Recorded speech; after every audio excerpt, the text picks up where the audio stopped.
Hello, welcome to Late Night Aquarium Thoughts with Dave. Welcome to Dave's Aquarium Thoughts. Sorry, I kind of had the mic on mute for a second. Probably going to wait a little bit longer until the other people start streaming in from Chattanooga. Ed's stream. Great stream, great craft project that he was working on. Looks awesome. So if Ed's in here, if you're still working on it, feel free to stop on by and share it. I'll gladly put you up on panel. Hello, Jason. Hello, Danikin. Hello, Sandy. Hey, Streetwise. And, of course, Jesse. Priscilla is in here as well. Yeah, I kind of shaved off my head. Probably went down a little too short than what I like. But actually, Jesse, it reminds me of a video I saw you in recently. Not a recent video, but it's one I came across again. It's when Jimmy was in town. And Jesse, you're the reason why I actually have my Daphnia outside how it is. I actually stole your idea and put it outside. I tweaked it up to my own little thing, but that's when I first started Daphnia. I saw it on Jimmy's stream when he was Jimmy's video when he was visiting you, Jesse. Just a little neat thing that I actually came across on my suggestions on videos. So anyways, tonight, hello, Bob. Hello, Fishroom Fever, Cody-san. Hey, Big J, welcome to my stream. Time zones, exactly. It's still Thursday where I'm at, so hasn't quite hit the Friday night like some of you guys and gals. Hey, Joey, Amy. Che Gal, Miss Fever. I think I got everyone. Hey, George, how's it going? Yeah, AC Aqua. Yeah, YouTube is definitely pumping Jimmy's video again as well. I came across him like, hey, I'll watch it. Like, looks like a way. I wonder who's videotaping. And lo and behold, it was you, Jesse. And originally when I saw that, I don't think I knew you that well. And it didn't hit me until I saw Jimmy's video again that was you. But yeah. tonight I'm actually going to be basically doing a reaction video to one of my old videos. This was back in August of 2018. It was a unboxing video. I might do this in the future if this turns out well. Primarily, I do want to like go back through my old videos and see how things changed in terms of my fish keeping, as well as my thoughts. Let me see here. So it's good once I'll go back to what I've been doing. So let me pop some of this stuff off. I don't need that anymore. So we're good. Okay, so this video is one of my older unboxing videos. It was basically when I was first starting up on YouTube. Of course, there's a few other videos I probably want to do as well. Some with more in-depth thoughts that I could probably tell exactly where I was wrong in the past. This one's primarily to there's a few reasons why I picked this one, just by viewing it in the first few moments of it. But it looks like, see if I missed anyone yet. Hello, Blake's Aquatics. Thanks for subbing. You're the latest sub to my channel. Thanks for doing that. Let's see here. So let me go ahead and start this up. Basically, this is one of my videos. Go ahead and add it to the stream. This is an unboxing, so just keep that in mind. Few things of note I will definitely point out. Let's see how I can do this. Let's see. I was surprised I wasn't already. Yeah, there's a few channels I watch, and I do the same things. Like, what, I haven't subscribed to this yet. It happens. Okay. Now this is the kind of thing I wish I had 2 videos, so it might be a little awkward at first, but let me go ahead and get this started here. Find the right thingy here. So, okay, I can still see the chat. I'm just in another tab right now, but I can still see. Now, starting out, this is going to be my old intro with my old name, so keep that in mind. And of course, it has a nice, lovely epistogramma. And of course, the Tanks a Day, which is my original name before I changed it to Aquarium Thoughts. Anyways, I'm Dave. And a lot of ums, so keep that in mind. And also the lovely goatee that I had going on that time. So if I ever get that goatee again, remind me to shave it off, please, please. I beg of you.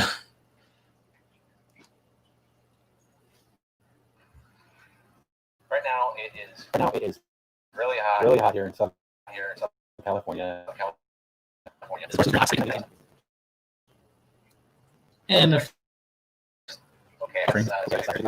unfortunately, I don't have a AC running all the time, and unfortunately, my tank is from the video. Okay.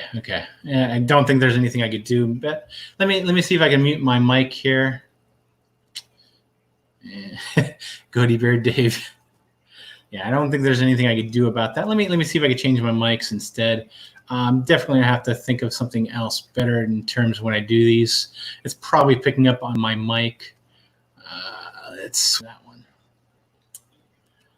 Let's see if this microphone fixes it. See you later, Mrs. Fever. Thanks for stopping by, and the thumbs up. It's bearable. If not, don't sweat it. Okay, yeah. Let me know how this stuff is. I mean, this mic. Also fairly fronted as well. The last 2 days, of course, my tank's running a little hot at this time. All the way up to 87, which is not something I enjoy running at, but at least my fish do kind of hey, Nathan Fish Boy. Water, well, most of my fish anyways. But anyway. Yeah, that's the one thing I learned about this whole process on this video, or at least doing this item. I learned just to deal with the heat, especially considering my fish did deal with the heat fine. I never got past 86, and at the time I was keeping like cardinal tetras, which is like it warm to begin with. Anyways, I'll go ahead and show you what my temperature is right now, and that way you can take a look. Just need to go ahead and change. But anyways, I'm just going to go ahead and show you what it is at right now. This is, of course, is my old house. In here, if you can see, it's kind of sideways. In the lovely Inkbird. Right now it's 86.4. But anyway. And of course, if you can't tell, this was late at night, so you could kind of see the darkness and all the lights on when I was recording this. I did get something. I ordered something from Amazon, arrived today, which I'm going to go ahead and open up right now. This is what arrived today, and this is hopefully going to be something that today. It's going to fix my heat problem. Basically,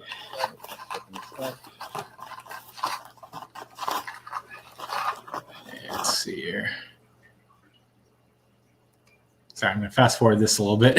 It's supposed to work by blowing air across the top of the water. See you later, Danny. Can have a good night.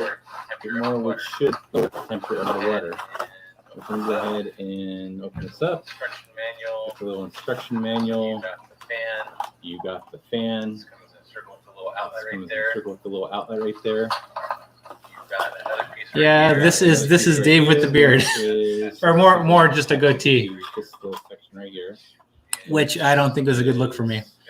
I'm kind of digging my bald head right now. So, But anyways, it goes in there, and then you have the little duckbill thing right there that. hey, Cody-san, how's it going? And that should blow and direct the airflow across your tank to hopefully help down. cool it down. Anyway, Let me go ahead. And of course, that fan was supposed to work on a evaporation kind of aspect. And I hope you enjoyed that brisket, Blake. I actually had ribs the other day myself. Now this, of course, is a fast thing to me installing it. And of course, this is my old tank stand, which was made out of cinder block that I actually painted painted black. Basically, I had the cinder block and actually had a door in it as well. If you can't tell that. there we go. Now I got that There we go. Now I got that installed. I had the wire run the wire, and now I'm going to go ahead and turn it on and see how it goes. Streetwise, no, it's actually through the computer. It's inside of my aquarium. Pointing it right. Turn it on. It's blowing. As you can see, it's blowing some of that duckweed away. I might just move it a little bit. I actually cooked my ribs through the Instapot and I put them in the oven. Okay, and there we go. Okay, and there we go. As you can see, we go and open this thing up and show you turning it again, which is still 86.4. And I'm going to come back in an hour and see if it dropped any. So I'm going to go ahead and set my timer, and I'll check in 1 hour, and I'll show you the results, at least for 1 hour anyways. Okay, Google. Set timer for 1 hour. Sure, 1 hour. Starting now. And I will see you back in 1 hour. And I did not edit that enough, and my Google just set a timer for 1 hour. It's been 1 hour, and I'm here to see what it looks like right now. After 1 hour. So if you're doing videos and you're talking about like Google and smart devices, always good to edit that stuff out, just in case people. I don't like it when it happens in videos when we're watching a video. All of a sudden, my Google devices say, "Oh, okay, setting timer." So, good tip. Well, it's still running up top. It's still running. It's still blowing. Right now, temperature-wise is 85.5. Sorry about the squeaking noise. That was the door opening, but. Okay, that was pretty much my video on the unboxing. Yeah, the audio can be strange. The reverb, it's probably due to my it's probably picking up on my microphone. I probably need to do a headset on these. Next time, if I ever do this again, I probably will be doing a headset. So, of course, this is kind of an update to that item, of course, as well. But I think that's going to be it for the video. But quick update on that kind of device. Basically, it was supposed to blow a breeze across the water to cool down your tank. I found over an hour.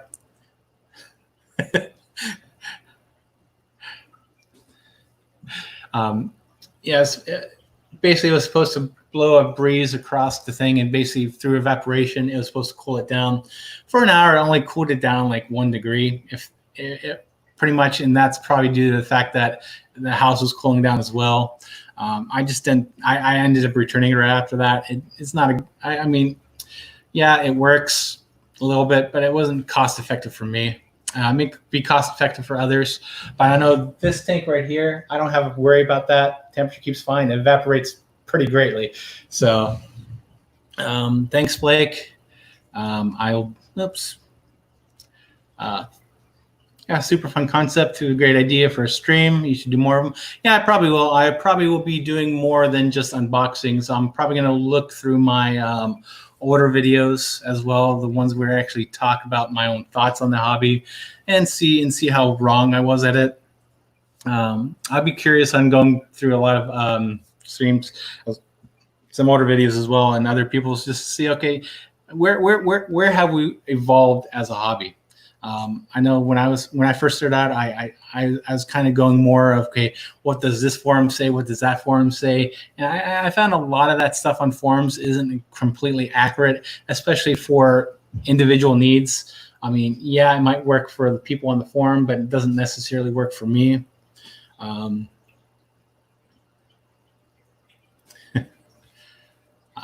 But yeah, I probably do that, Blake, as well. My best performing videos, my worst performing. Although I'm not sure if I should be doing this on stream. I mean, it's a great idea for streams. I just hope I'm not boring you reviewing my my old videos. That's what I worry about personally. So please leave a note in the comment or in this thing. Just let me know. First ever video. I'll probably do that at a later one as well. I'm not sure if this. Maybe I'll do another stream on that as well. I know next week I do have a. I already have next week's plan. This is not going to be a this kind of format, but never get bored at looking at fish videos here, Dave. Yeah, and I'm sharing out some of my older ones, so. And I think it's a good idea to actually go through, like if you do videos as well, go through your own videos and say, you know what, where was I wrong in the past, and where did I evolve from that point? And then you have to also look, okay, did I evolve the correct way? Just because you evolve doesn't mean it evolves to a better point. So I think I'll probably see how the video ends here. So let me put that back up, because I kind of did stop. I was kind of afraid I was boring you guys, but let me continue on, because I might have made some points on this as well that I want to see if I was wrong about it or not, and I might actually say exactly what I just said. It wasn't a good item. I'm returning it because it didn't really work as well as I expected it. But anyways, it's 85.5. 85.5. As I'm pointing down into the little cupboard here. There it is 85.5. There it is. Sorry about the crookedness there, but that's the way it is in the Thing I haven't quite figured out how to hang it so I don't have to look at it like this. But anyways, it looked like it lost about one whole degree. Not the best, but it's a little bit better than what it has been. If it loses 1 degree, if it's 87, it's going to be 86, 86, 85, and so forth. Now, keep in mind that one downfall on this is it is cooling by evaporation, which will mean that the water level will decrease. You constantly add more water to it, but it's going to either be running hot or it is going to be losing water. Thanks for joining me. I hope you liked the video. Sorry about the roughness. I probably got it over and just been around when I'm filming this. But anyways, please subscribe if you want to. And I think that's going to be about it for that.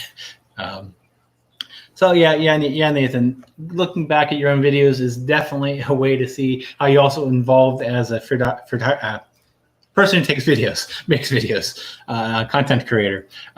Yeah, always good to look on. Okay, what was I doing then? That was good. What was I doing then? That was bad. If you know, yeah, I still say a lot. That's nothing I could. I try to stop it as much as I can. That's just impossible for me, anyways.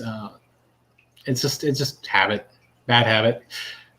In that video, I was using a lot of ums more. I was using anyways, and I find that in a lot of my videos still, where I even made a comment in that one. Let me go back to that. Where is it? I made a comment basically apologizing for that, which is where is the comments? I don't like how YouTube moved the comments, but I basically said sorry for all the anyways and unfortunately's. Totally unscripted first video. So yeah, this might actually, was this my first video? I need to go back. Was this my first video? I might be Blake, I might actually be doing my first video on this one. I'm gonna go back and actually see if this was in fact my first YouTube fish tube kind of video, which that'd be interesting to say the least. Let's see. Got a lot of videos to scroll.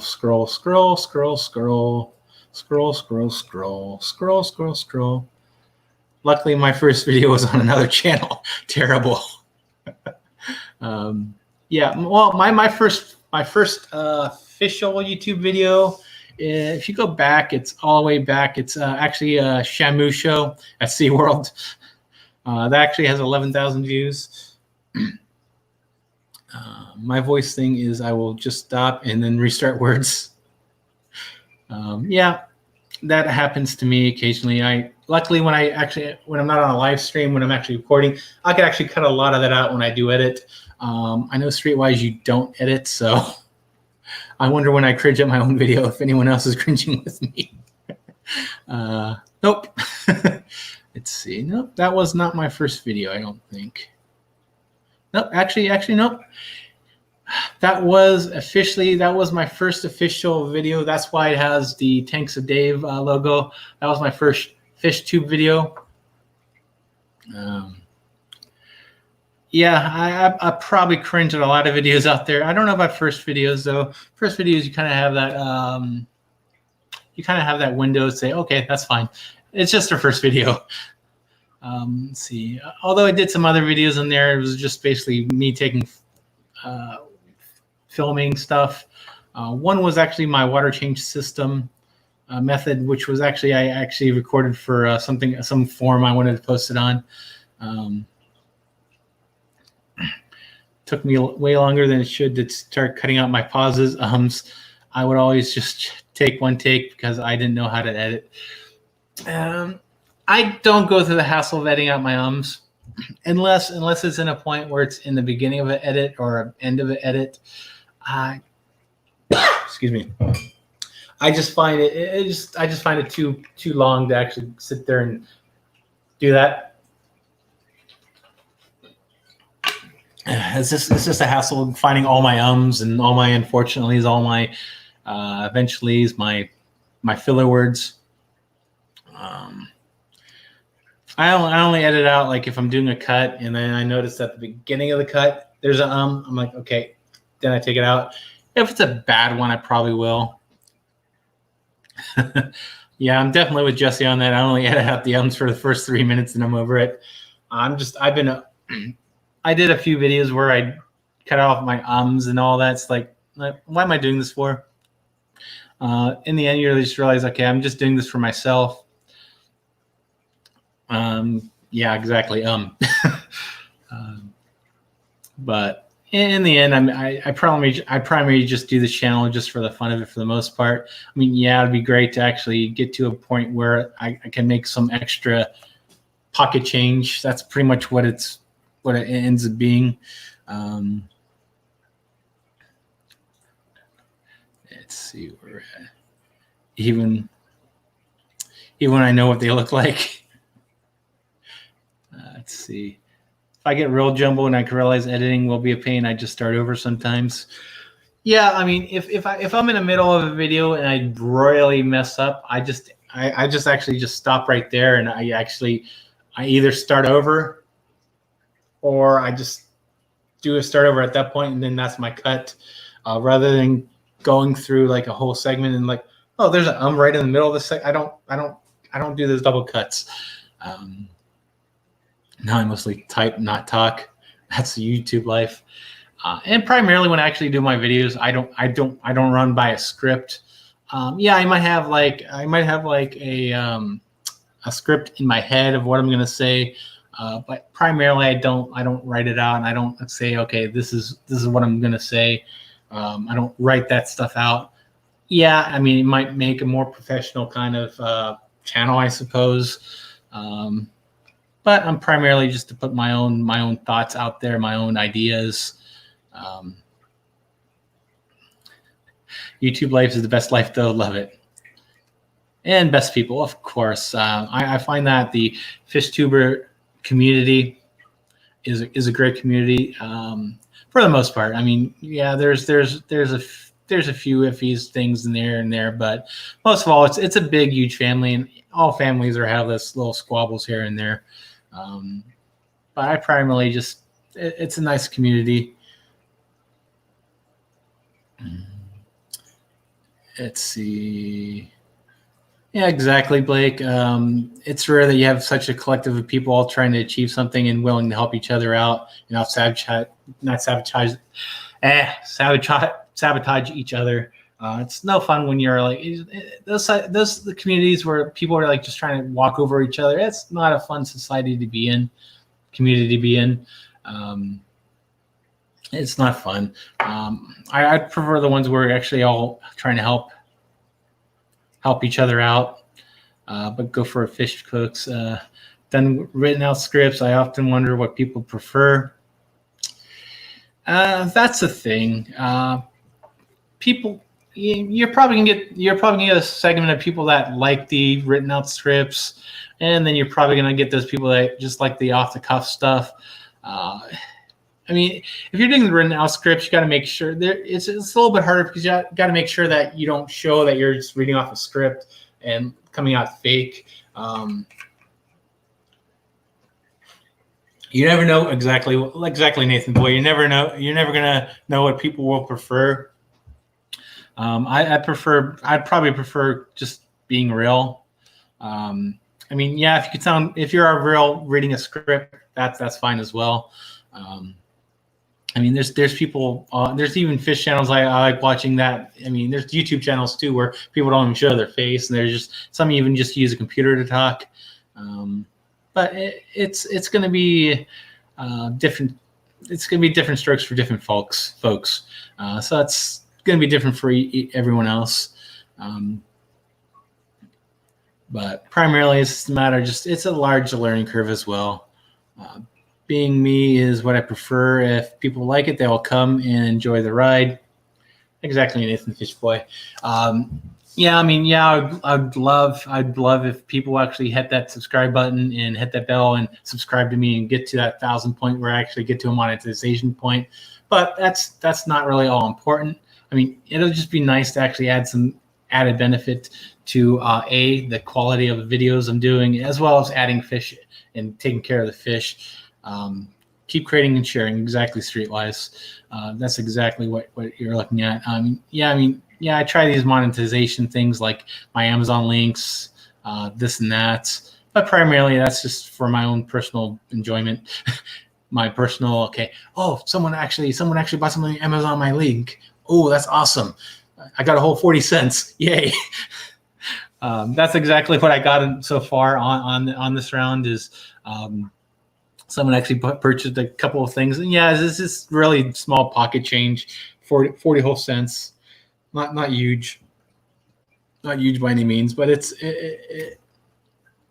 adds to what I'm actually trying to do when I'm trying to like make better videos, not just for me, but for people watching it as well. I mean, yeah, lately I bought the camera. which was the Panasonic G7, the Lumix, the same one that Jesse uses. I'll actually tomorrow. I'm actually going to be receiving a ring light as well, which will help me out as well. So definitely going to be improving as well. Let me see if anyone else wants to. Let me see. I think I'm at a point. If anyone wants to come up, I will go ahead and share a link. If anyone wants to jump on board the panel and talk about what we're talking about.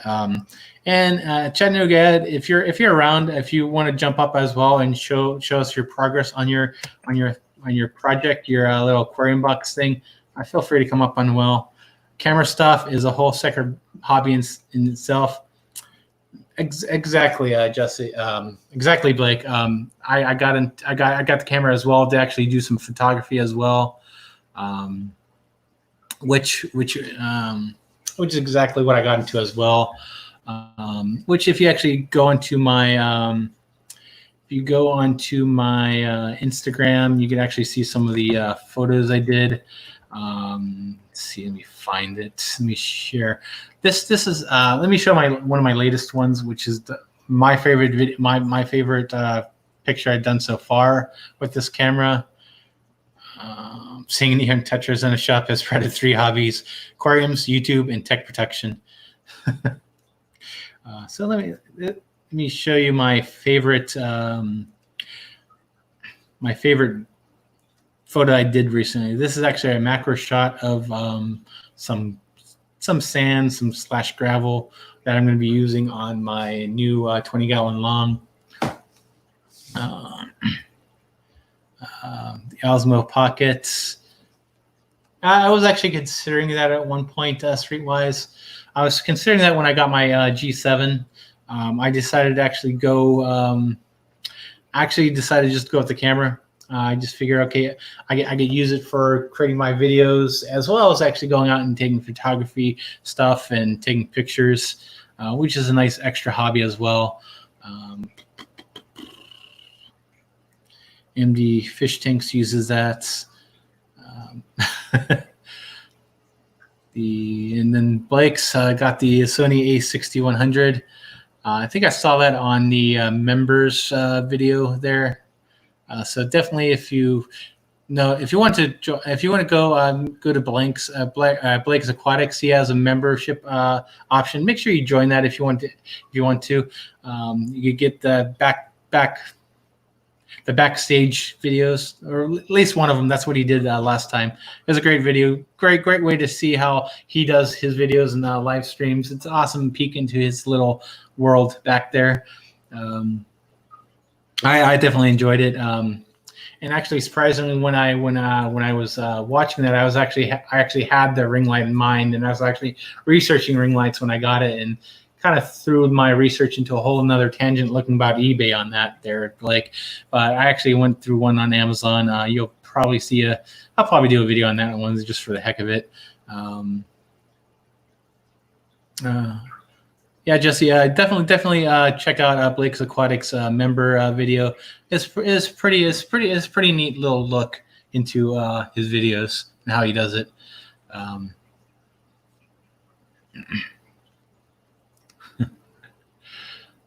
Yes, Blake. I kind of like watching those videos, especially a lot of it is into technology and stuff.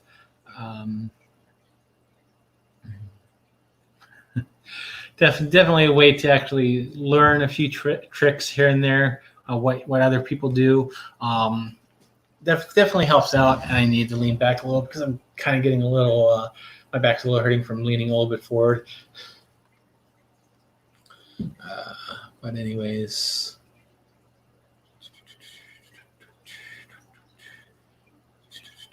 8600. I'm trying to remember which Sony that one was. I think I was looking at getting that as well at one point when I was looking up at the Lumix G7. I don't remember why I chose against that. Okay, now I know why I chose against that. Because it's a pop-up screen on the back, which probably would have worked for me, but I kind of like the way that the G7 was, which was just pops off to the side. Needs circular polarizing filters.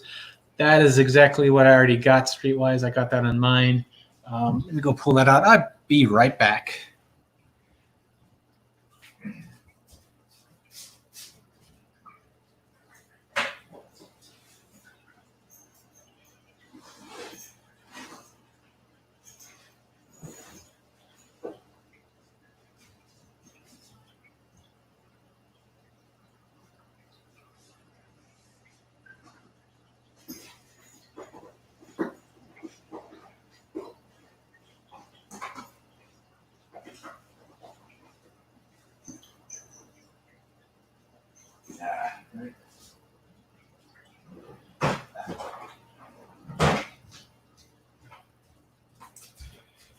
Yes, okay.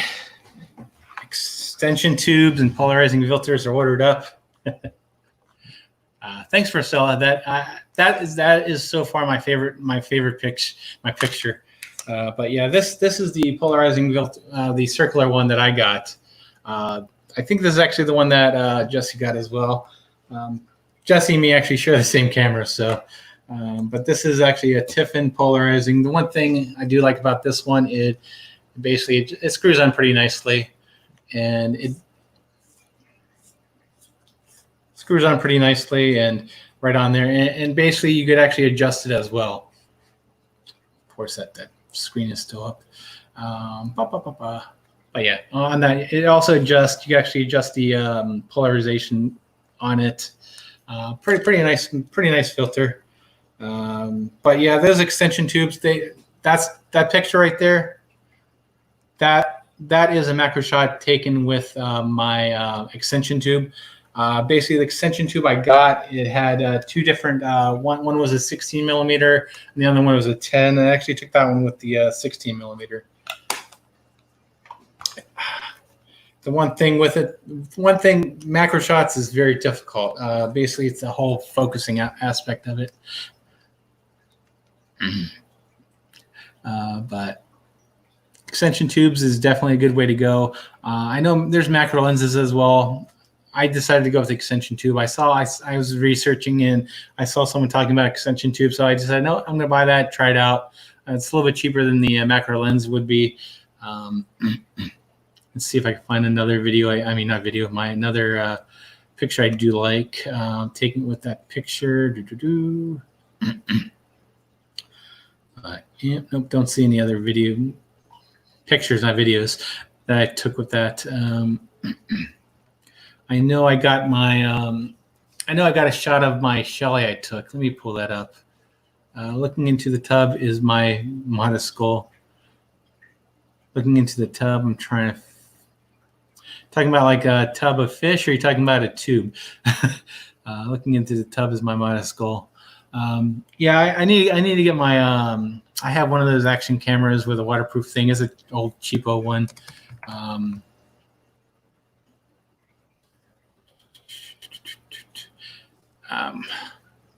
But now I forgot what I was talking about. But anyways, I kind of do want to show a couple other pictures I did take with my camera. This is actually on my store, so I'm just going to go in that. It's just I don't have it on my Instagram, I don't think, but it is on my store. It's a couple. I think this is a macro shot as well, but I'm not quite sure. Been trying to find a globe at T8, 16 watts, 6 centimeters harder than normal.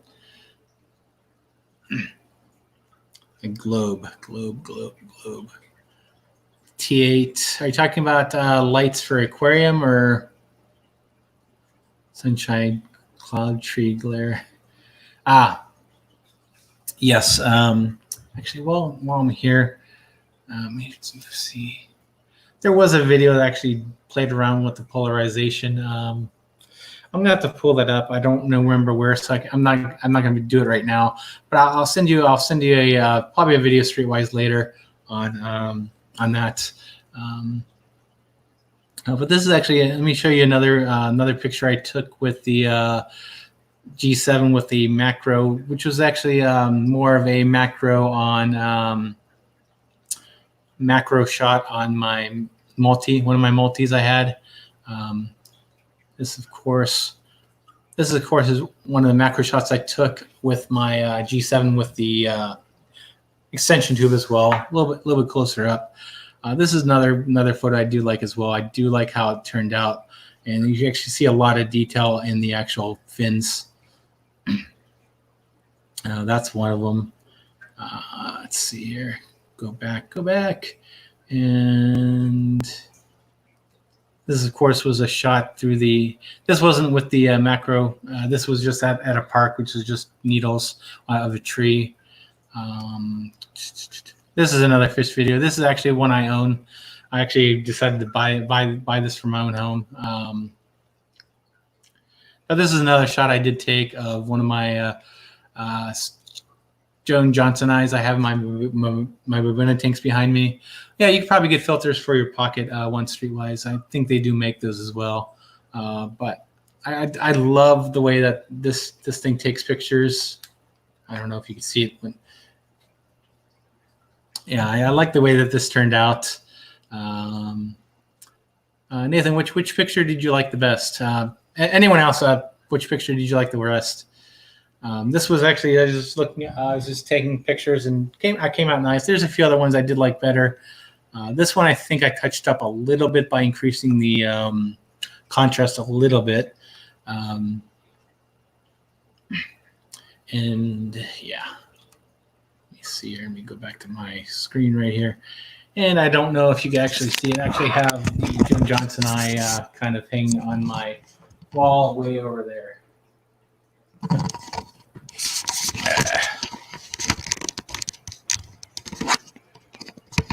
Okay, there we go. Back. And let me see here. And the Joan Johnson eye is not really out and about right now. So it's definitely not going to be one I can actually show you on the stream right now.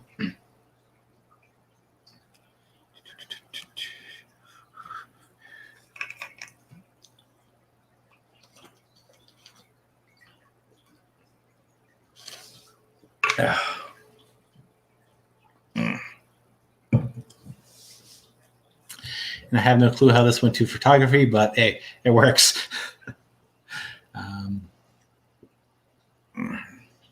So definitely, I have lots of fun with the camera. I took a lot of pictures of my boys with it, and they've came out great.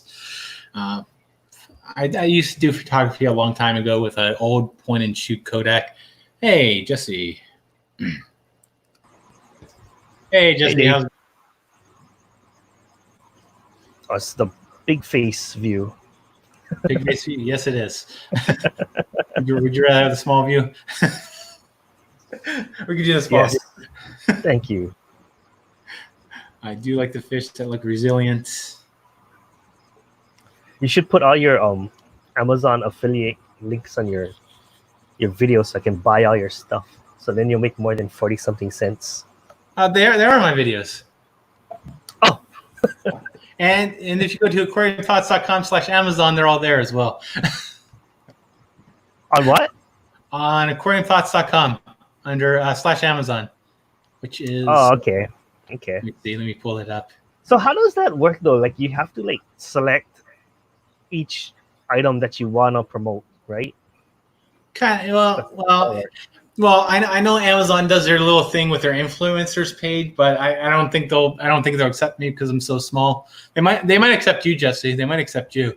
I think you might be big enough. How would they even know? They look at Social Blade and stuff like that. They probably look in that information. But it's not really linked to my channel though. It's Can. like I had to sign up. You can do it? Okay, I don't know what I'm doing. Well, basically, when you sign up for Amazon affiliate, they ask They ask what website it's on and whatnot. I guess okay. I have done that. Okay. Yeah, but yeah, this is on my website right here, which is aquariumthoughts.com. This is /Amazon, which basically I have a whole list of stuff. Let me see. Fish keeping supplies. And of course, I'll highlight the green stuff that I really, really like. I know some of the stuff like the API, like master kits. I'm like, yeah, it's good, but nothing special. What's that? What's that white thing? This thing right here? Best. Yeah. What is that? Oh, is that the screen you're using to cover your Daphnia culture? Yeah, that's what I used. Yeah. To cover my Daphnia culture. Nice. Of course, I put it in try fish that. keeping supplies. I'm gonna try that. Yeah, I mean, I have those white buckets. Those fit on. I mean, they fit nice and snug, and they fit nice. Keeps the mosquitoes out. Because I don't want to, especially with West Nile and all that around where I'm at. And that's of course the bucket. A little pricey right now. Oh yeah, that is. What kind of bucket is that? Why is it so expensive? Let me pull it up. Let me see what that's about. It better not just be a bucket. Oh, that's actually a 6-pack. Actually, that's the 6-pack. I don't know why it's 6 buckets. Yeah. For like $11 each. actually more that's a than better it. deal. If you want buckets, that's actually a pretty good deal because one bucket's $26 right now. Oh, okay. Priscilla tries to avoid Amazon like the plague nowadays, but it's unavoidable. It is unavoidable. It is. Yeah. Yeah. Yeah. Yes, it is. Definitely. And It's some of bad. let me see, where am I at? They're filling up my blue bin, which is the recycling bin, full of like Amazon boxes. It's terrible. I have an Amazon delivery tomorrow, so. And then of course down here I have this is going to be a smart. Then of course I have smart fish room products. I was talking about smart rooms. So I'm like, oh, I'll just lump them all together in one segment on here, and then further down below is my filming stuff. What does that mean? Streetwise by low blood pressure? What are you insinuating? Yeah, what is he insinuating?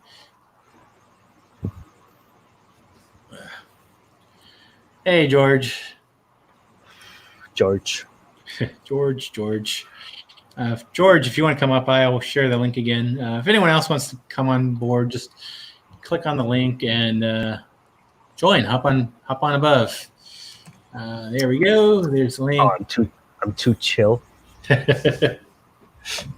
Well, I think I probably balanced that out. I talk fast, so I'm like I'm all bounced out sometimes. I can do the fast talk. You keep up. Yeah. Yeah, but I can't help it. I'm a fast. I talk fast, and it's nothing I can do to stop it. It's just how I am. Although, if you notice when I was playing my video, I think that was the slowest I was talking in any of my videos. I'm like, "Hello, welcome to the Tank of Dave" or whatnot. And I was actually pretty chill in that video. That's probably why I can stay up with you late at night, because you probably keep me up. If you talk too slow, I tend to fall asleep on you. Fine. I am now going to just start talking slowly, very monotone. If you want me to sleep, okay. Well, no, it'd be fun watching you just fall asleep on the stream and see how long it goes. I think everyone have seen that already. George is eating. I'm at least a medium chill. Yeah, I'm definitely not like Dustin's fish tanks, so I'm probably kind of not that not unchill. I haven't. Does he still do YouTube? I haven't seen. I haven't seen him lately since. I haven't seen what is his name? Dustin. Yeah, I've seen a few videos here and there, but he doesn't do them as often as he used to. The last few weeks, I think he's been doing a little bit more. Oh, so he has then. A little bit more, yeah. I've noticed a few videos up and about. What is he up to? Is his plant farm fully running? Did he get that? Did he buy the property? That's up and running. Yes. I remember, like last time I was watching him, he was at war with this old lady that lived across the street or something. The lady. So is it that same property? No. He found what to him is a better property, which probably is in fact a better property. So funny. Okay. That lady actually, the lady actually saved him a lot of trouble, according to him. So it worked out for him better. Oh, cool. And I kind of see how it is better for him, because instead of just refurbishing the greenhouse that was there, he actually built one from scratch and put it all. Exactly. Is it just as big though? Because it looked pretty big. The old one was really big. So is the new one just as big or smaller? Probably smaller, right? Because that one was freaking. It might be a little bit smaller, but he has more room to expand there as well. So. Cool. I should check that out. Yeah. It is kind of neat watching and following it go. Yeah. I mean, did you watch those court hearings? Yeah. Yeah. That was some interesting stuff. Like, oh man. Yeah. A lot of Karens. A lot of Karens and male Karens. Yeah. Who's gonna bring traffic into the neighborhood?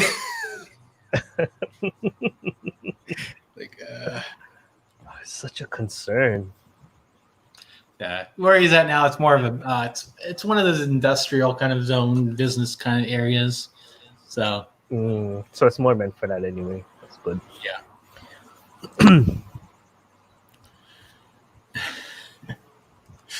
There you go. Nathan Fishboy's seen you sleep on a stream before. Yeah, you're one of those. You put me to sleep. Then I'm just joking. I think we've all seen you sleep on a stream. We've seen Anthony sleep on a sleep on a stream. You probably will never see me sleep on a stream, unless I'm laying in bed and I just like. At that point, where my head's starting to fall. I'm like, okay, this is the end. Have a good night, folks. I should do that. Probably. Oh. It's a good stopping point, at least. Mm-hmm. You see, let's see what Dustin's been at. But yeah, I think I'm with my next project. I think I'm just about ready to actually put my 20-gallon long together. What are you keeping in it? I will be keeping Epistogrammas in it whenever I can find Epistogrammas. Regular cockatoides or what kind? Cockatoides? Well, see, the thing is, I do want them to breed, and then my water out of the tap is like 7.5. But with the dirted tank with some peat moss in there, might get lower. I don't know. You could open up more stuff. Yeah, I mean, you have done cockatoides before, so maybe it might be funner to do something else. Yeah, you see, I kind of want to play it safe and get cockatoides, but you know what? I've done those before. Mm-hmm. Although my favorite out of all of the cockatoides I had, my favorite was Frank, which was the lemon one, the gold one. I don't know if you remember that guy. Yeah. I bet you those are more fragile because they're like a gold morph of the cockatoides. Yeah. And those anything with less like color tends to be more fragile. Yeah. Frank was awesome, which was the gold one or lemon one, whichever you want to call it. Dirted tank, where you put dirt on the bottom and you put like a cap over it and you plant it. That kind of. My next 20-gallon long is going to be a planted tank. It's going to be dirted, so it's going to have pistogrammas. Can't really do plants in here. I could kind of do plants in my Maltese tank, but it's very limited. That's the thing that's cool about Epistogrammas is that you could have a fully planted tank, like an aquascape and everything, and they can breed in there. Yeah. And they look nice. Yeah. That's why I like dwarf cichlids. They don't dig up the plants or push them off the shelf. These ones push still pretty well. Good parents. Yeah. Yeah. These ones I had Anubius in here. They just pushed them all off the rocks, and it's like. I heard you could put kitty litter in their tank. How you do that? I would probably not. No, it is true. There's this Walmart brand that's all natural, unscented clay, but they sell it as kitty litter, and a lot of people are using it in the fish hobby. And in fact, I have a bag full of it. I just haven't set it up yet. Huh. I'm gonna have to look that up. It's super cheap. It's like under $5 for a big 25-pound bag or something. How much is it? Like less than $5. Not bad. So economy wise, it's filling up your tank for really cheap. Of course, you're gonna cap it. Is there any benefits to it? Yeah, it's kind of like a planted substrate where people use it for like a planted tank undercoat, whatever it is. Yep. Like a dirted one. Let me see. Yeah, kind of like a dirted tank. Yeah. What's the name of that brand? I'll go look. I have it right here. It's natural okay. something. Natural something.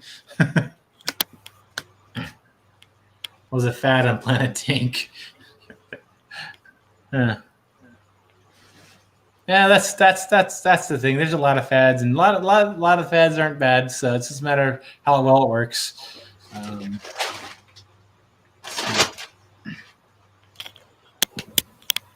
Okay. It is called Natural Clay Fragrance Free. Wait, let's see. Special Kitty. I guess that's the brand. Special Kitty. Special Kitty. Let's see. I don't want to turn off my green screen, so I have to put my face in it. Oh, so it's basically just clay. It's just clay. I can't show it. It's too hard. But yeah, it's a Special Kitty Natural Clay Fragrance Free. You probably find it after that. And then Walmart is the only place you can get it from. Not worth it. Not worth it. Not $5 for 25 pounds. Yeah, it's too expensive. Yeah, 25 pounds. Yeah. Yeah, so I mean, Pam uses it. Amber uses it. Hey, it's $12.66 on Amazon. Yeah, they're ripping you off. Just go to Walmart. Yeah. Well, they know it'll come to your doorstep. You don't have to even go outside. Yeah, I try to avoid Walmart though. I mean, I can't actually understand how they ship it for $12. Like that, it's 25 pounds. How are they making money off of that? Probably not. Well, bulk. I guess, but they're still delivering it to my home. So that from that bulk center to my home still costs money, right? Like, I don't know. They make it work somehow, and it's amazing. Actually, I don't even think that's Prime either. You see, is that Prime or is that just no, that's not even Prime. That's actually from the manufacturer. Or someone else. Wow, jeez. I mean, when you think about it, that's still worth it. That's still pretty good. Yeah. For an aquarium substrate, that's really good. Yeah. So yeah, I'm going with a soil I'm going with a soil, and then I'm going to cap it with a crevice sand. Just like regular potting soil or something. I got this. I went to a farm supply store that's near me, and I got organic soil. I'm just hoping it goes okay. There's a little iffy parts in it, but I hope it goes well. It has back guano on it, so. George asked how to use it, but from my understanding, they just use it as an underlayer, and they just like dirt. They'll just cap it with sand. Don't want you to say more on this forum topic. Well, that's fine, Streetwise. You can talk about it if you want. It's your opinion. All opinions are welcome here. And specifically, I prefer differing opinions rather than just talking to echo chambers. So that's true. Yeah. Echo chambers are no fun. Yes. Streetwise or anyone else, if you want to come up, I'll post a link. I'll be right back. Give me a second. Hey, so I never heard the end of the story. Did Dave actually make your part Streetwise? Did that ever come to fruition? What was that? Did you actually make his light part for Streetwise? Yes, I got the first prototype in. Let me pull it out. So where are we at? Did you print it out? Did you send it to him? What? No, I printed it out. It's not exactly perfect yet, so I had to redesign it a little bit. Really? Well, how do you know it's not perfect? I tried it out. Wait, so he did ship you the light? He sent me money to buy the light, yes. So you have the light? Yes. And you can fit. Oh, nice. Okay, that's cool. Yeah, I haven't done. I'm still in the process of the video because I'm still going through a lot. Wait, hold on. What? Yes, Nathan Fishboy, I am wearing my own merch. 5 minutes. Yeah. Yes, this is I'll my be own back. merch. I have to feed my daughter some of my cake. She wants dessert. Fun. I want some dessert too. Let's see. Diana Wallstead took negative feedback on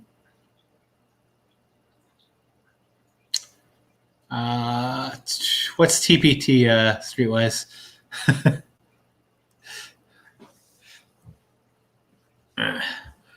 Yeah, that would probably break a lot of aquarists' heart, especially those who actually follow Diana Wallstad, big name in the Planet Tank community. And of course, if you do want to look at my merch, you can go to aquariumthoughts.com. Thanks for the plug, Nathan.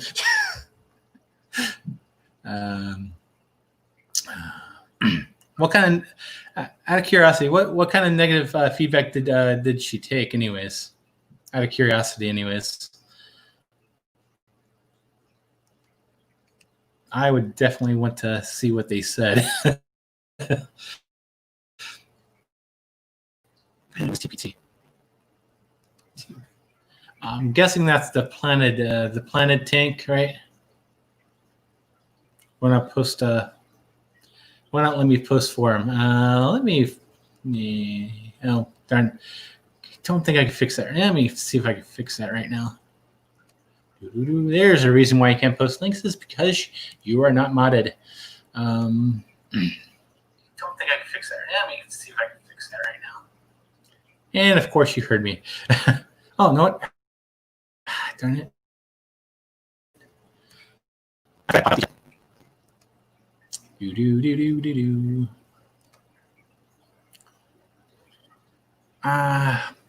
No, it's Streetwise. There's a lot of things with in terms of forums. It's going to be a complete mixed bag. You're gonna have good hot takes and bad hot takes. You got to take the good with the bad. It's all differing for the most part. It's always going to be differing opinions. Some opinions are definitely good. Some are talking about organic substrate. Tiresome. See, arguments can be good as long as they're respectful. And I actually like listening to differing opinions and then forming. Okay, if you don't have those differing opinions, you're not gonna be able to form your own good one. You're just gonna be creating a little echo chamber, which everyone's gonna do the exact same thing. People aren't gonna do different things, and you need to evolve. And if no one's doing different things, you're never gonna find a better way. I know how I operate, but I don't need to win. That could be problematic in some forums. People have to win, but in arguments, there's really in an argument of opinions, there's no winners and no losers, unless the only losers out there, which is people saying that's going to be completely off the wall stuff that's going to be detrimental to things. I've got to go to the LFS before they close. They got a new order of fish. If they look okay, I'll record a video for everyone. You go do that, Nathan Fishboy. Enjoy your trip to the LFS, and I hope you find some good-looking fishies to take home and go.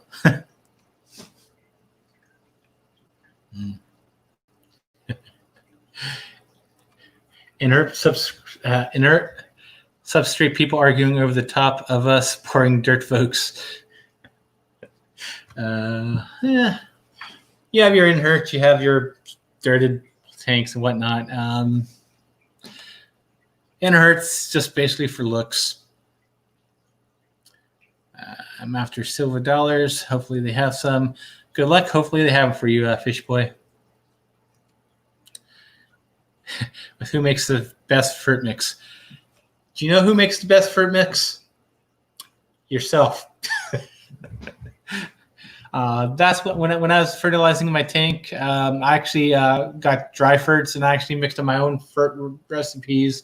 I tweaked them to my own needs and I tweaked them to balance my own tank and how I wanted it.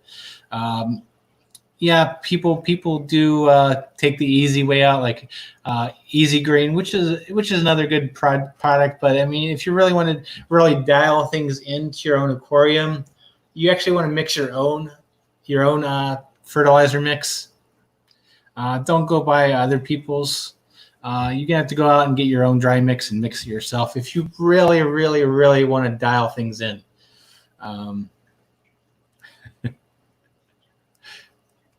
But we just want plants, fish, shrimps, Cheers, friends. Things are also, I mean, things work differently for different people. If certain things work for you, it works for you, great. That's how I look at it. Things are going to work differently for me. It's not gonna work the same as Joe Smo on Forum A or Forum B. I might not get the same results. I could get the same results, but I might not get the same results. But that's how it is. That's how it goes.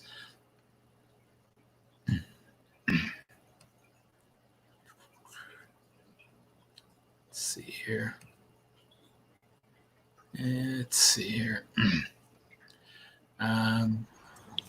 Hey, Jesse's back. I'm back. They got their dessert. You got their dessert? Where's mine? It's super good. My oldest daughter cooked it for me for my birthday, and I was really impressed. Like, it was super good. I'm starting to get the munchies myself, but I'm not going to leave and do that right now. Yeah, it's terrible. I've gained a few pounds from these late night streams when I get the munchies. I eat like half a bag of salami. I've gained weight just not being at work and walking around as much as I do. Yeah. But yeah, I think I already showed you this, right? The crevice sand that I got. No. This is the sand that I took the macro shot on my Instagram. This is the sand. Oh yes, that I did see. Yes. You saw the macro shot, but yeah, this is the actual sand. Oh wow. Oh, it's much smaller than I thought it was. I thought it was like bigger granules. Oh no. Let me get a nice white. I know. I need to start playing with my macro lens, like you are. Wait. Actually, you have a different one from me. Yes, I got the I have tubes. I have this one. I think I showed you this before. Wait. I have to put my face in front of it. Damn, the green screen is too smart. Green screen's acting up. Well, it's not a green screen, but yeah. This is the actual. That's the actual. You put it on glue. Huh? Wait, so where did you get this gravel? I got this at a landscaping shop near me. And it was like cheap for like a 5-gallon bucket or something. For 45 pounds, it was like $18 with tax. Okay. Yeah, that's way cheaper than I can get. Yeah, like half the price. The black sand I was going to buy at Petco was like $16 for a 20-pound bag. Yeah, I like the look of that too. It's really different from what you can usually get. Yeah. This, I think, is going to look pretty different as well. So it's going to... Basically what it is kind of ground up Mexican pebbles. Mexican beach pebbles. When I went to Ohio, I went to Lake Erie, and I stowed some of the gravel there because it looks so awesome. Like, wow, this is like really good stuff. They should sell it. We're out on Lake Erie. Westlake. Around Cleveland. That's it's around Cleveland. Yeah. East, west of Cleveland.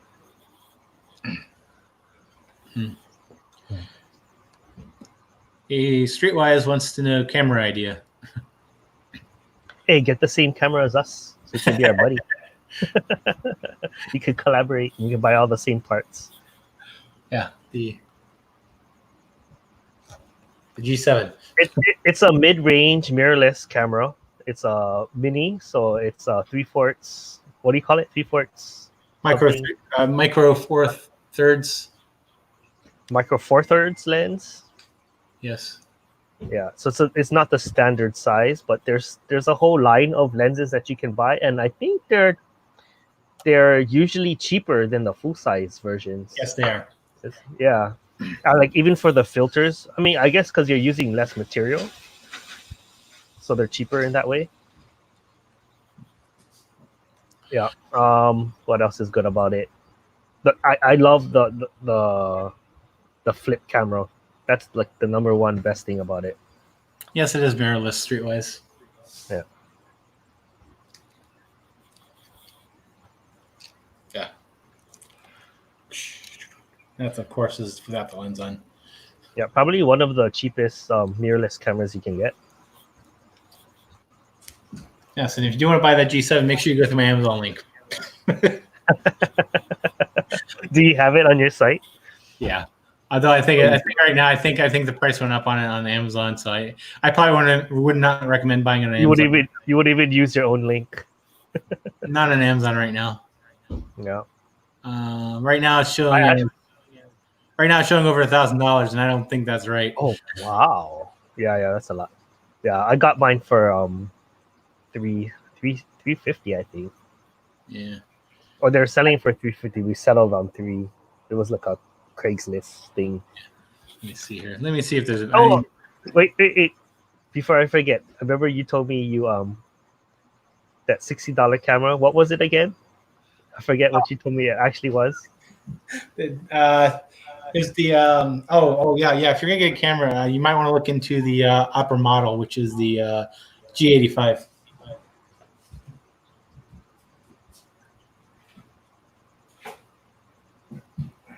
Yeah, the G85, but that's like way more. Yeah. Here's my $60 camera. What is it? Face mask? Overly priced face mask? Oh my god. Yeah, my $60 camera right here.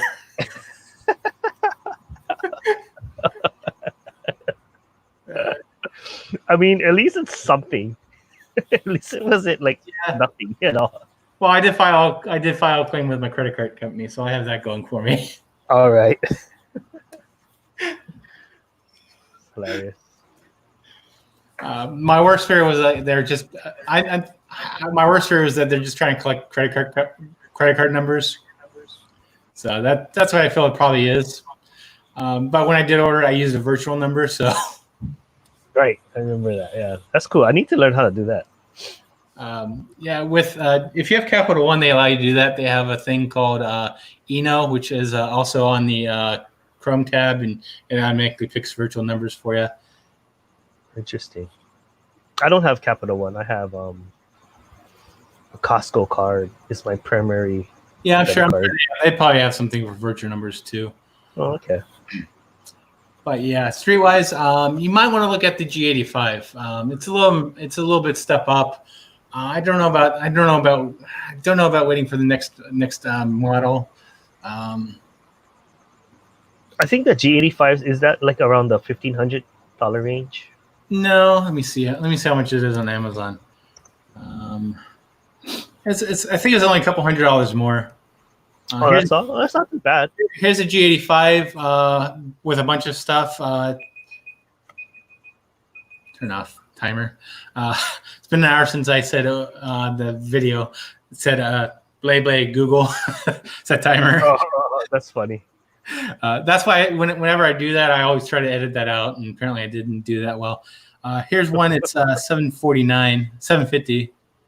Let me see here. Okay. So that's a mid-range too. Yeah. I wonder if the autofocus is better. No, supposedly not. I think with that one, you get more stabilization built into the body. Oh. Right here, let me put a link up into the chat if you want to look at the. If you want to look at that particular model, keep in mind it is a affiliate link. So if you click the link, I might make money off of it. Hey, Big J. How's it going, Big J? Don't know. Oh, no. Probably past Big J's streaming time, but I'll post the link anyways, just in case if anyone wants to jump on here as well. Feel free to click the StreamYard link and jump on board here. As long as I have an inkling of if I know you or not. Let's see here.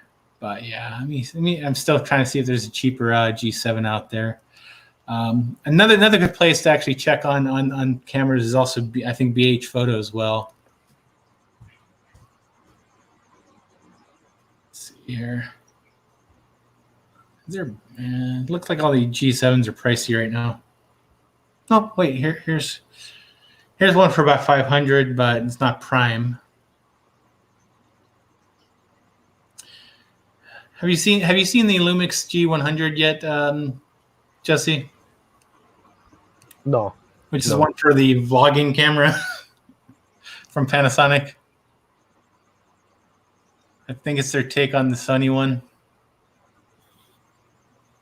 So, what is the deal then? Is like it's good for taking it out on a walk kind of thing, or? Yeah, it's supposed to be better for vlogging, supposedly. Not a lot of good reviews on that one per se.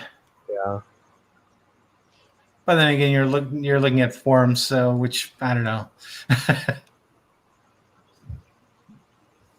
G7 looks cool. Sony as a go-to brand. Surprised I know a lot of people go with Sony or Canon. If you're looking for video, I hear Panasonics are better. Though the one thing to keep in mind about the Panasonic, like the G7, is supposedly the autofocus is slow. My video, I haven't really seen that yet. I haven't quite seen that yet on my G7. Not as slow as people make it out to be, but then again, when I'm videoing, I'm typically in the same area. I'm not going back and forth a lot, rocking in a rocking chair. But then again, like since we're shooting fish, you kind of want something that has a really good autofocus, fast and close. Like you want it to be a closer focal point. All of those things, that would be nice. You probably have to pay a lot for that kind of abilities, though. Yeah, okay, these fish aren't really. Yeah, I have no memory card in here right now. These fish aren't really up to swimming right now. I think they're being startled by the stream right now. Yeah, but I like the G7. But I'm not finding it cheap on Amazon right now. Just it's how it goes sometimes with some of the older cameras. I'm definitely not seeing anything on that right now.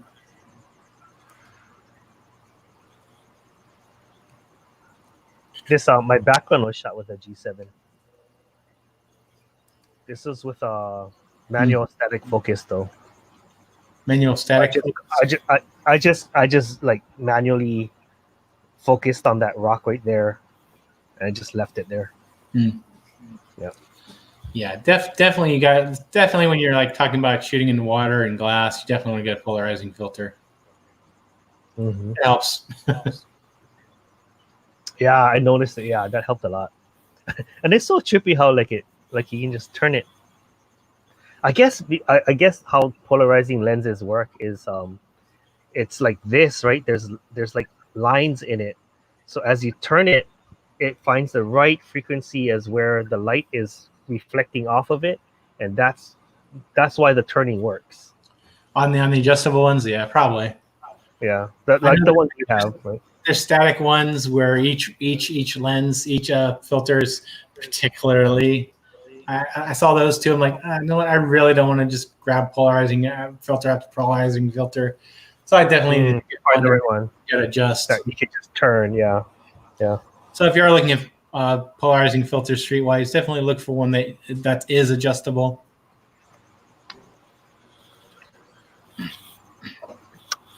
I finally returned when I bought the wrong size and I got my money back.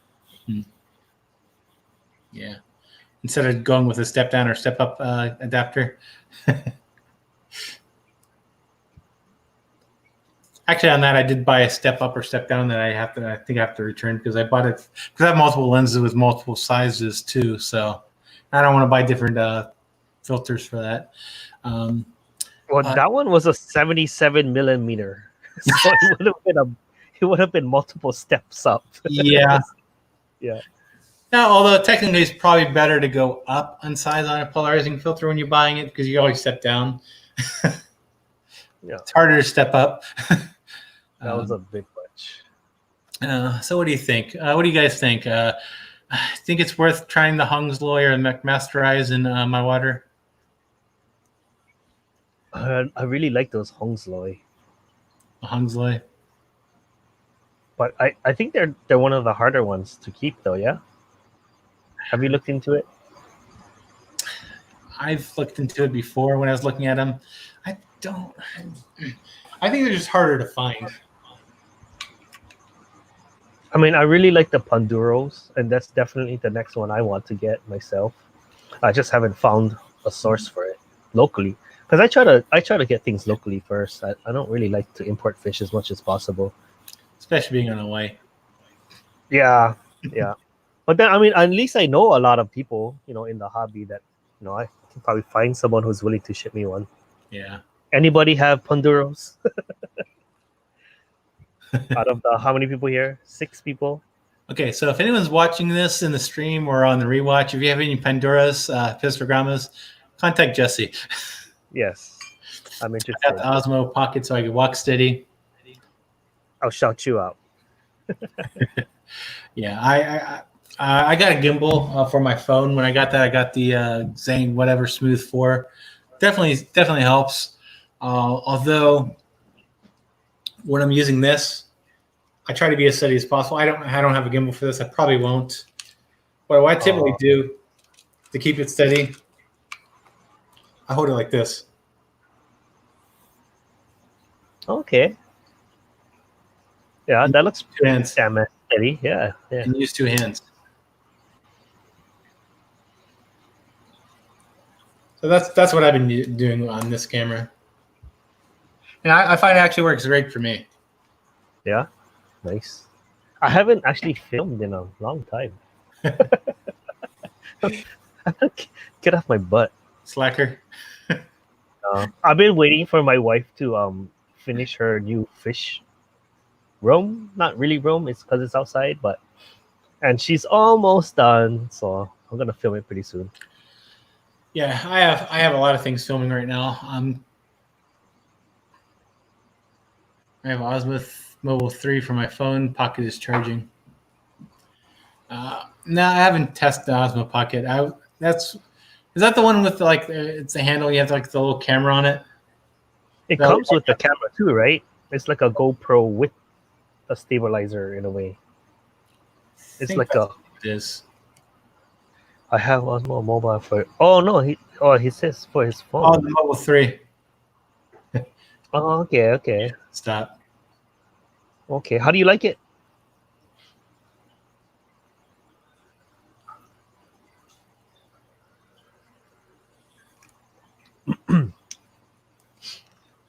Here's the G7 for $900. Now it's probably not a good time to buy G7s on Amazon. No, yeah, they're like, you can get them for $3 something. Yeah. How much did you get yours for? I think I got it for $500 or $600. But I bought new.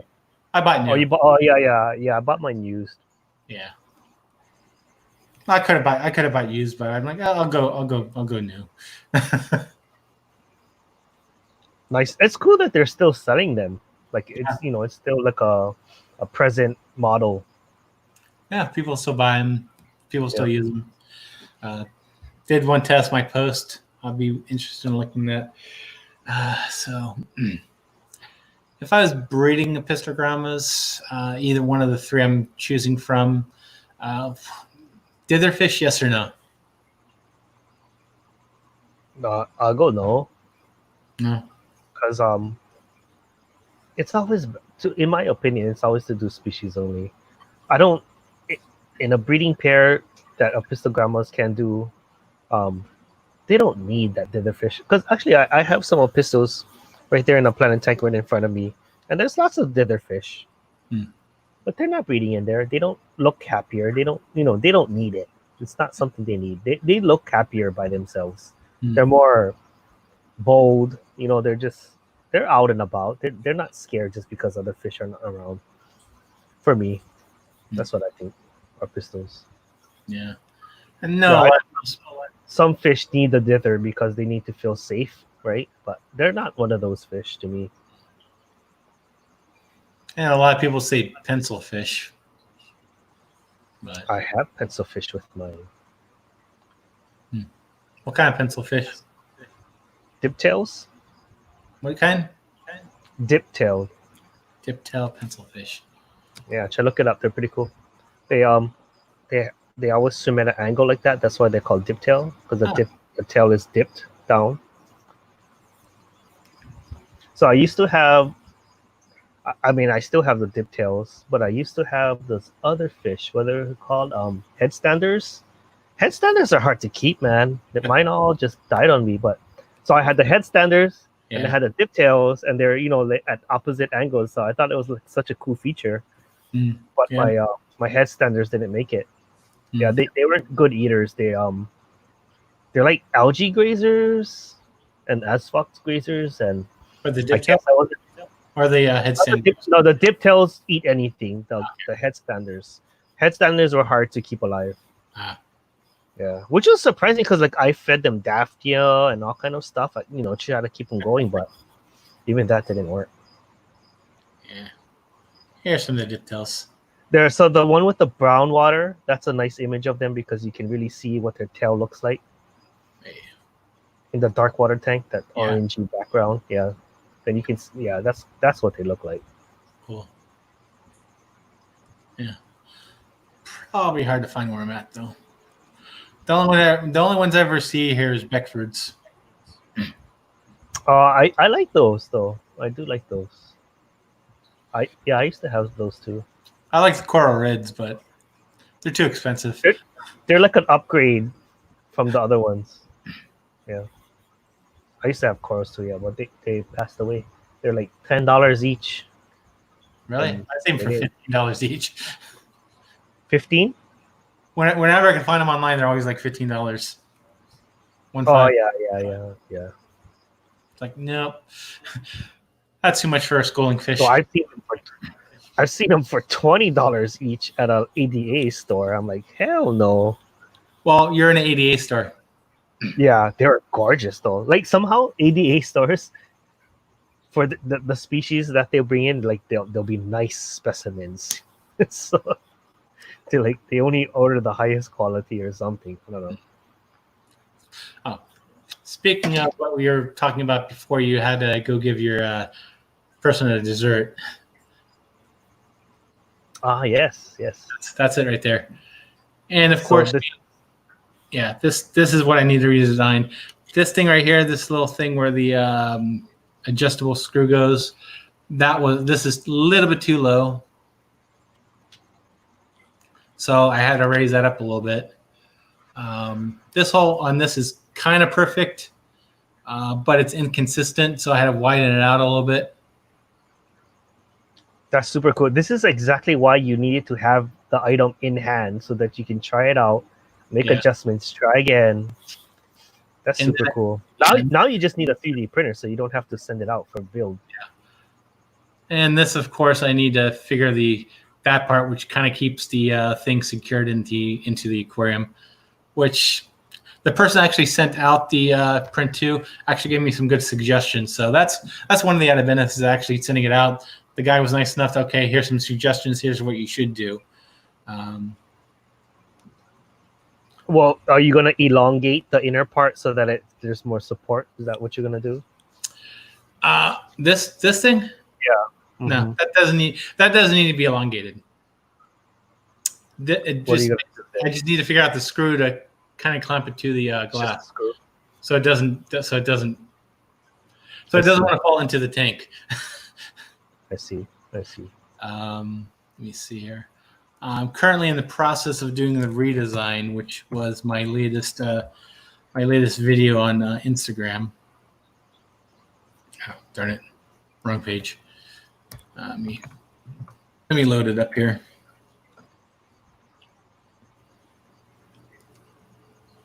Share screen again. Vermont tubs, white clouds are actual adult size on Streetwise's. For my outdoor Vermont tubs, I think my white clouds are actually adult sized.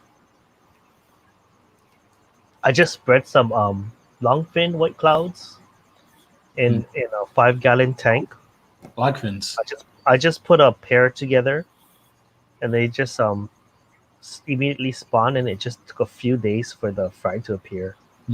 those fish are very easy to breed as long as it's species only, and you have nothing else in the tank. No snails, no scuds, no nothing. Put some moss in there, and they'll breed. But they won't breed with snails in there. It's like because snails can eat eggs, so can scuds. Gotcha. Okay, gotcha. That's why. Okay. Yeah. And I think That aspect. certain eggs can make it through those types of organisms, like they won't. But I guess white clouds, maybe the eggs are too soft and they're just delicious and they'll get eaten. What about with the pistogrammas? Would the snails go after pistogramma eggs? Well, pistogrammas are good garters, so you can have snails with pistols. No problem. I've seen the pistogrammas. In my tanks, they grab the Malaysian drum snails and kind of carry them around the tank. Yeah. Get out of here. Go ahead. Any cichlids, when they protect the eggs, even ancestors. Yeah. So here's my latest design on the thing. I already shared this at the Streetwise, but and of course I'm on Instagram too. But this is my latest design.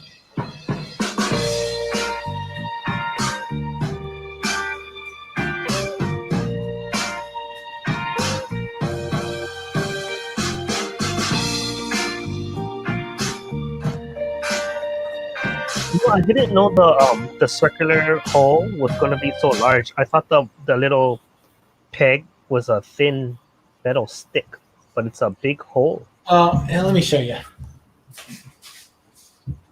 What it is, it has an inner cylinder.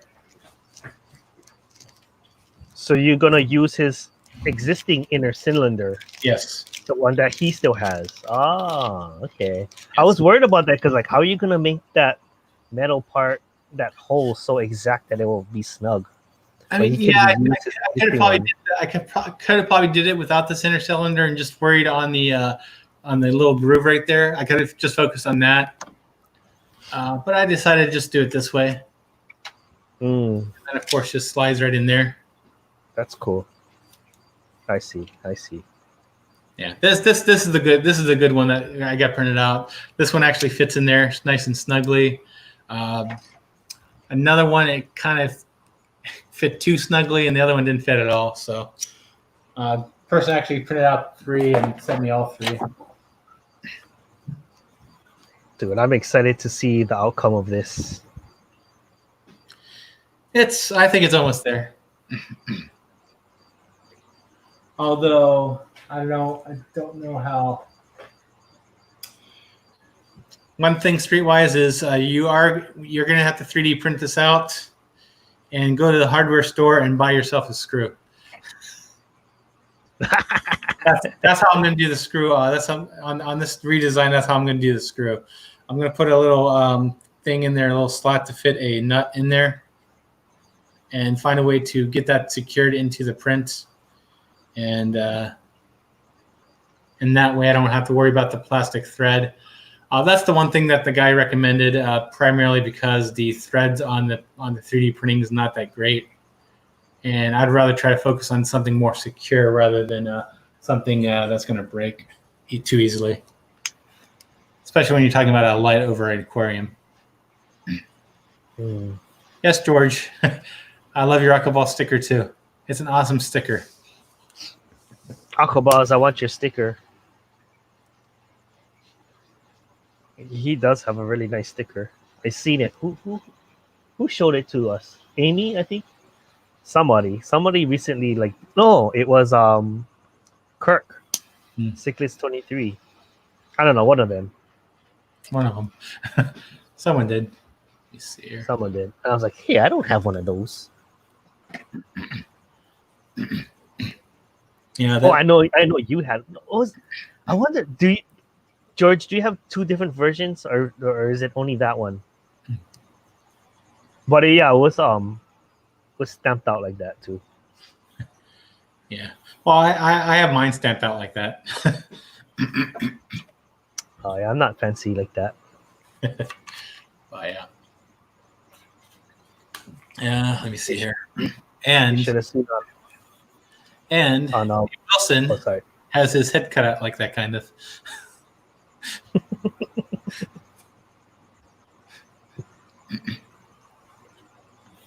He was doing a stream earlier. Was it today or yesterday? Yeah. Were you there? It's yesterday, according to today's third. Oh no, yeah, no, yesterday. Yeah, Wednesday. He did it on Wednesday about substrate. That was a good stream. That was Yeah. I was like, oh wow, he's actually doing a full-on fish educational stream. that was a really good stream. Yeah. I think I still need to finish it.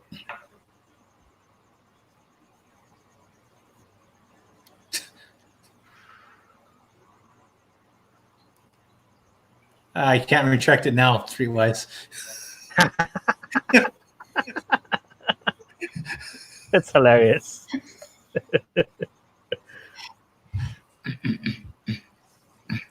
Although I don't know what that was reference to, but Yeah, me neither.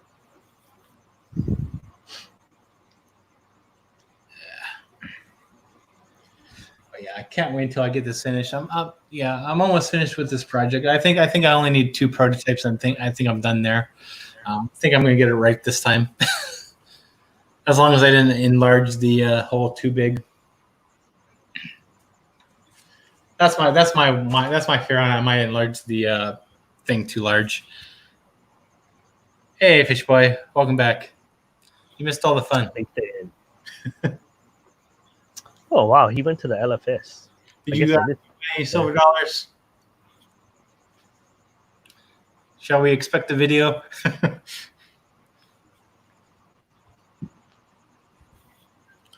But yeah, right now I have a lot of videos in queue right now, a lot of video ideas, and it's like I have a lot of things being filmed right now. I have, of course, I have this thing being filmed right now, being put together, and I'm just going to release it all at once rather than just bits and pieces. So it's not going to be filmed until it's actually a functioning prototype. Fish Boy got red male guppies and 6 females. I have that. I have one I'm editing right now, which is probably going to be my next one released, which, what is that? It's on a, something to do with water changes. I'll leave it at that.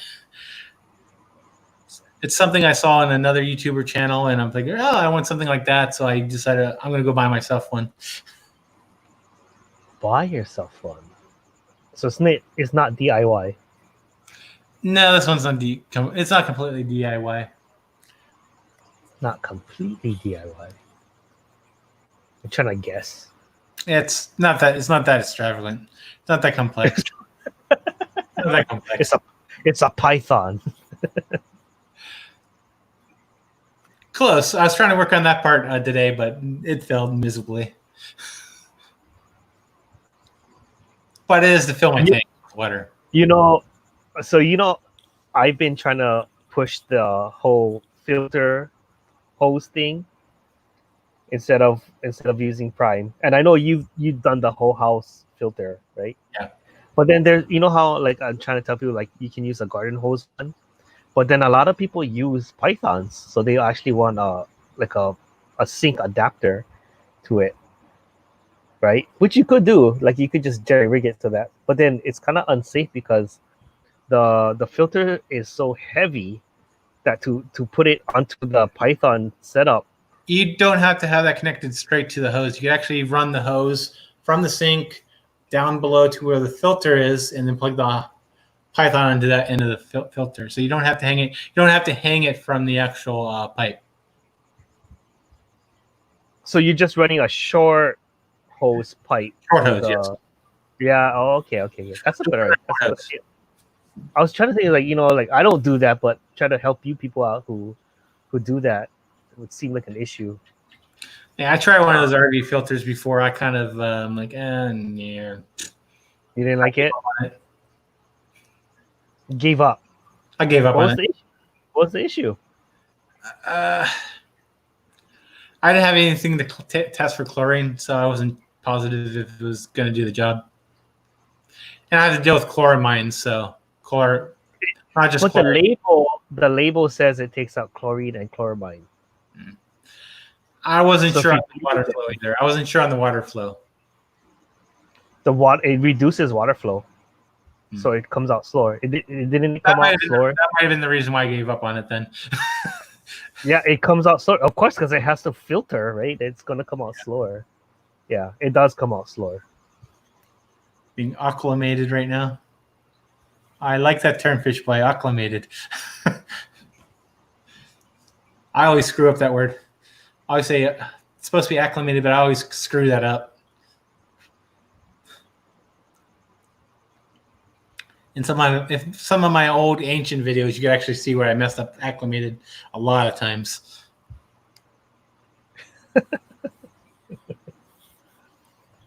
But I like that term better, acclimated. Acclimated. Acclimated. Acclimated.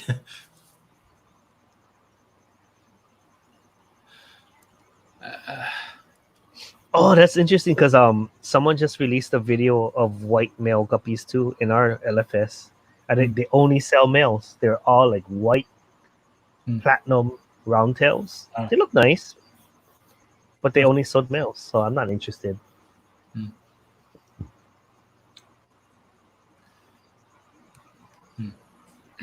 I don't buy any guppies that I can't breed.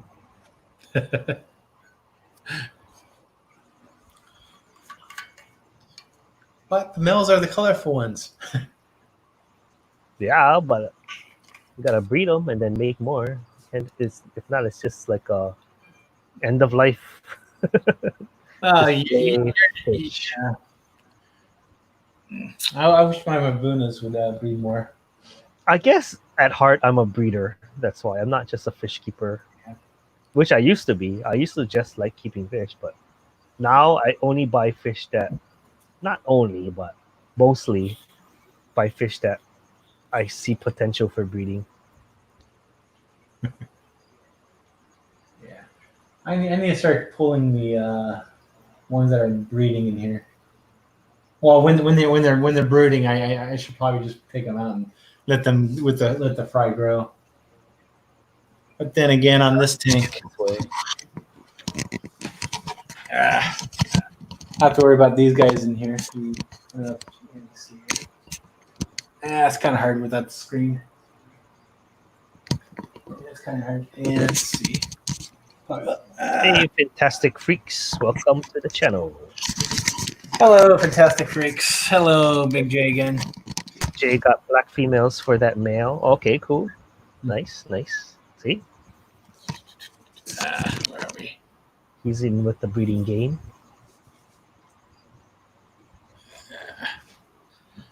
Aquamated.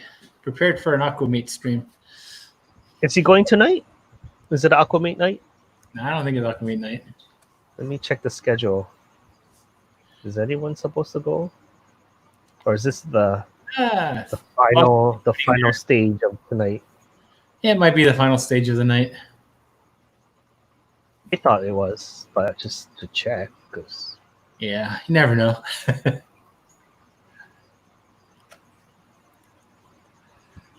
let's see. I wonder how Ed's doing on his little cardboard aquarium. That was unexpected. Yeah, it was. I turned on the stream like late. I'm like, what's up with this arts and crafts stuff? Am I on the right channel? Hey, George, you're still here? How was dinner? Oh, whoops, wrong button. How was dinner? How was your food, Mr. George? Make sure I'm hitting the right. Here's a link again, just in case if anyone does want to come up, George or Streetwise or Big J. Although I think it's past Big J's time for stream. He normally cuts out earlier just because he just wants to relax. Yeah, right about now is his curfew, I've noticed. It's fine. I mean, there's certain times where I just want to sit back and relax, and just like watch YouTube videos rather than being part of a YouTube video. Hoping I get enough guppies that I don't have to buy anymore. You always have to buy more.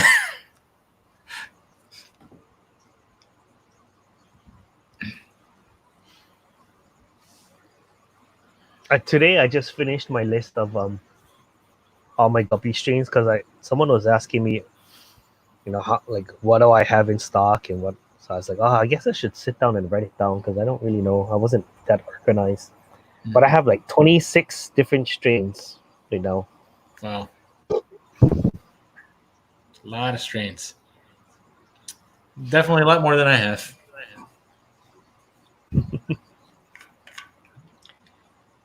And each of them, by right, should have at least 4 setups. By my the way I like to do things, which is like 1 for the breeding pair, 1 for the fry, 1 for the males, 1 for the females. So that's 4 tanks or 4 setups for each strain. So that's 100 setups just for guppies, which is explains why I have at the beginning.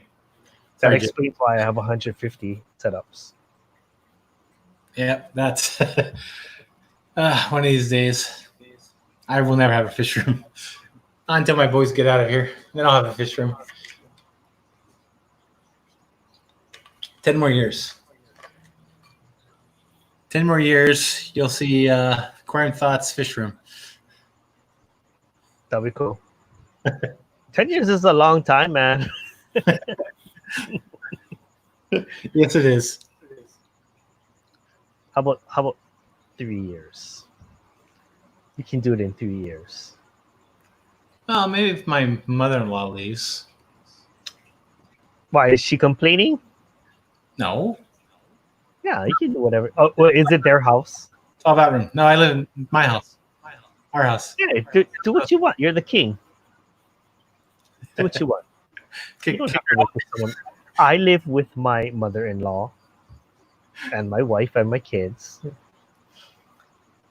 Free babysitting. Yeah, same here. Actually, on this tank, streetwise, I think I'm going to shut it down for the night because the fish, they're just a little skittish right now. So it's not going to be a good show by any means. Is that a rimless tank? No. I see some. Yeah, I do see something at the top, but it looks skinnier than usual. I don't know. The dimensions are throwing me off. Like, that's not a usual size tank. No, it's not. It's a custom-made 60-gallon. Oh, cool. Or technically 53 if you do the measurements. Yeah. Yeah. Wish it was earlier in the day. I probably would be able to show off my tanks more, but right now they're all. Well, my multis are up and awake just because I have a light by there. Sleep for new tank. If you're leaving Streetwise, see you later. Have a great night, okay?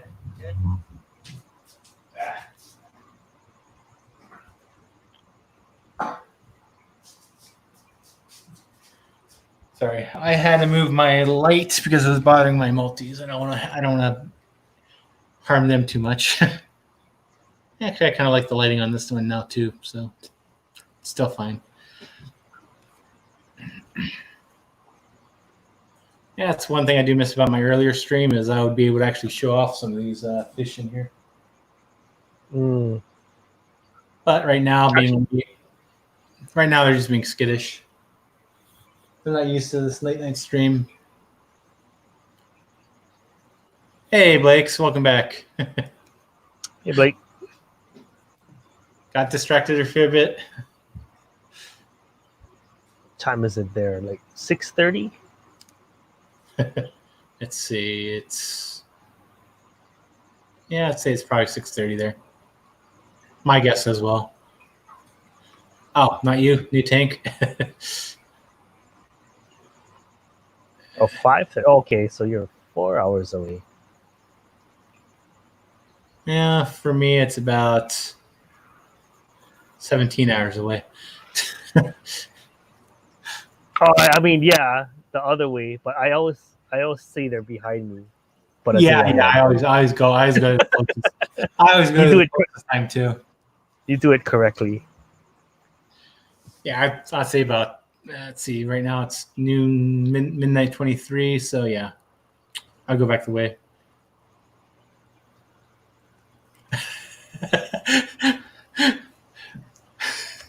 Hey, even Blake was recommended as well, Jesse. Jesse, did you see I was recommended Swisky's video of your? Oh no, I did see your comment, Blake. If that's what you meant. Yeah, and so Blake, you said that today. Dave, you said that today. Who was the other person? Cop.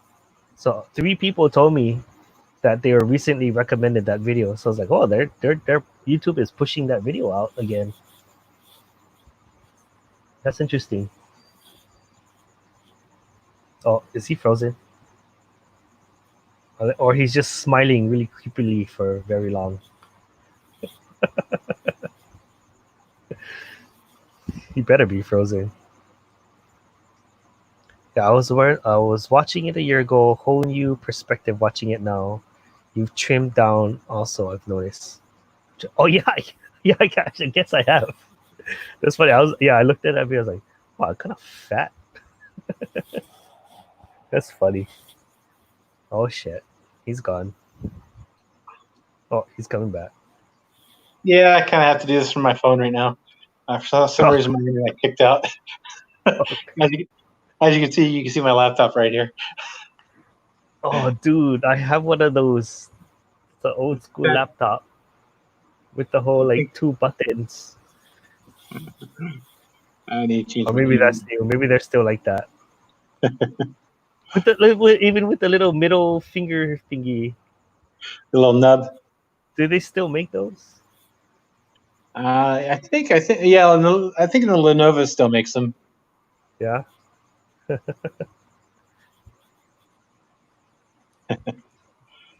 Yes, Blake. I was actually talking to Jesse about that earlier too. The whole recommendation of Jimmy's video. Yeah, every once in a while I like to check back into that video just to like see if see how it's doing and if there's any questions. And so recently, I think a month ago, I decided to answer a bunch of the questions finally that people had. Because they were directed towards me, so I was like, I guess I gotta answer, right? That's something that you never see because it's on someone else's channel.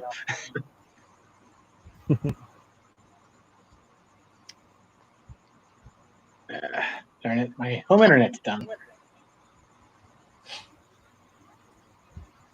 And then I seen someone suggest, I think it was very recent. Someone said, "Oh, okay, can you go to go do the same thing to Hawaii Hobbyist channel?" Like they were asking, like I don't know if you guys know Hawaii Hobbyist. He's another YouTuber from Hawaii, but he started like way after me, but he grew way faster. So he surpassed me like way beyond. But they're telling him to go show his house. Actually, he's my friend, so I mean, I hope he does do that. It'll be super cool. But I just thought it was funny because like how many people, he's Hawaii Hobbyist is a guy who wants to remain anonymous. He doesn't show his face. He doesn't respond to people's comments if they're asking to contact him. Like, oh, can you I want to buy something. He doesn't respond. So what happens is because people know I'm friends with him, they contact me. They're like, "Oh, can you get me his fish? Can you and ship it to me?" I told my friend. I told him like, "You know how many people ask me about you? It's like, can you respond to them? Can you do something about this? This is kind of irritating." I thought that would be.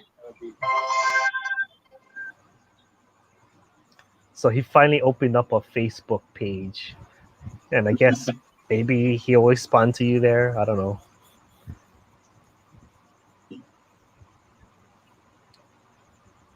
Ah, cool. My computer's back up. Okay. Oh yeah. I have a lot. There's a few channels out there that surpass me by leaps and bounds. Otter Creek Aquatic was around my range at some point. Yeah, I remember Otter Creek. He started around the same time as me too. Maybe a little after, maybe half a year after or so. But he's still doing good though. Like he probably more concentrating on the fish breeding sales wise than YouTube. I think that's probably what he changed his focus on. Yeah. Yeah.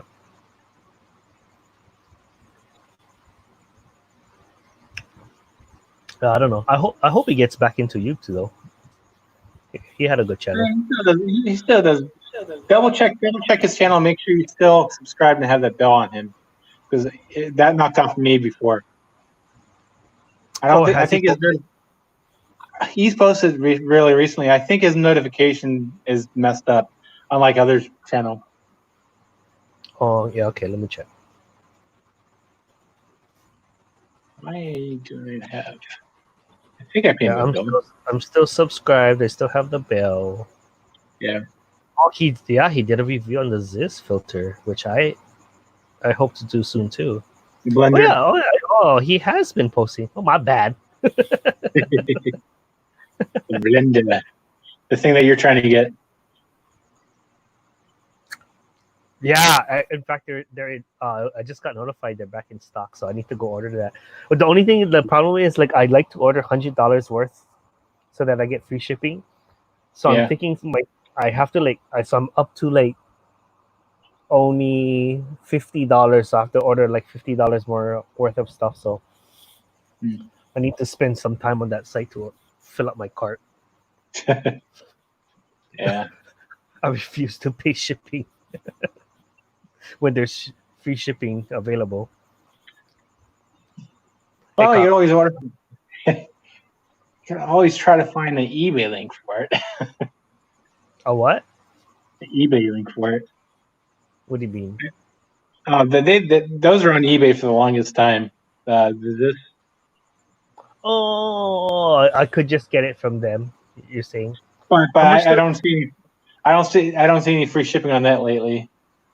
How much does eBay charge though? Is it cheaper? The seller on that one's been charging like $15 shipping lately. No, but how much is the cost of the item? About the same price. Of the same price plus 15. Okay. Yeah, I would check, but my internet's not working right now, so I might have to reboot my my router. So yeah, Cop, you need to send me all the people you follow on TikTok, because I don't know everybody. I heard like LRB is on TikTok. Who else? So, whose stream was we on today that told us like, oh yeah, a bunch of us are. Chattanooga Heads. I did. So Fish Room Fever, he had him, so I was like, oh okay, I'll follow you. And then I found Priscilla. I found LRB tonight, but then I don't know everyone else.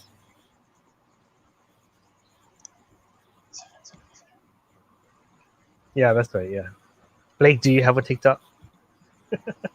I'll follow you. I only have 7 followers on TikTok. I'm a failure on that site.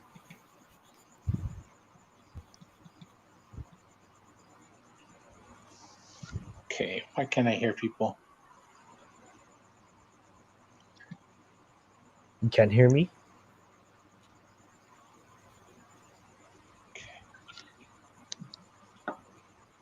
Okay. Right now, my I can't hear anyone. So, you talking, Jesse? You can't hear it. Yes, I'm talking. Can you hear me? Barely. No. Give me 1 second. I'm trying to sort out my internet problems. Okay. I can handle it. You should be careful. Okay, that's why. Okay. Let me see here.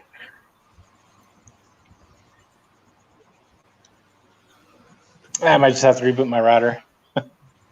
I think Cop is one of my only followers on TikTok. Okay. One of 7. Okay, I'll be back again, guys. Okay.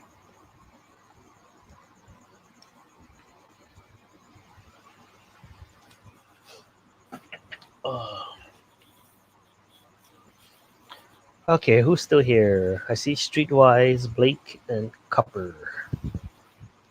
That's about it.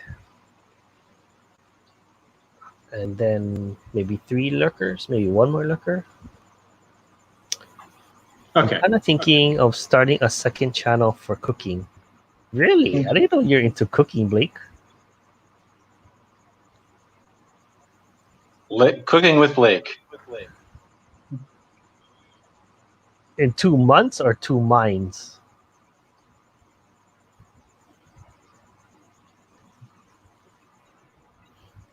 Cool. Cool. I always like to follow like people that I follow. If they have a second channel, I always follow it too. Even though it's like a off topic, I always, it's like you like the person.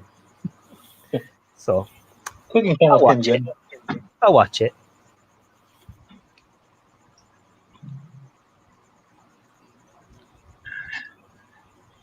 Yeah, it's the cab company. Cab company's out. How's the stream quality right now on my phone? That's good. Better than my freaking MacBook Pro webcam. Like they suck. Like can't they put a better camera on these things? It's a Pro. The cameras are terrible. My camera on my ThinkPad, that's terrible. But that's why I have a separate webcam on it.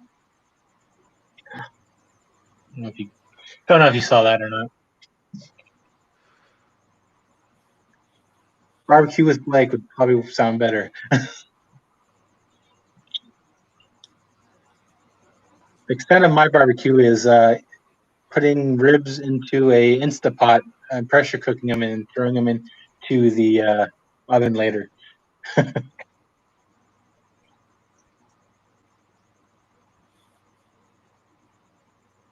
Start that channel before making a TikTok.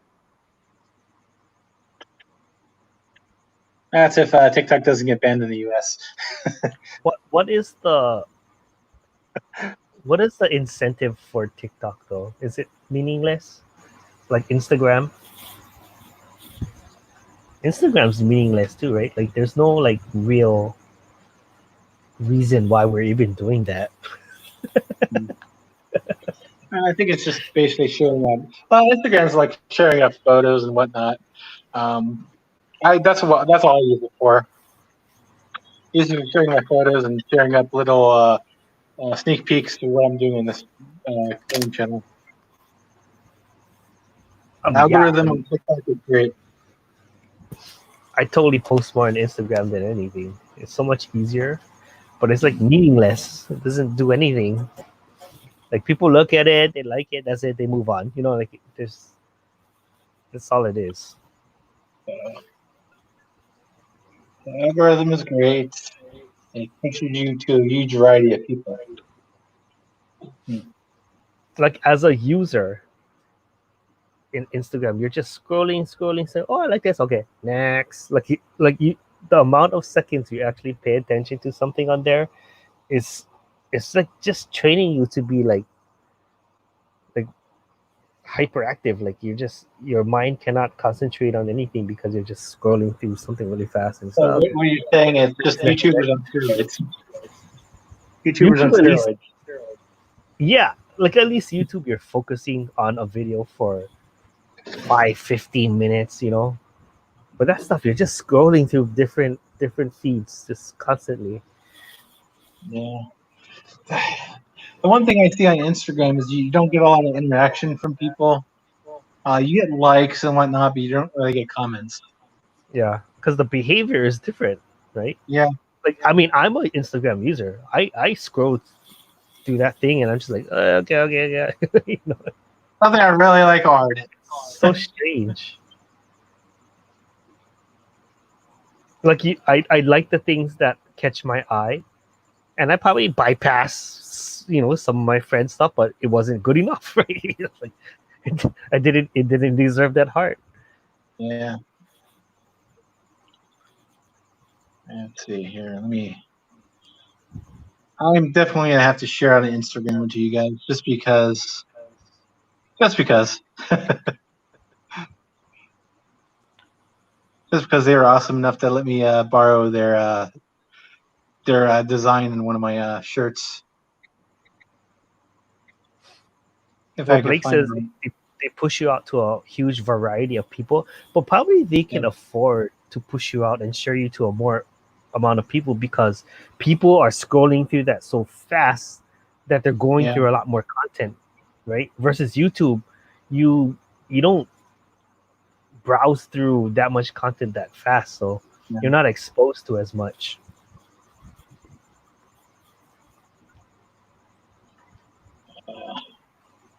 Where's my grandmother's? Blake's barbecue. Can I not? Oh, I can't make I can't make a comment on this. How do I add a comment?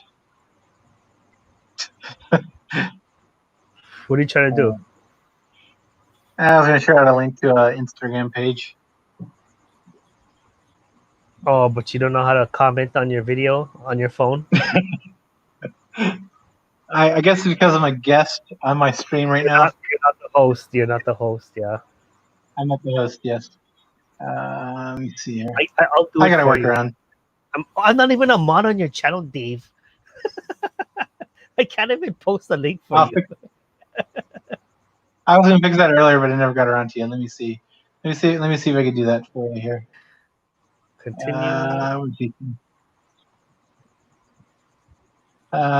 Hey, Jesse, can you post something on the chat right now? Okay, we try. Okay. It's been a while since you posted something in chat. So. Aquarium Thoughts. Okay, there we go. Oh shit! I lost it. Okay, here we go. I'm gonna post an Instagram channel. This person actually basically I was looking for a design. I was looking for a design for my mud skipper shirt, and I originally went to Fiverr, and basically the Fiverr person, all they did was they went on some photo stock page, stole it from there, and just sent it to me. But then I found this one other design on it, and I liked it, and I decided I wanted to use that one. So I actually found the Instagram and just asked them, yeah, they're like, yeah, sure, go ahead.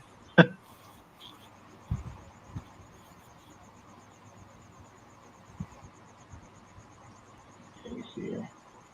So basically, the design is actually my mid skipper shirt. Which, if it loads, I will. No, it's not gonna load. They didn't post it on their. They didn't post it on their thing, right? Their drawing. What? The Instagram channel or whatever you call it that you posted. They had it on their Instagram like a while. I think it was posted somewhere else, and I saw it. I'm like, oh, I like that design. I want to use it. And I found their Instagram channel. I DM'd them. Okay, do you mind if I use this on a shirt of mine? And they allowed me to use it for free. Oh, I see. Okay. This was after the whole Fiverr thing.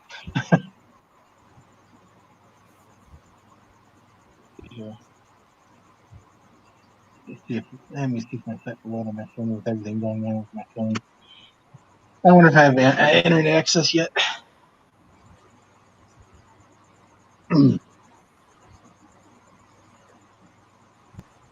Let's see if I can go back on my laptop again yet or not. Fiverr is that site where you can hire someone to produce some kind of multimedia content for you. You just kind of like describe what you want. Is that what it is? Yeah, that's what that is. So if you actually go to my store at aquariumthoughts.com, if you look for the mud skipper design, that's the mud skipper is what that one person drew and created. That allowed me to use it.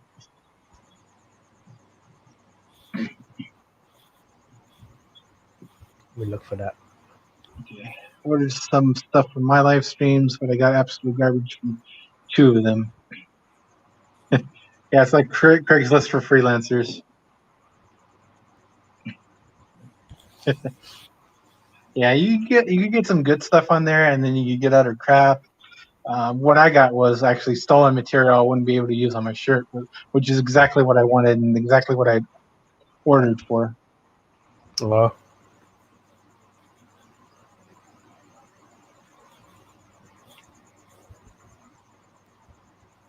Yeah.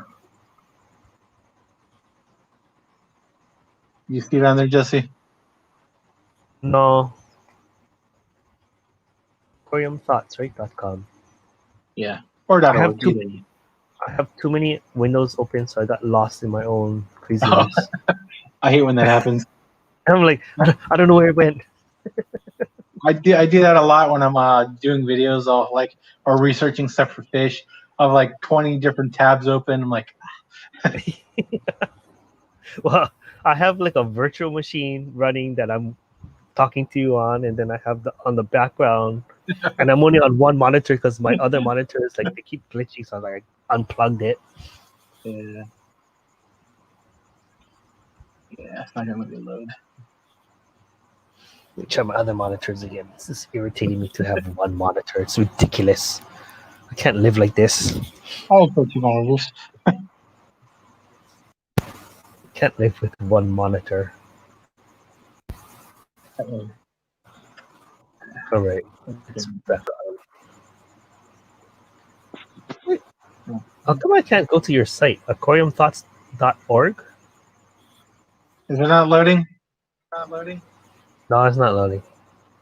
Yeah, it's not loading for me either. Oops.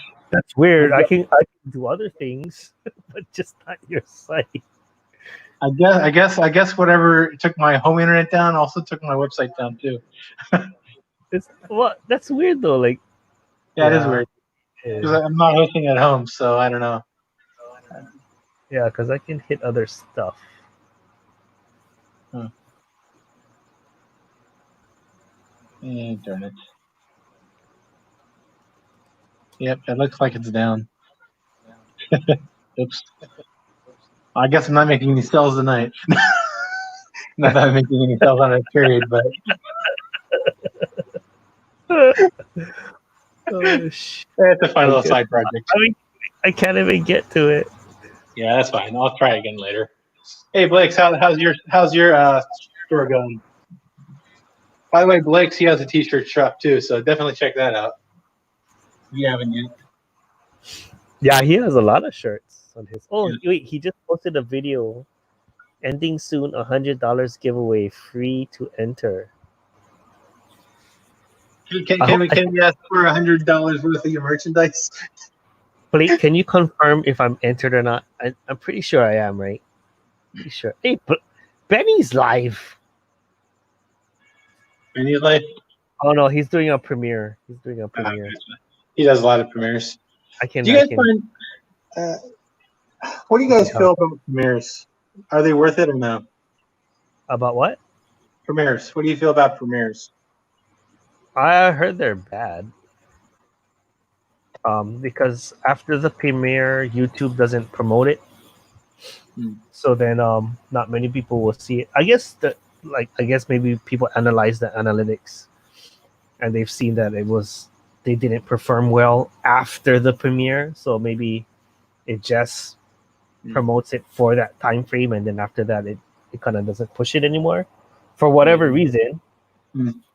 Because I thought the YouTube algorithm was basically based on amount of watch time. So if someone watched it from beginning to end, then they promoted that better, right? Yeah. And you would think a premiere would do that because there's additional interaction. You're live, you're talking to the person who posted it, you're gonna kind of stay on for the whole thing, right? So naturally you would think that would actually be a good thing, but a lot of people have been saying, even Ask Candy, she's been saying, yeah, it's been found that it's not beneficial. It's actually harming, and a lot of people are just stopping because of that, which I just don't understand why. I just don't understand. Yeah. Oh, yeah. Blake says they're a waste of time. Yeah, I mean they're kind of fun if it did work out. It's just the fact that it doesn't. If I it would. if it underperforms because it's a premiere, then that's gonna cause us not to do that. You know. I wonder if we're going by old information though on that. I know when all that was going on, it was fairly new in YouTube, and that's when everyone was talking about it. I wonder if it's still the same situation. So I guess like if we can find someone who has a pretty standard rate of watch numbers, like Blake actually, you're a consistent poster. You post every day. Probably your videos are pretty consistent. If you can probably just try a premiere and see the difference, like, oh yeah, I see a difference in the numbers, and it was probably because it was a premiere versus not. You would be a good test for that. Yeah. Blake, do you feel like being a guinea pig on this? It'll make good content. You can give us a report back in a video form. You might actually get some other YouTubers looking at your video as well. I'll be back. I'm gonna use petrol. Yeah, that's one thing I do wonder. I wonder if premieres I wonder if their issues are fixed. I haven't really heard any recent news on premieres. Been a while since they came out, and when they first came out, everyone was talking about it, but now I haven't really heard much about them. So I wonder, exactly like I'm saying, I don't know if we're going to go by old information.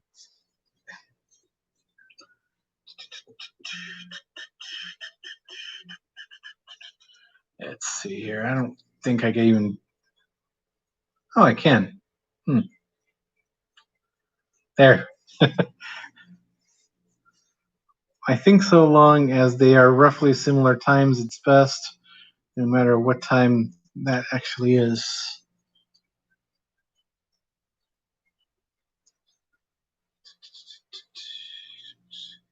I experimented with upload times a while ago, didn't make too much difference.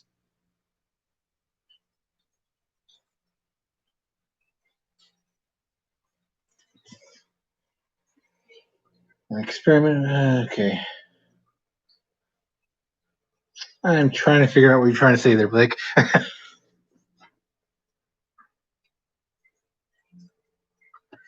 Not quite sure. Let's see. I think. Are you talking about premieres, Blake? As long as they're roughly similar times, it's best, no matter what the time actually is. Yeah. I should probably do a premiere. I might have to experiment with this one of these days. Probably do a premiere on something and see how it goes. Maybe do a premiere on my unboxing that I'm going to be filming tomorrow, or later today, actually, considering today is Friday. That way I could get some good analytics for my own channel, see how it goes. And primarily this next video I'll be filming, it's not really going to be, not the next video that comes out, but the next video I'm going to be filming is not necessarily fish related, but more channel related. I'll probably have to take a look and see what's going on. Some people load at specific times because they think that influences if videos go well or crash, but I found the first 24 hours results are similar regardless. Yeah, I think I've been seeing that as well. Where if I do if I release my videos in the dead of morning my time, it does the same if I release them early morning my time.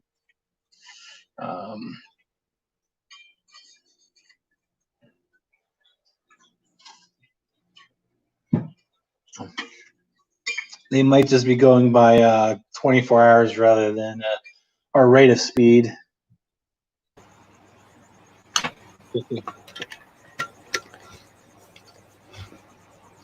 If I did premiere, I'd have to decide which one to target.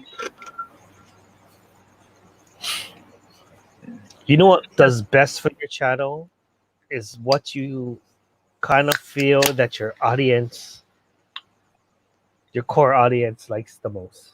I think that's the best for your channel. Like if you're like, oh, these tend to do better, and sticking to that it will continue to tend to do better. Yeah, probably. I've been actually pretty consistent lately, so my numbers, anyways, they're at a decent kind of range, I think. That's not as helpful though, because like if it's really consistent, then you don't see that variance. Like when you see that variance, that those spikes, then that's really telling you like, oh, that's what's supposed to be good, right? So you want to see those spikes. Yeah. Yeah. But primarily, I think the ones I really get spikes on are the ones where I actually do setup videos. That really spikes on my channel. Yeah, setup videos are always good. New setups. Yeah. But then that means you'll have. That's hard to like keep doing that. You can't always do a new setup. Well, it's not necessarily setups; it's just setting up devices. Like my most popular one was when I was setting up the Inkbird temperature controller. That is at like I think like 9,000 views, which is probably my second highest. My highest is my Shamu video, the first video on my channel that shows that I did back in like 2001 or something. What is? I never watched that. What is it about? Which one? What is a Shamu video? What is that? SeaWorld came in. The killer whale? Yeah, the killer whale. Oh, you went to SeaWorld and you filmed it? Yeah, it was a video I took on that day, and I posted to YouTube. Nice. Okay. No. I'm tempted to delete it, but like with all those views, I'm like, I kind of like all those views. Yeah. And it still gets a few views here and there. So that wouldn't be fitting for your channel now, though. you can't keep producing those. No. But I did a mistake when I first started the channel. I deleted a lot of my old channel videos that are on there, which in fact I should have probably just hid instead of deleting them off. But maybe you should call yourself Dave's Aquarium Tech, because you're into like the technical devices in the aquarium. All my videos not all that tech though. So, but that's what's doing well. Then I won't be doing as many videos as I do. That's probably the ones I watch. But yeah, I do have something. I need to write this down into my notes. But I have a series I'm going to be doing, which is going to be very tech related. See, coming up. Let me put that in my notes. Let me open up Google Keep here. Oh, Jesse, how's the Are you still using Keep or no? Oh no, not after that night. It had potential. I believe in it, but it lost steam. I did not pick it up after that. Yeah. It's just one of those things that gets forgotten about. Yeah, it did. It got forgotten. I believed in it that night. I was like, yeah, this might be helpful, but nah, it didn't. It helps if a lot of other people use it too. It's like, oh yeah, I gotta check my Keep. Then you hear it. It's like it reminds you, like, oh yeah, I gotta check my do or something. I wonder if I can add you. There's still widgets. I wonder if you can add a widget. I'm gonna add a widget. That would add be a helpful. widget to my phone. Yeah, but I'm moving off of Android, so I'm gonna go back to Apple. Apple don't have widgets. How dare you? I know. I fucking hate my LG. That's it. I need to kick you off the screen now. Oh no. You're dead to me. Yeah. I'll download an Android virtual machine so I can just like run it in the background. Yes, like I love that, and I like when you can see when your viewers are on. But I don't know. Audience is 30%. 20% USA, 22% Australian, 10% UK, and 6% India. What do mine say? Oh, that's interesting. I mean, I guess that makes sense. That you would be a lot more diverse because mine is a lot higher in USA because I'm from here. Okay, mine 54% is US, 6% is United Kingdom, and 40% is other.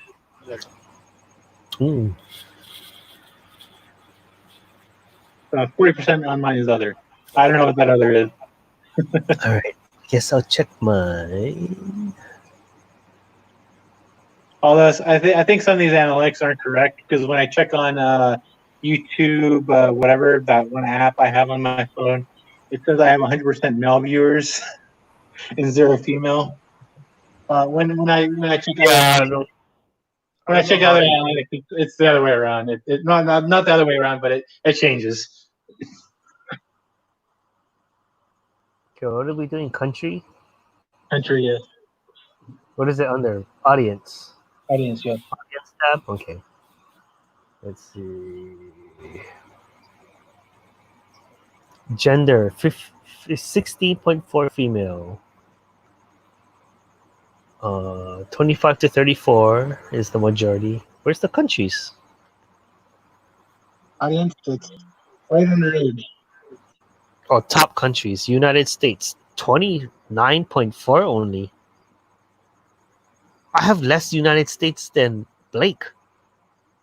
Oh my God. What's your second country? 16.6 Philippines. What's up with that? India 13%. Indonesia 5%. United Kingdom 2.8%. Wow, I did not expect this at all. Where's Australia? Blake, you're not watching my stuff. Probably under other. It's like 0% Australia. You're seriously not even on the board, Australia.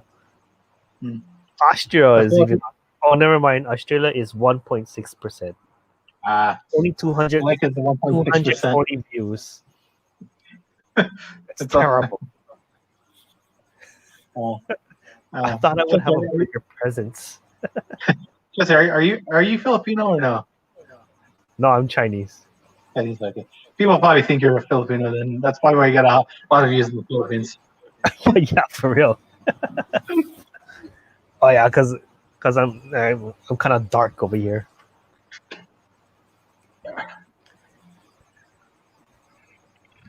Let's see, what other analytics can I look at? Now, my freeze might screen when I do this. So. Let's see.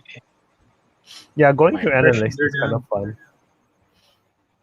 My click-through rate is a little bit higher now. It's at 5.2. So I guess Blake, Nathan, and Aquamate probably watched my videos, and they're all at 240. maybe no, not. Who else is in Australia? Rabbit. Oh, yeah. Blackie. That's it. That's it. Let's together. Can't think of them right now though. No.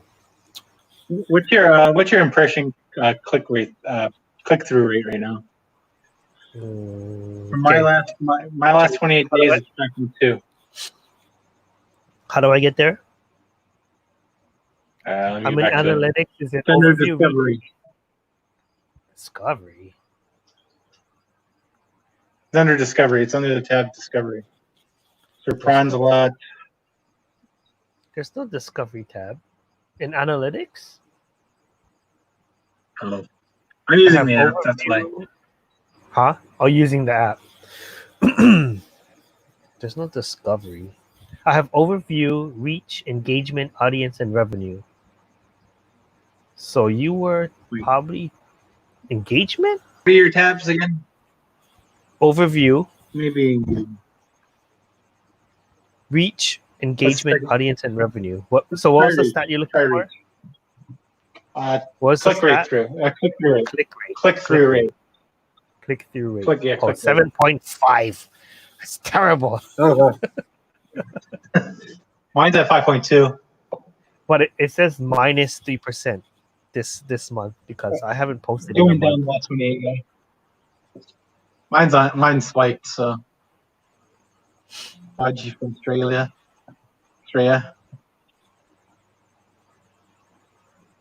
Mine has never gone over 9%. I've had a few personal videos go up to 10. I think 7.5 is good. I'm looking at the graph. Yeah. Yeah, it's between the lowest was 6 and the highest was 8.3. Unless I see Let's more. see. See more. Lifetime click-through rate for me is 5.3. Lifetime is 16.7. Oh, That was my scuds. Get rid of scuds. oh, your highest video. Okay, let me see. Let me go by That was video. such a shitty video. Oh my god. That was like What? my worst video ever. What? Get rid of scuds. Get rid of my scuds is like my best click-through rate. But it's if you watch that video, it's horrible. It's like the audio. You know why, Jesse? Why? You kicked butt on the thumbnail. Yeah, that was a good thumbnail. That's all that matters. There you go. Yep, that's all that matters on click-through. Yeah. Yeah, but that's click-through. There's other things that are important, like watch time, retention. Yeah. Is there retention? Like how long, what percent do they actually watch through the video? Does anybody know? That's interesting to me. Let me see. Where's that at? I would call it retention, but I can't find anything that's called that. There's watch time, there's views, average view duration. Yeah, but it depends how long the video was. I want the percentage, not the duration. YouTube doesn't care about that. YouTube doesn't care about that. So they only care about the actual time. That's true. Yeah, I care about the percentage, but they care about I care about that too. Mm. My watch time is going up the last 28 days. Engagement? I guess maybe engagement. Yeah, it's still just an average. Yeah, they're not giving me what I want. Well, they never will. They never will. Hey, my website's back up. Oh, okay. All right, let me take a look. Okay, let me go back. I don't know. It's regular downtime around midnight. Could be. Okay, I'm just gonna post the link here. Or can I? Can I? Or can I not? You should I think be I able can. to. What is it? aquariumthoughts.com? Here. Here's the link to the product I was talking about, my mud skipper design. This .org. Or .com works too. Couldn't get the .com to work, but the org did work. Okay. It's working. Yeah. Let's see. Amazon. Check out your Amazon links. So the link in the chat, that's to the mud skipper design, which is the design that the person on Instagram let me use. That they worked on. Oh yeah, I forgot that's what we wanted to look at. Yeah, that's what it was. That's why I was trying to load that. Like all that time. What? Whatever took down my internet and Spectrum in my area took down my internet, because now my internet's working too. Weird. So I'm gonna end this. There. Mud skipping around. Now I'm back on my computer. That's cool. Yeah, the mud skipper. That was the design. I added the words, so the words are mine. So it's not like I just put her design on it, but I added the words around it. That's definitely an African mud skipper.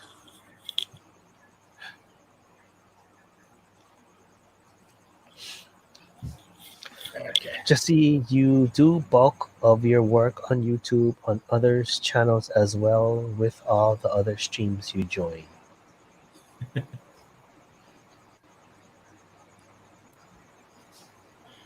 That's true. He's on a lot of people's streams. That is true. A lot of other videos like on Jimmy's and JH Aqua. Yeah, JH that's true. Aquatics. Yeah, it's kind of weird how that worked out because like I don't really like to produce content, but I'll produce it once in a while. Once in a while. Once in a while. Yeah, whenever I feel like it.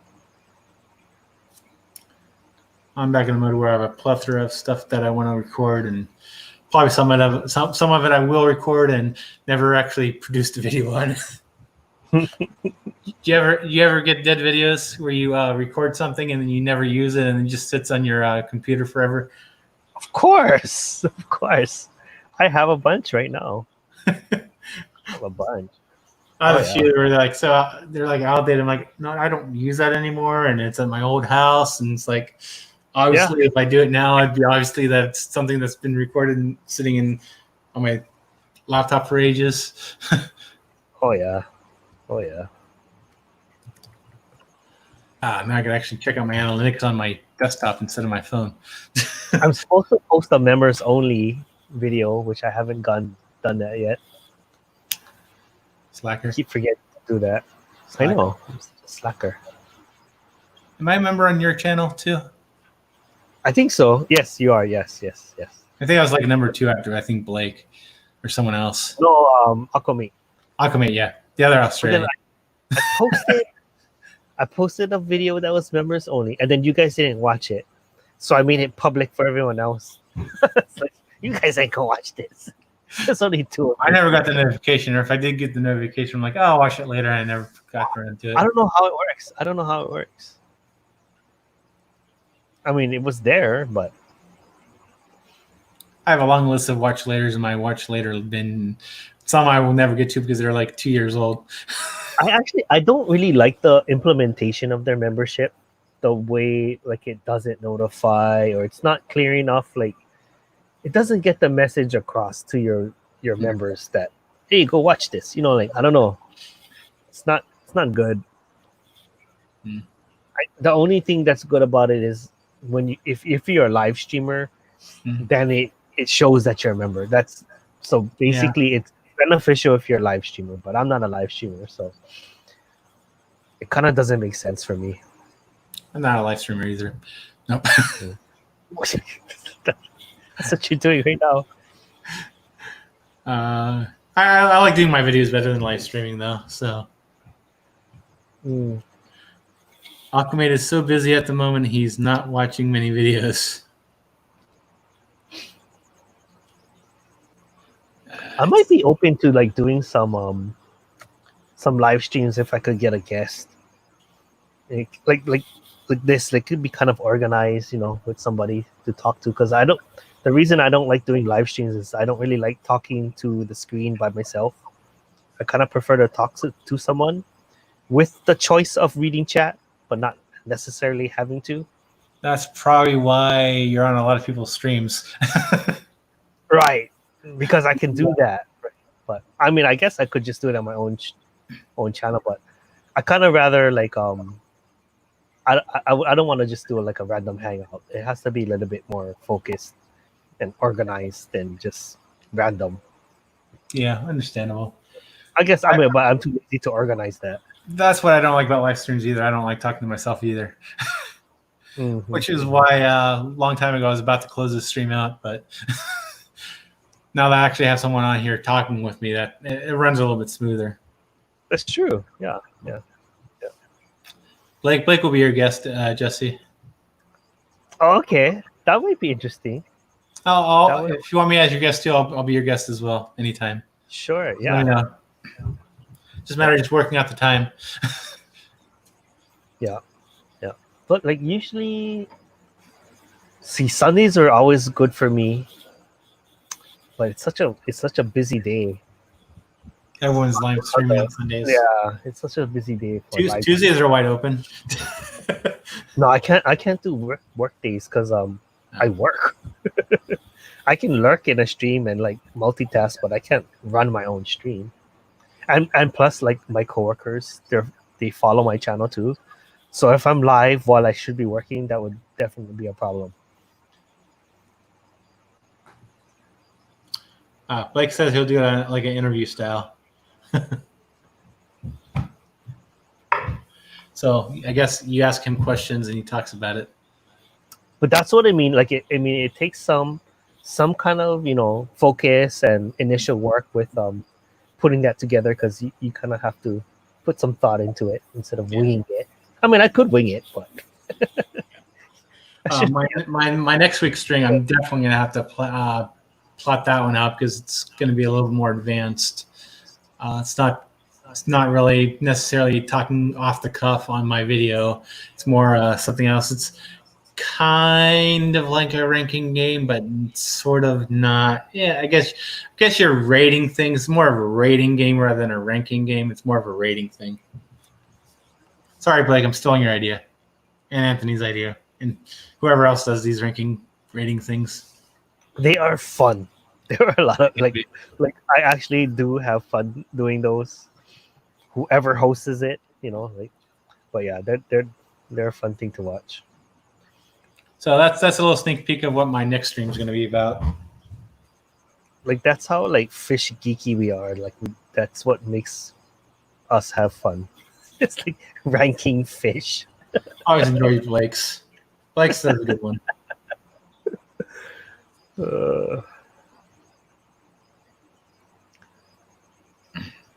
Yeah, I mean, I could. We should do that, Blake. I actually do have I probably could ask you some stuff that I don't know. Sounds good. Pick his brain, Jesse. Yeah. Oh, so Blake, I tried your breeding setup for the CPDs, but I'm doing the Dwarf Emerald Resboros, and they haven't laid any eggs. I don't see any eggs, so I'm kind of sad because like Blake's lying. It doesn't work. There's 2 males, 2 females in there, no eggs. And then I also did another setup with those blue axolotls, no eggs. It's not working. But I should show you what it looks like. I modified it. I did modify it. It's not exactly your setup, but instead of like how you like do 1/2 deep, 1/2 of it, I decided to lower it, and the whole thing has a false bottom.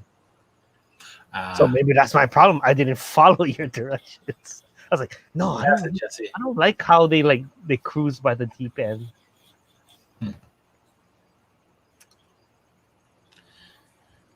False bottom. Are you talking about like where you put like an egg crate up above and you let the eggs fall down below where fish can't get? Yeah, exactly. Yeah, not egg crate because it's too big, but yeah, but something like, well, I just said egg crate because you can get the visualization. Yeah. I know you don't obviously want egg crate because it's too big. Defeats the purpose. Like, that CPD will swim through that.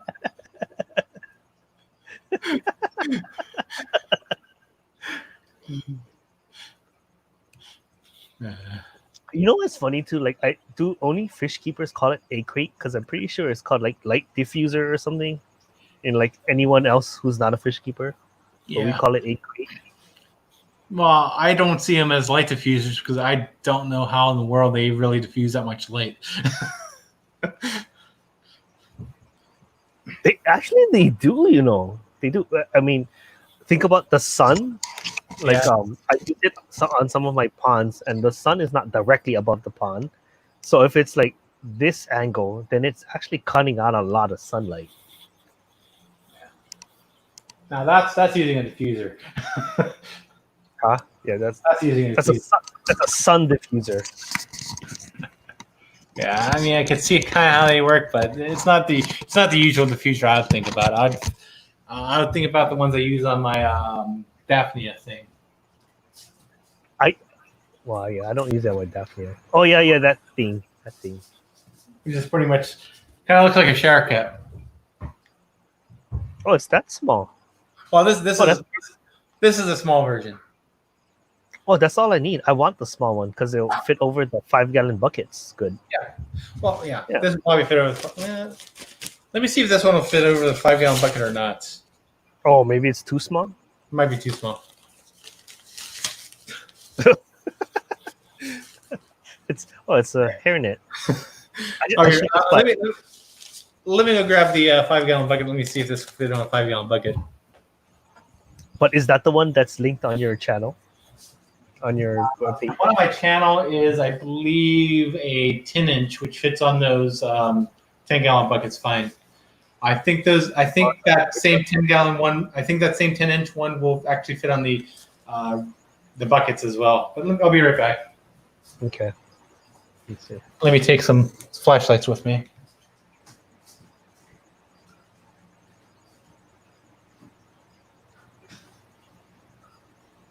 What is this? What is this box you're selling me? It's called the Lamonte 3581 Mobile Water Link Spin Touch Lab. What the hell is that?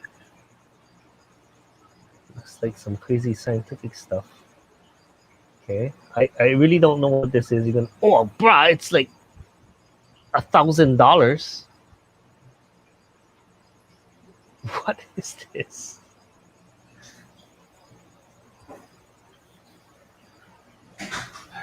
Demand for this item is high. Order now. You're still not telling me what it is. Okay. Let's see here. So Dave, what is this Lamonte 3581 Mobile Water Link Spin Touch Lab? What the hell is that? I talked about that on my, I think my last Wednesday live stream. I was talking about the API spin, that one water tester for the aquarium hobby that API came out with. That's pretty much what API cloned it from. So if you look at the API spin, let me see. Wait, so it's just an API water tester, but it's electronic. It's the API Aquaspin. That's what I meant to say. Yeah, but what does it do? Like, what is the goals? Test Why your do I need it? Test your water. Yeah. Here, let me post it up just to show you pretty much exactly the same thing. I think just basically API got it and just rebranded it. But it's not automatic. You still have to do a lot of things to make it work, right? Like you have to like put the water in, put a solution, and then put it in the machine, right? You basically comes with a disc. You get a disc and you put the water. You can put a little bit of water in there, and you put it in that machine. You close it up, and I guess it spins and it reads the parameters that way. But as you can see, the Lamont looks pretty much exactly like the API Aquaspin.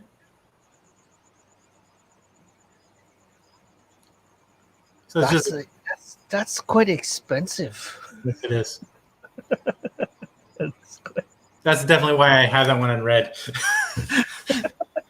I wouldn't buy that. That's too much. Yeah. Oh, I hope you get a commission for that if someone ever buys it. Jesse. It won't be me. It won't be me. This one definitely doesn't fit Jesse. Oh, okay. I think this is the 7-inch. Let me go grab the one I actually have that I bought. That should fit fine.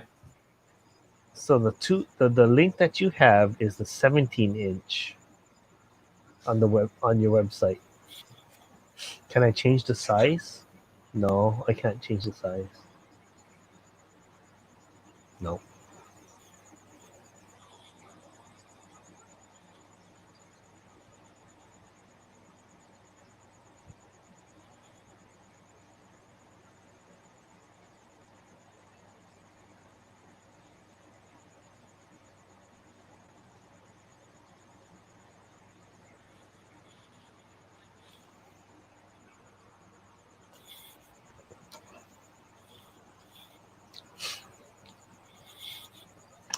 Yeah, Blake, we should do it one day. That'd be cool. I've actually never had an online guest. I've always had only real life guests that's like sitting right next to me. I've never had an online guest. Could be the first.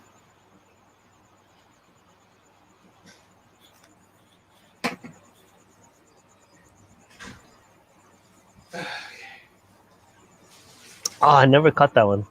Okay. I haven't caught wind of Gala for a long time. Oh, it's been a long. Maybe a few weeks ago I've seen that. Yeah, but here's the one that's currently on my Daphne one. Well, not right now, but this is the latest one I bought. That's the 17-inch. Is that the 17-inch? That's what you have on your site. It looks about that big when kind of looking at it. Wrong. Yeah, Amazon can be funky sometimes. Sometimes you can find things on Amazon and you buy it and then you click the link like months later and it's something completely different. Yeah, like I just bought these bags for shipping fish. Yeah. And then I really liked it because I used it and then I tried to reorder it and it was under the same description, but they're totally different and I hate it. Yeah. But I bought 1,000 of them because I was like, yes, this is the one I really like. I'm gonna buy 1,000 now because I bought 200 only the first time to test it out, and it was like a totally different item. I was like, oh my god, now I'm stuck with 1,000 of these, but I'm gonna use them anyway. Yeah. So, Yeah. sorry Yeah, for your 17 one. Yeah, this is the 17. Okay. Yeah, so that's how it fits on the bucket. Oh, okay, good enough. It's gonna work. Yeah. You probably have to bring it down a little bit further down the other things, and it'll fit nice and snug. Whereas the 10-gallon bucket, this fits nice and snug on that one. But this will definitely fit on the bucket, especially with the lips.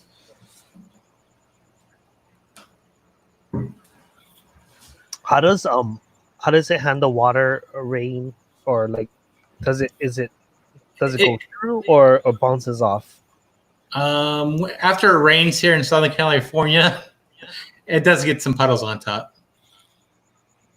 Oh, so it doesn't go through, then it'll hold the water. It's not. It might seep through a little bit. It might seep through a little bit. Permeable. It's slightly permeable. It doesn't just go right through. Because actually, I would like it to go right through. Yeah, I would like to go through too. I think it goes relatively slowly, so that's why I still have a puddle on it. Oh, I see. But I've noticed when I've ignored it, the level of water did raise. So, well, I have this. I need to go put this back on the Daphne. I'll be right back. Okay. Yeah, I guess the good thing about that is the elastic, but the water flow. I think I would want something that's a little bit more permeable to water.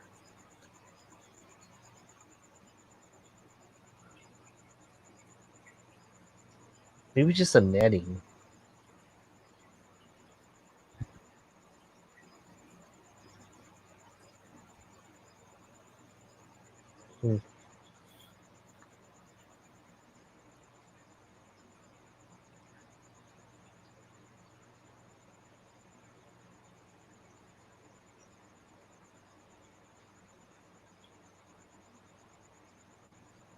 Hey Blake, did you try to order something from Aquarium Co-op but the shipping was too high? Is that what I heard you say one time? Okay, I am back. Yeah, I do like those diffusers though. It covers it and keeps the sun going into. So, But like so I'm sorry, talking to Blake. They have this policy where if you order over $100, shipping is free. So does that work in Australia too? You just have to order $100 worth?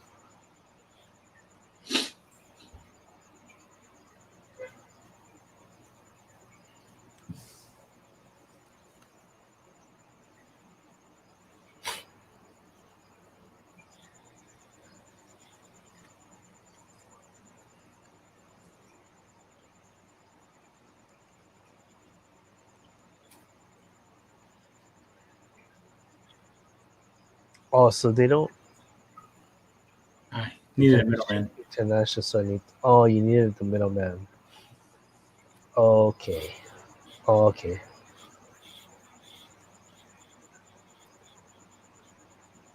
Okay.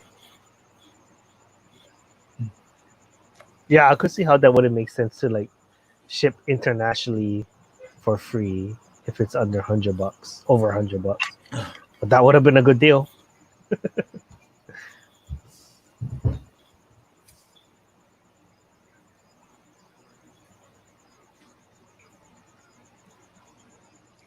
see here. Do you have any of those plug-in timers for like a smart timer? Yep. But it's just like a plug-in. But then so those each one of those devices is counted as a device on your network. And you know how a lot of your networks have a maximum amount of devices that can connect to your thing. If not, it'll max out, right? So you think about it, if you each one of those plugs is an extra device. So that's what's not good about them. That's why I'm switching over to more of like smart things, which is just one device on my network, and the hub controls the other things in the house. So what does the hub look like though? The hub is just the middleman. So are you like plugging everything into the hub? It's just like one power strip? No. The hub uses a wireless technology called either Zigbee or Z-Wave. So it's still a wireless. It's kind of like a wireless network, but not the wireless network that's connected to your network on your computers. It's a different type of wireless technology. It's like you have your Wi-Fi and you have your phone wireless kind of thing. This is different. This is just different. I see. That's cool. I see. So it's not using your wireless network. It's using some other thing. The plugs I have right now are the Wi-Fi ones, but I probably won't. That's a good. Yeah, so you're already switching over to that thing? Like you have it? Slowly. I already have the smart things, yeah. So I'm going slowly. When I'm buying new smart things, I try to find the smart things capable ones first. Smart things. Which is see it now. I'm starting to see it all over your store. Smart thing, Samsung plug. $15 for. Is it just for one? I'm gonna need more than one. Let me see here. Samsung Smart Thing Wi-Fi plug-in outlet. $15. Is it $15 each? Well, you only really need the hub itself. You only need one of them. That's the hub. The $55 one. That's the hub. This is no $15. $16 for a plug. $16 for a plug. The 1655 I see. That's a water detector. The 1419. There's a plug. 1596 Samsung Smart Things Wi-Fi plug-in. Okay, so I guess it's more expensive on your side. Oh, damn it! Oh, it's showing up. Well, I guess the website's showing up different. It's showing up 1596 for me as well. Well, the 3-pack. What is this 3-pack? Maybe that's Wi-Fi. Oh, it's Wi-Fi. We don't want Wi-Fi, right? Well, I mean, if you're not worried about the max connections on your network, you're fine. I mean, I do have 100 something devices. I think 128. But I am kind of worried about it because, like, as I expand on that technology using Wi-Fi, I'm going to run out, right? Yeah. If you hit the ceiling, yes, you will.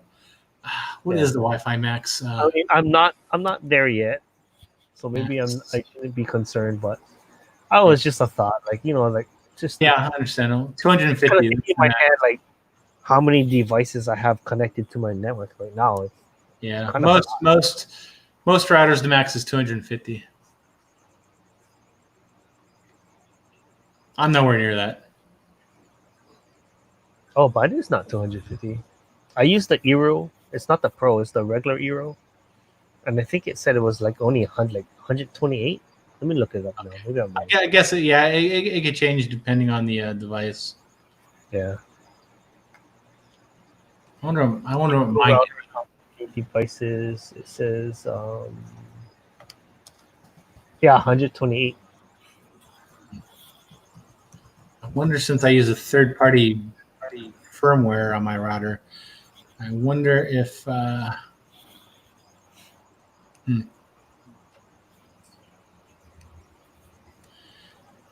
wonder, since it could change. I wonder if since I'm using a third-party firmware in my router, I wonder if that changes. Maybe. Because actually, I don't use the firmware that came with the router on mine. Yeah, that's a good question. I could go either way on that. Well, I'll be right back. Yeah, I'm glancing at it right now. Interesting. Let's see. Something I'd probably never reach. Let's see here.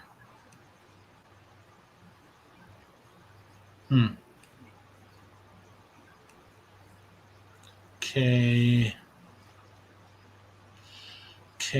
Max active THCP leases is set to 255.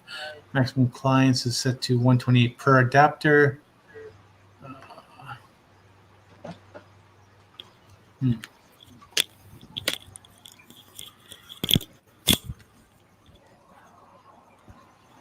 Interesting.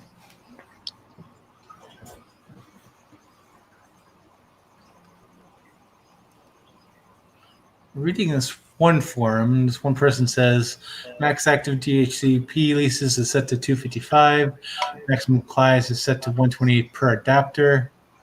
Total of 256. But that's talking about a particular router, though.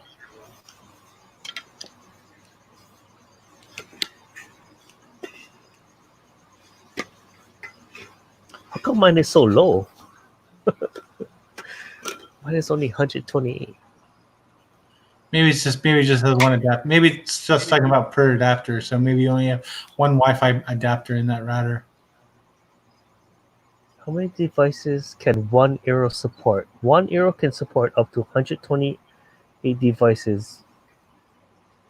That's one very connected home. However, if those devices are heavily using internet, you probably see best results using 30 devices for each Eero. Oh, but I have 4 Eeros in my home. Gotcha.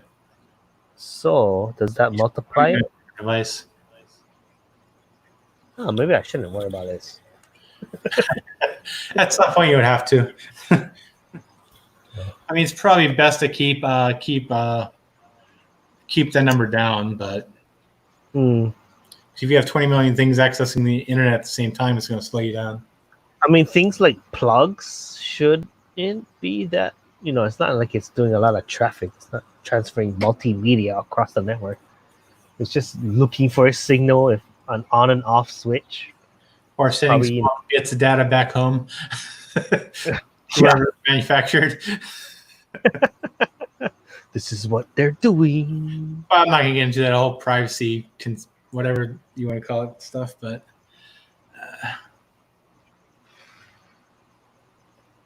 just watched a video on a big pleco time lapse around an algae tank. Blown away by it.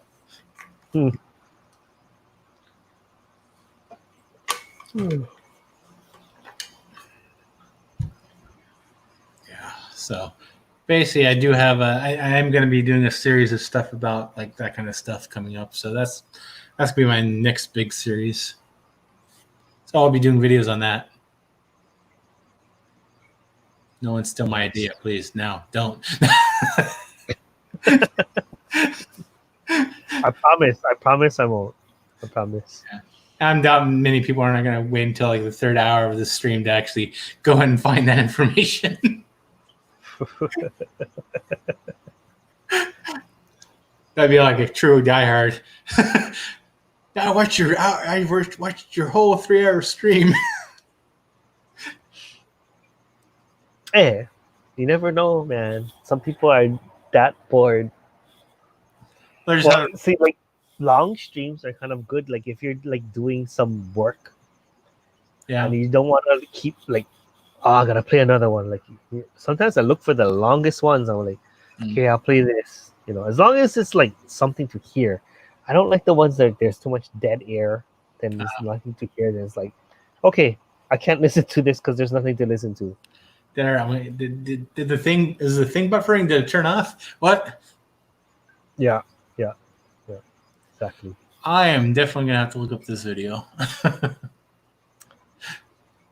The interesting ones are also the ones where they time lapse the snails eating the algae too. Yeah, I've time lapsed my Maltese before. That was pretty interesting. Just watching how it waves. You can see them like go up and down on the water column. It'd be like pretty much like this on the Maltese. Really? Pretty interesting. I've never noticed that. Why did they do that? I don't know. Let me see. Let me see if I can find one of my another reaction video. Are you saying your Maltese will change levels in the tank? No, time lapse. It'd be like this. That's what they do. They'll choose different levels in the tank throughout the day. As a school, what do you think? Let me pull my. Let me see if I can find the video. Give me a second here. They're like pelagic fish, like where their food is a certain zone throughout the day. They do that in the sea. Well, I think what it is I can't see Maltese doing that for any reason. If Maltese get comfortable, they'll go higher up. But when they're not comfortable, they'll hang closer to the shell. So I guess what's happening when you see like this in a time lapse is that there's certain times that they feel more comfortable, so they go higher. But then they get spooked and they go back down. So when you look at a fast speed, it's going to be going like this. Let's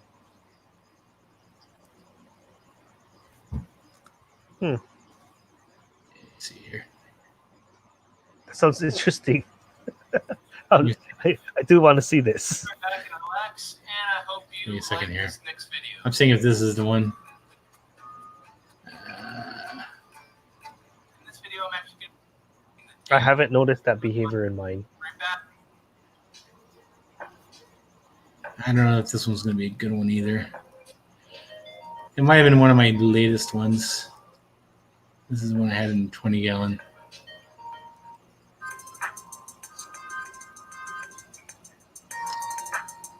Like mine always stays in the lower half of the tank.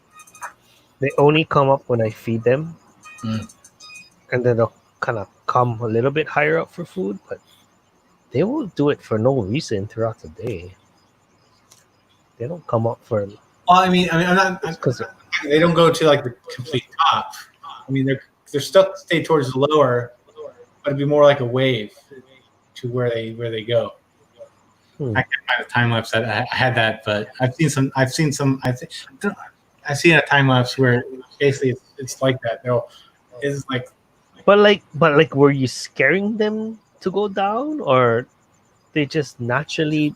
This is just a time lapse. So it's just where I had a camera just away. I then I do my thing, so I might be walking close to it. So. Oh, so there is a possibility that they were spooked by motion. Yeah. Go down. Oh, okay. Yeah, because I was like, boggled, like, do they have a natural rhythm? I mean, just look how it looked like a rhythm when you watch in fast motion. It may be. I'm just curious about it. Yeah. That would be cool if they did do that. But what's the explanation? I'll definitely have to set up another time lapse just to set it and try not to bother him much. Yeah. It's kind of hard.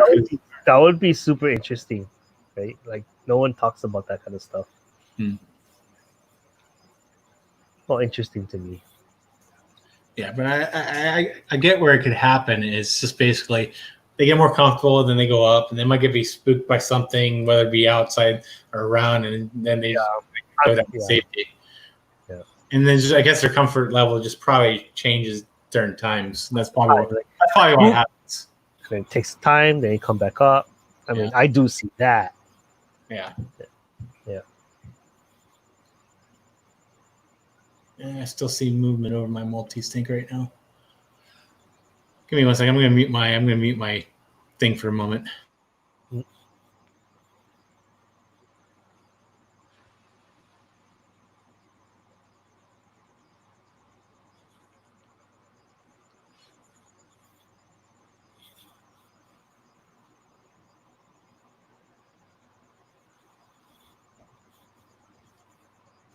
Okay, that's better.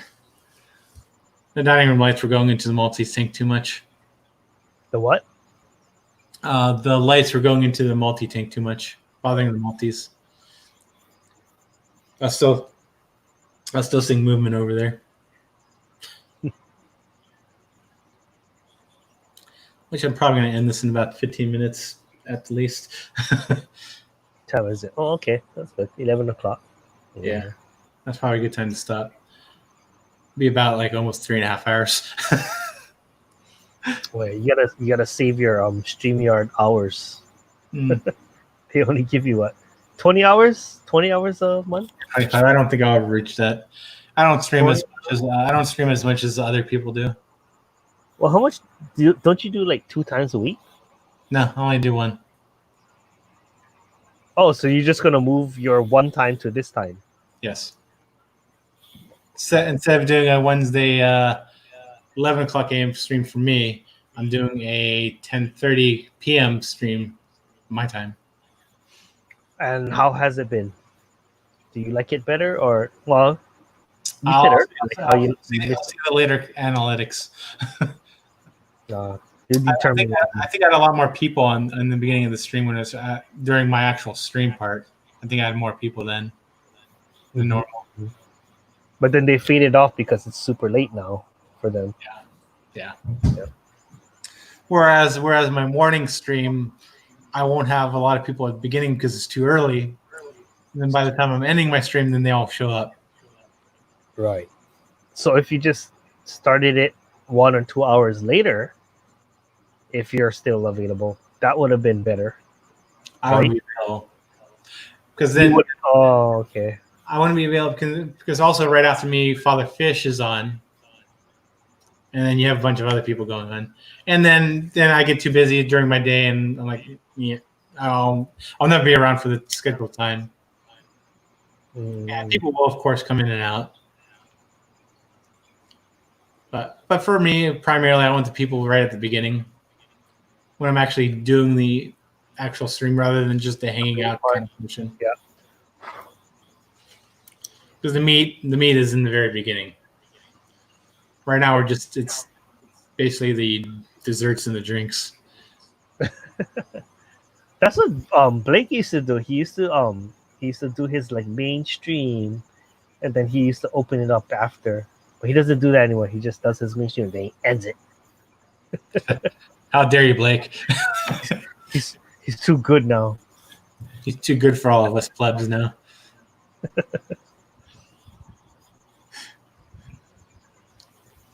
I noticed when I was going at noon instead of my time, I was getting a pretty good beginning thing. Because I used to stream at noon my time, but then I guess time change happened and Father Fish switched his time to a 12 o'clock start rather than 11 o'clock start. So I basically just switched. There you go, Blake. Now it's an infamy that you are claiming to be sold out. You can't retract that now. At least he's honest. You can sell out and be honest.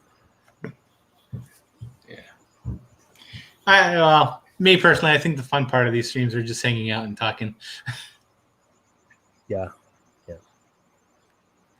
That's one thing I miss about being able to go to fish clubs is the chit chat you get to do. Yep. be around like-minded people.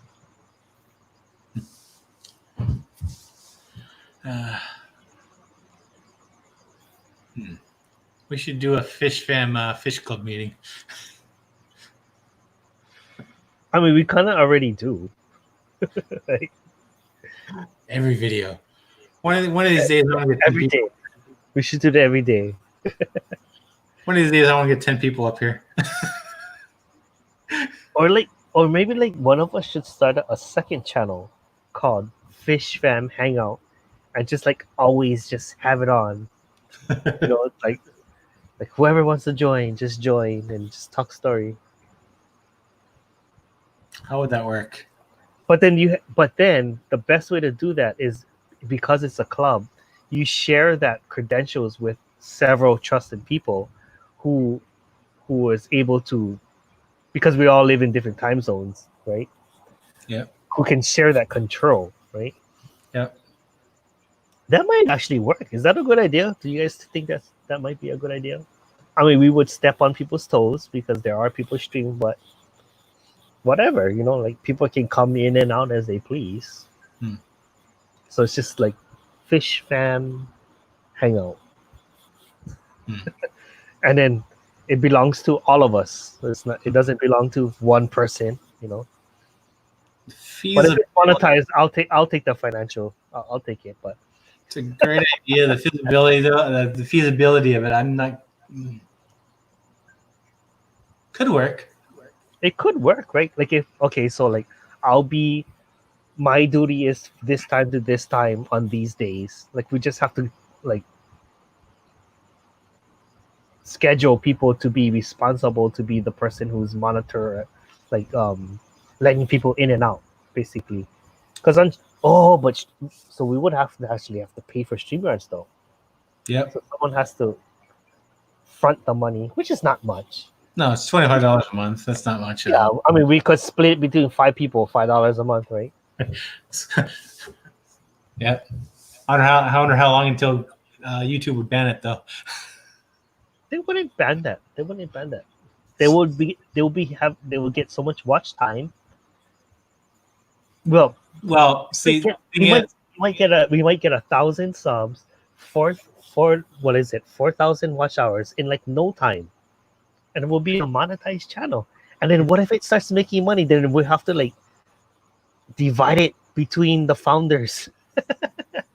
It might be a kind of crazy idea. Or you just donate to fish related charities. Or we can choose to do that. Yeah. We can do whatever we want with the money. There's got to be like the founders, the board. Like it really is a club. You know, it's a fish club. Well, my concern on the banning part is someone will be bound to say or do something stupid on the stream. Well, we can have meetings about that and be like, okay, maybe we shouldn't allow that anymore. But yeah, there's bound for that kind of shit to happen, especially on my hour. Yeah, Jesse. This is a family-oriented stream right here, Jesse. I'm the bad one. I can bleep that word. But that idea has some potential. Yeah. Great idea, feasibility. There's a lot of great ideas that don't have good feasibility, so there's a lot of plans like that still kind of get tried and done. I've heard multiple people saying that they wish that there was like a 24/7 Fish Fam stream always going. Always going. Okay, let's get on it, Jesse. You're in charge.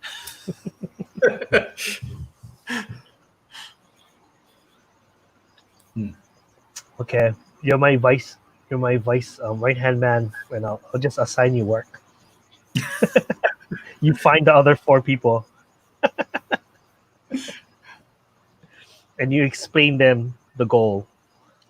The goal is to have a 24/7 hour fish network. Right. 24/7. So we'll actually have to find people around the world where it makes sense, right? So we have Australians. We have more than we need. Australians really kicking him up I'm on in the middle. We'll need a Californian, which is you. We'll need someone in the mid Americas. We'll need someone on the East Coast. Yeah, And then we'll need someone in Europe. And then we'll need someone in India or something. I think our weak spot's gonna be Europe. No. I know some people in Europe. Our weak spot is gonna be like that middle. What do you call that? Persia, India, that region of time, where we might just have to expand the European, Australian together so that it kind of they're gonna have to carry a little bit more load because we can't fill that gap. I don't know enough people there. Well, I mean, you also got to figure out that you also have a window. You also have a window where sometimes people are more morning people and people are more late people. So you do have a large window. That's true. I mean, that's why I think we can actually do this without that, like someone in that region. We could fill that gap, you know. I mean, is there a large group of fish tubers that live in Europe, though? So I think we need 5 to 6 people to actually start this up. Dedicated. And you don't have to be on camera. You just have to be the person who. Well, what would we have to do? Someone needs to be on camera. Yeah, Right? Someone needs to be on camera. Blake will be on camera 24/7. And would have to let people in and out. Mm-hmm. But did you know on StreamYards, if you're on an email for this, if you gave me your email address that you're logging into this, I could just try to log in, and it's gonna ask me for a code. Yes. Right? If you send me that code, then I can log in as you. We can both control this stream equally. So that's the handoff to the next person. Then you can leave, and the next person can take on.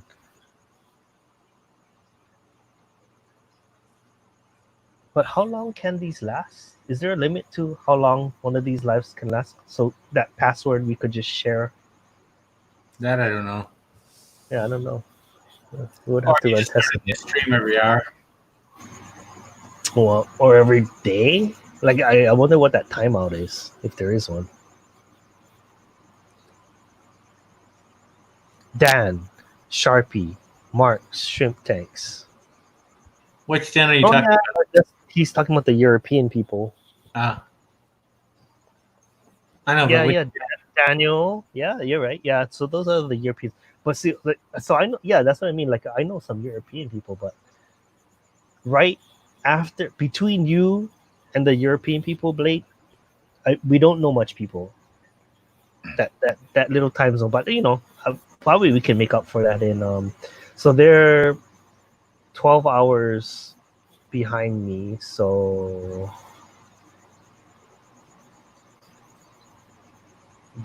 would it be me to cover that time?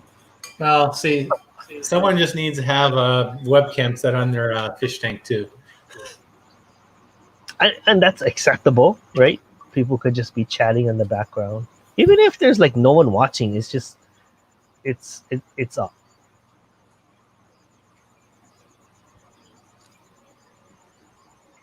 And then you just got to worry about people using copyrighted music.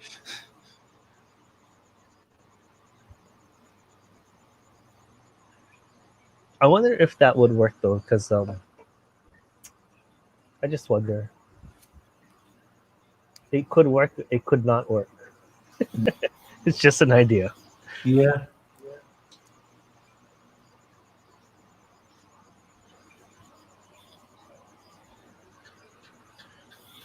Some good ideas work and some don't. So, you know, you try it hardcore for 1 week. You try it for that 1 week. You have that 5 or 6 devoted people and say, we're going to do this. We're going to 100% put our time into it. You have to commit, but we're only going to put a week into it. If it is a good idea and it does take off, then are you willing to continue? And if not, we'll find someone else. But if it totally fails, we're all just like, never mind. Let's stop doing this shit. Anthony, Yes, you did miss it. We're on the tail end here. now we're just talking nonsense. Yeah, now exactly. We're talking about 24/7 Fish Network on YouTube.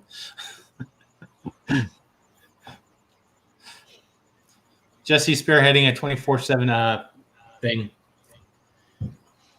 We're gonna have Fish Fan all day, every day.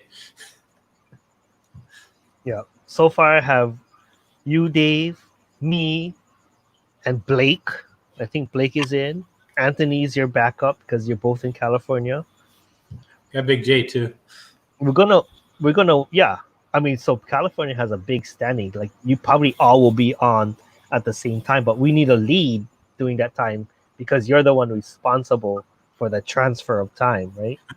But of course, anybody can join. Like the StreamYard link will always be there for anybody to join, right? But someone has to watch it.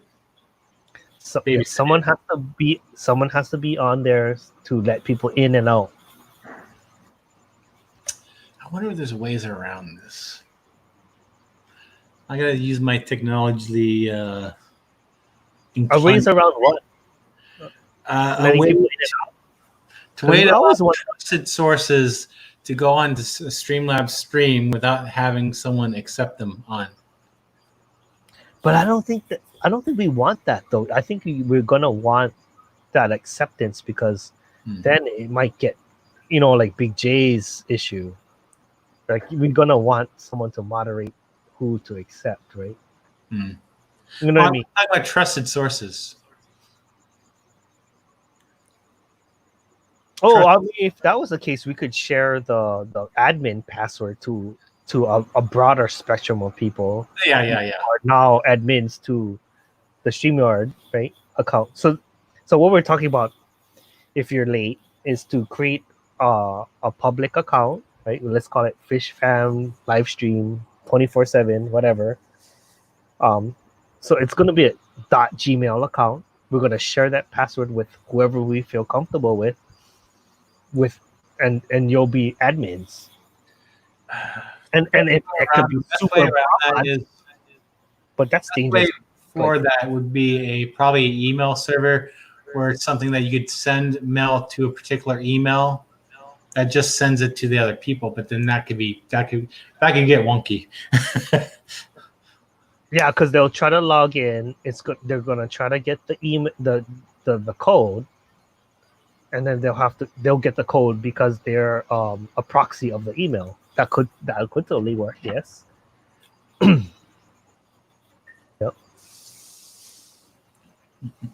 Yeah, this feels dangerous. Yeah, it is. To share an email address with like multiple people.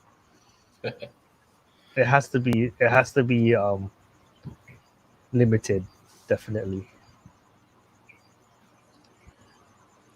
Hey, Anthony, do you have your live stream planned for tomorrow or later today? I mean,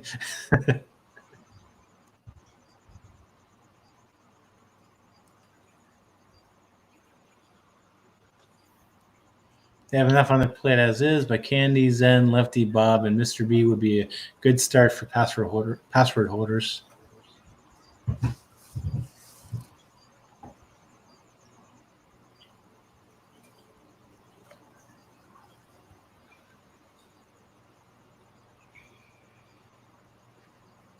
Right.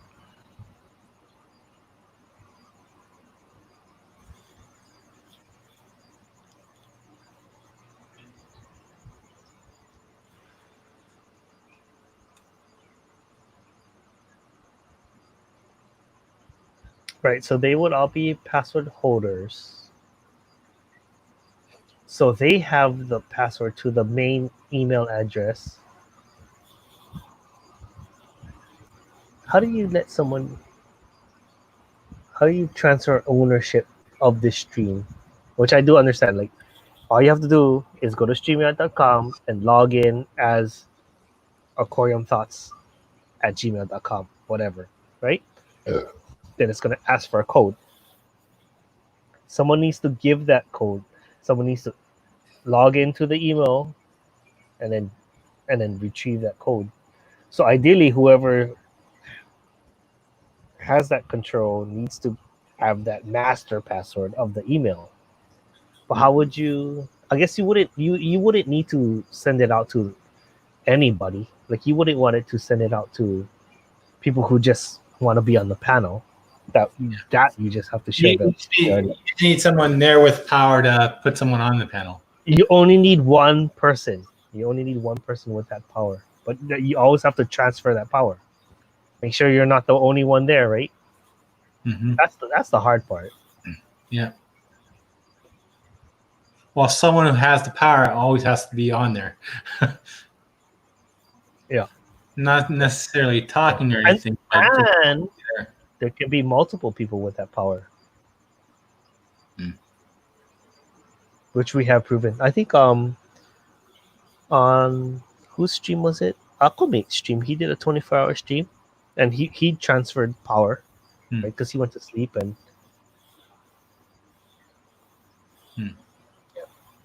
Maybe I have to check to Aquamate and see how you did it. No, I've tested it out too. It is so doable. It's possible. Yeah. Like I said, if for example, whoever you're logged in it, whatever email address you're logged in for the stream is, if I knew what that is, all I had to do is go log in. Push in that email address. Right? And then you give me the code on the side. I get it.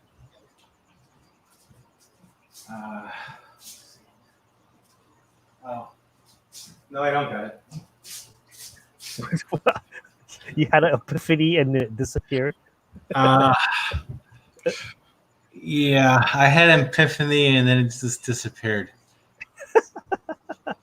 Okay, so if I knew what email address you were logging into the StreamYard in, all I have to do is log in and say, I'm going to use that email address, and then it's going to ask me for the code. Then I'm going to ask you, I don't have access to your email address because I don't know your username and password. I mean, I know your username. I don't know your password to your email, right? Of course not. But you could give me the code that was sent to that email address.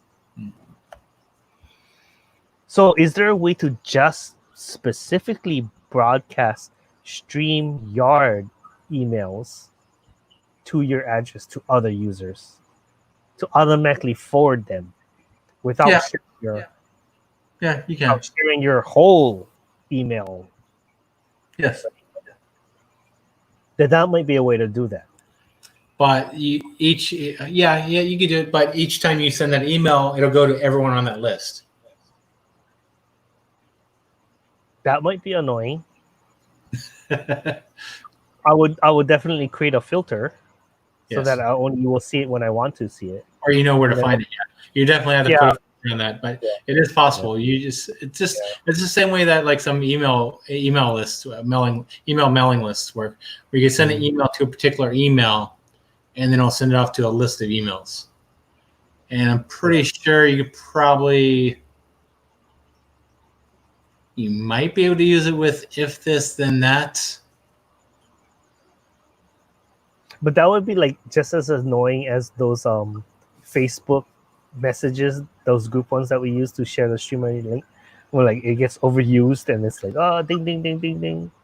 But at least like the thing is, you could filter that out, so only the StreamYard links get sent. Correct. But then you would have to train people to create those filters. So it's like, yes, if you're annoyed, you do this to filter them out. Well, but I mean, I would definitely create the filter. Yeah, I mean the filter. I mean, it'll only send the StreamYard password filter the password to the list. If it's just that's the only thing that would be ever sent. So you get all the same message, and those you could actually filter out your own personal things, so you don't always get them. But it would be like every time someone tries to log in, it will send everyone the message, right? So it's like, oh, I'm trying to log in. Yes. I basically just spammed everyone.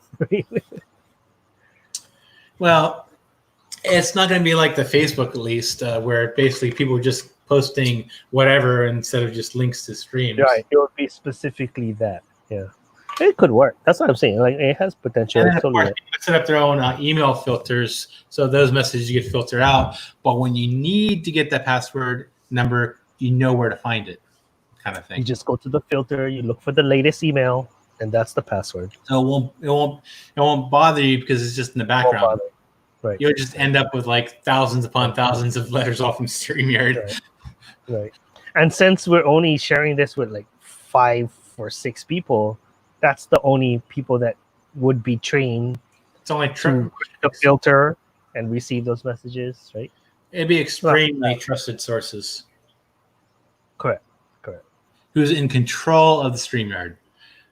Correct. Not actual people on the panel. There could be separate people on the panel. It's just someone has to have control to be able to put someone on the panel. Right.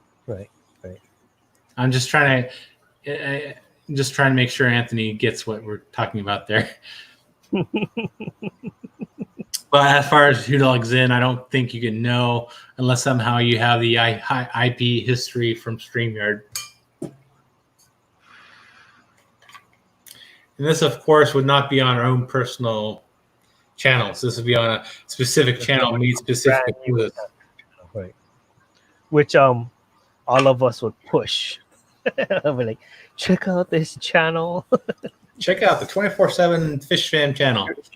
And then we'll log in as that channel, and then we're like chat. Like, oh yeah, this is the public Fish Fam. I mean, can you give access to other people on your YouTube channel? Only people who have the master password. But you can't just say you can't give a user access to it. Oh, like a proxy. I don't know. I'm not sure. Well, do you have any inkling how Linux works or Unix works? We have a root. Yeah. Okay. Right. Yeah, it's like a sub user. Yeah. YouTube has that, but so you can have like a master account on YouTube, and then you can have these sub accounts, and you can have like this in a way as like sub channels. But I don't think it works. But it's not gonna appear that way on YouTube. Like when you're in a chat room or something on a live stream, you're gonna show up as whoever you're logged in as. Yeah, see, Blake had a good idea too. So when there's no one up there, we just create a playlist of our videos and kind of just rotate through those. You don't always need someone live, but you always tune in to someone from the Fish Fam. Of course, this will have to be people who actually allow particular videos to be on there, because not everyone's going to want to share all the videos on a channel that's not theirs as well. But I'd be willing to throw a few of my videos into that playlist.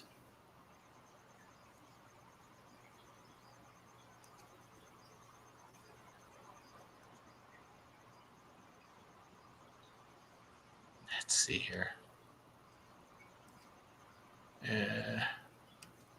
But that definitely is a good idea from Blake.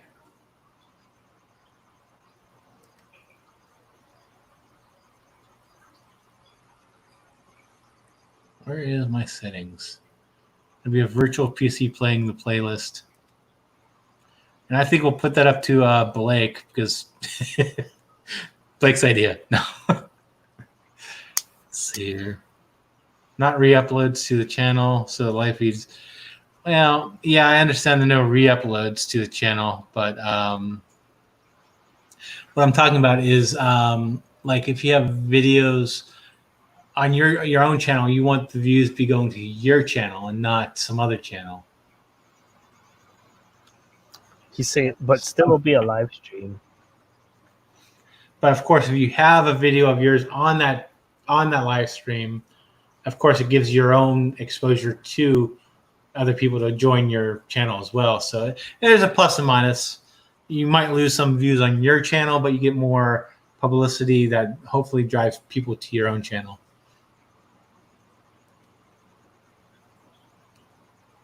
If that's making any sense. My biggest concern with this idea, though, is not to exclude. Is like, who do you include and who do you exclude? Like if you only include 5 people, then 100 people will feel excluded. So how do you balance that out, right? Okay. Yeah, that's I mean, then how again do you really vet these people? I mean, you have to have some kind of relationship with them and know that they're not going to do something that's going to bring down the channel, like copyrighted music, nudity, and stuff like that. Yeah. Let's see. I see a thing on here for YouTube channel. We could add channel managers. What can channel managers do on a channel, though? Let's see, manage permissions. That's right. There's channel managers. I forgot about that. Yes. I don't know what they do because I don't have one, but I remember seeing that somewhere. I'm like, that seems like some kind of proxy. Like you can give someone else control, but they have their own credentials. They log in as themselves. Change roles, invite and remove users. You should open. Who's going to open up the test account? You can do that, Dave. What? You can start the test account. You can start brainstorming this idea. It's gonna need some thorough testing. Let's see. I don't have a computer on all the time, so.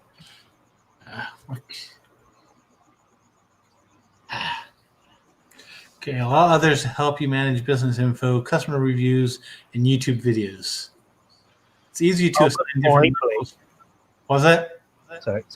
I just read his latest chat. Good point. Now I understand how like you can be live but playing a playlist, and it's not. Yeah. Well, even within StreamYard, you could always just share your screen through that. I think if this is to be done, it has to be going through something like a StreamYards, where something is done online as opposed to on a computer. Let's see. Yeah, it has to be StreamYards. Well, there's other streaming platforms. Well, we can put it that way. Is like the people who has control. We're splitting the cost of that $25. I mean, $5 a month for 5 people, or even less if you get more people on board. Darn it. And personally, I mean, with any profits from monetization, if they ever reaches that, I'd say just donate it away. That would be the right thing to do. Donate to places like Project Piaba and other fish-related stuff, like either that or like Ohio Fish Rescue and stuff like that. Yeah, we get to choose the projects, right, on a voting basis or whatever. We might even have to like open up a non-profit. Yeah, someone's gonna be taxed on that. Yeah, I mean, there's gonna be financials, right? I'm not gonna say that, so don't look at me.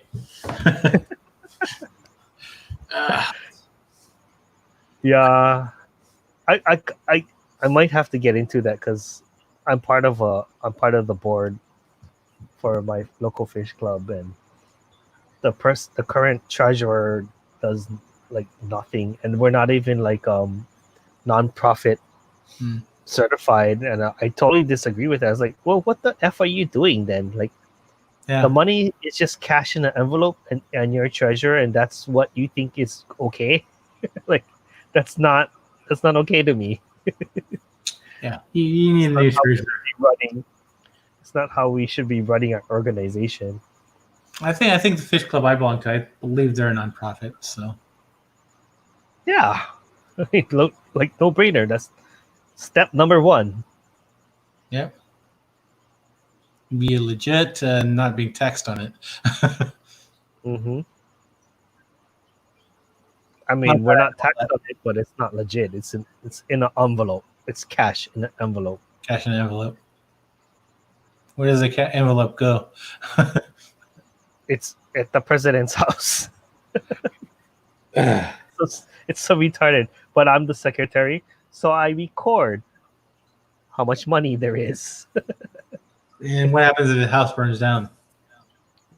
Then it's all gone. It's terrible. Oh, I am here. How long have you been waiting? What's going on, peeps? Not much. You heard what we've been talking about? Some of it. We're going to start But a I woke up, 24-hour channel. Does it make sense, or are we just talking nonsense? bro. If I ever wake up and join a stream around 2 o'clock, it was to wake up to take a piss.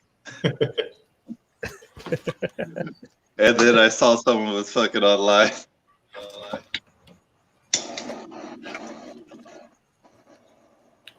Maybe we just do this, and maybe just not be necessarily 24/7, but just maybe have people just have live streams there, if they want to do live streams there. Whenever, just whenever, right? Not that they would. They probably want to do their own live stream on their own channel. No, I mean, I honestly. Like, all joking aside, I plan on still doing my hangouts for a while until my channel does get quite a few more subs. Otherwise, none of us smaller channels will ever make monetization. That's a good point too. Like if we do this, it might take away from people who's trying to get monetized because. Like I was only half joking about a competition on Friday nights. What competition?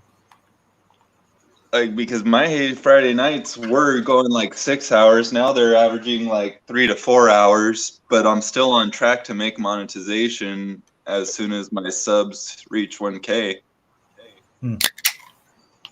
I should be there within the year. As far as watch time. How can you tell the tracking on that? Well, you just take your last 28 days, and I just divided that up amongst 12 months, even though that's less than 12 months. Or more than, whatever, you know what I mean. Yeah, I know that should work. So it's like 20,000 minutes a month. Do you have 20,000 minutes this month for the last 28 days?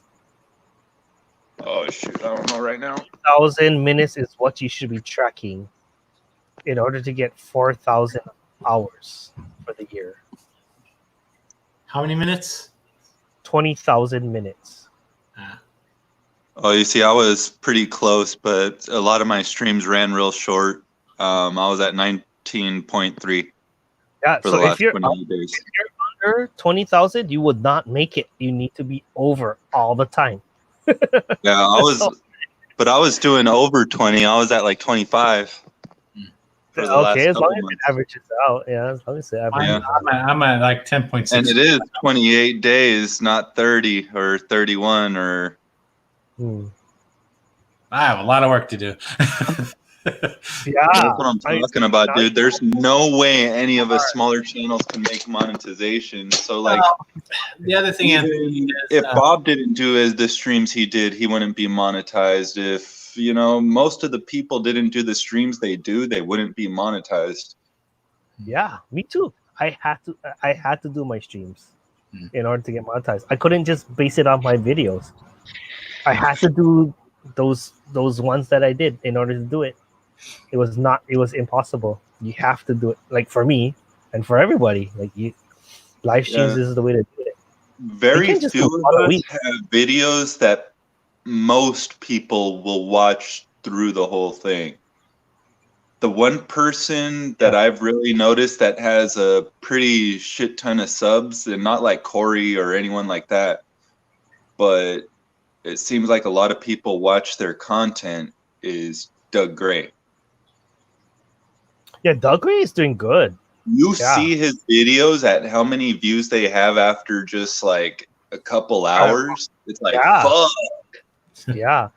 And he's just talking, he's just shooting the shit about his guppies. Yeah. So anybody can do that, you know. It's about having that following, though. But he's focused. He's very focused. He's a guppy guy. He only does guppies, so he has guppy followers. And that's very important to have such focus. Like, that is what I do. A niche. These are my followers. And watch all my stuff. That's very important. He has a niche market. That's why. It's a niche. Yeah, it's a niche. Yeah. Rather than being like a jack of all trades, general discussion. And guppies is a big niche, very big niche. So I'm not a guppy niche, but because I do some guppies, it helps a lot. Being in a niche helps. Yeah, that's what I plan on doing mostly on this 20 high rack is guppies. So Jesse, we got to talk, bro. It's gonna help you. Oh, okay, Anthony, I will send you a list of my stock. Cool. Everything I have, because I finally did it tonight. All right, dude. Like, that's what I want. I want to talk. Like, I want to talk to you. Like, dude, I want all of these. Give me a price. Okay. It's not really about price. Oh shit. Oh, hold on. Let me heat this up and take my thing here, and then I'll show you something, Jesse. Okay. Wait, where's my plugs? Let's see. You know I don't really charge my friends. How many watch hours do you have to have per month to get that 4,000? 4,000? That's what do you mean? I'm trying to do math here. I'm probably at math today. You need 20,000 minutes a month.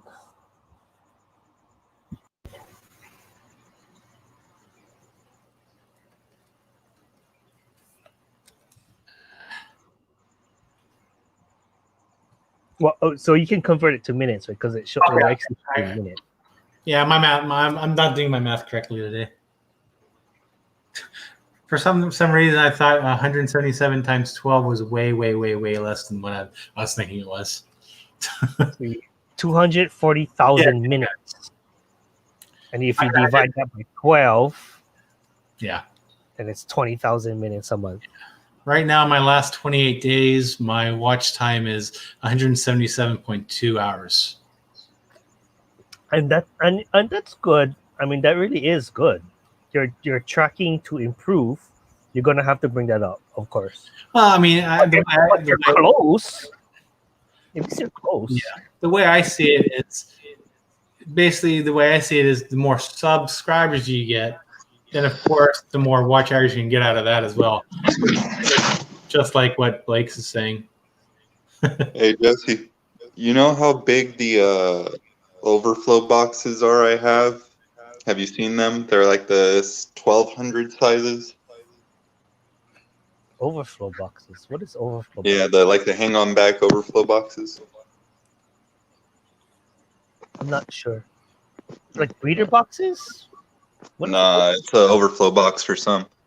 Is it for the sump? Okay, yeah. I'm on board now. Okay. So that means you don't have to drill, right? Like you don't have to drill your tanks to do a sump. You use an overflow instead, right? That's what you got. Check out how big this is. My hand ain't massive, but it's pretty big, right? Yeah. I like flip it to this side, and it's pretty big. Mm-hmm. Oh yeah. Tentacles. What do we call those again? Honey somethings? What is it called? Hell if I know, bro. I didn't even know they could be used in the aquarium until I saw it at Big J's the other weekend. Nice. So I'm thinking about selling those on Get Gills shit. You should. I don't know how much they go for. Hey, bro, you can sell you could probably send them out in mailers, like those padded mailers. So it costs what? $1.50 to ship. I think I got some of those in my aquarium box and some of my aquarium boxes when I had that subscription box. Yeah, you're gonna have to target those shrimp people.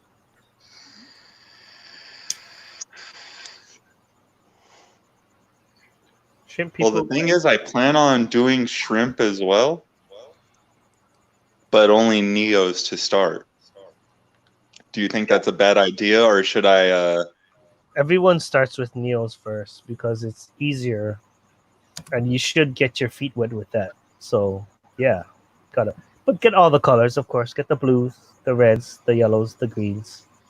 Yeah, right now I have the yellows that I'm willing to put in one of these tanks to, or are they? No, oranges. Oranges. I mixed my yellows and my reds.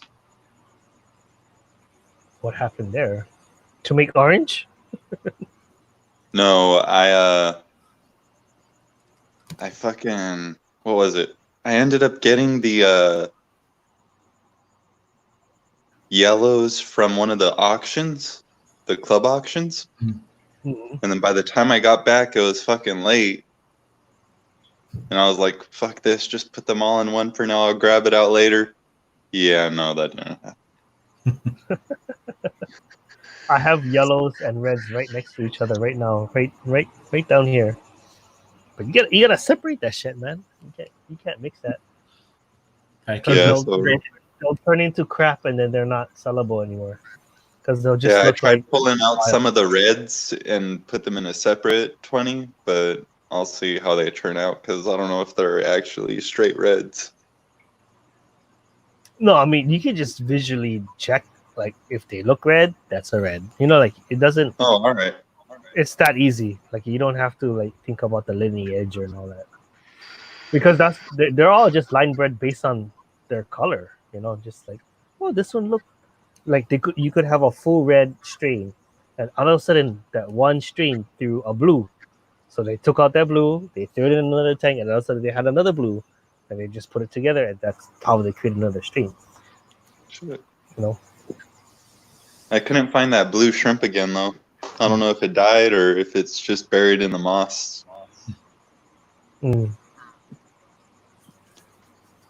But I do want to order shrimp. I want some blue shrimp and some... See, what I was thinking, because I think I'm only going to actually be able to fit 5 20 highs on each rack. Looking at the rack. Watch, I don't know if it'll show up or if it'll just be blurry.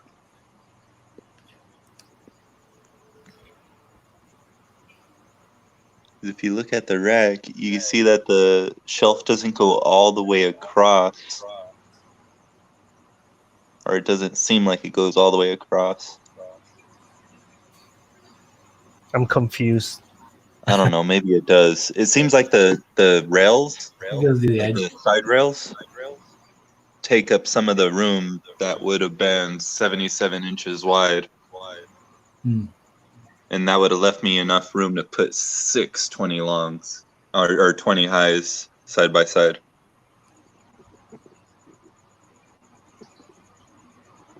All right, you can take it off me, yo. Wait. 620 longs for the total rack, right? Highs. No, I wanted 6 on each shelf. 6? Eventually. Oh, the long ways, like not the long ways, but yeah. Like, so basically, hold on, let me flip this back around. Wow, that would be so nice if you could fit 6 on each level. I'm jealous. See, so basically, like this, there's 5 right there. That's how long awesome. is that? Well, each is 12 and a half inches wide. How long is that in real life? When you actually have them back next to each other. Well, I measured them. They are actually 12 and a half inches. So 12 and a half times 5. Give or take one.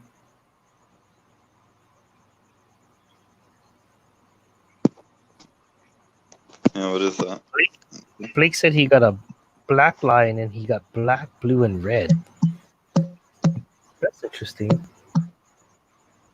I guess. I never had a Black line. If it's 5, that's 62.5 inches.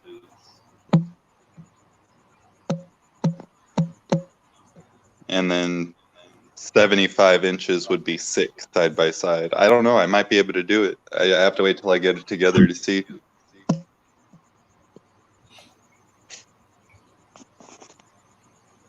Wait, I thought you already have it together. It looked like it was up. No, bro.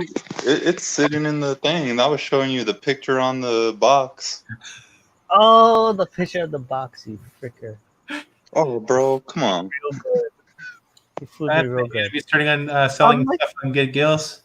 Just put the 6 tanks on top and see if it works. Oh. Yeah, no, bro. I haven't started putting it together yet. I've been this whole put week. Put it together and see what works. Whatever. Yeah. I was gonna put it together like after I put my kid to bed, and then I've been tired this whole week. I've been putting her to bed and going to bed right after. Yeah, it'll work, Anthony. You're looking for different images. If you can only fit 5 on each level, that would still be awesome. Then you can space them out. Well, I figure if I could fit 5, then there should be enough room to have maybe a 10 in there also. 10's thinner? Oh, they look like they do look thinner. Yeah, they do look thinner. 10 inches or something like that. Yeah. They had 2 sizes of these racks, man. One with only 3 shelves, but it was also less wide. I was thinking about getting that one, and then I was like, dang, I think I can only fit like 3 tanks on each shelf. Nah. I know I'm using one of these metal racks to hold my tanks right now. And then I was like, it says how much it can handle the weight for each level and then the total. And then I calculated the amount of water it's holding per rack, and then I'm totally exceeding. So I was like, oh, I'm kind of worried. It kind of like water is pretty freaking heavy. It's like 8 pounds a gallon or something. So it's like 80 pounds for a 10-gallon tank. So what is that? 160 for a 20 times 6. What is that? 120 times 6 is what? 720, which is more than what they said it can hold, right? So like per rack, 720 pounds per rack. Like that's something you should pay attention to and make sure it can actually hold. I'd say you should think about switching that rack out. No, it's fine. I've been holding it for like a couple years now. Are you factoring in the weight of the glass as well? And the substrate? No, I'm not. I'm just pure water. No. I mean, I'm fine. See, what I'm doing is I calculated out 10 pounds per gallon just to err on the side of caution.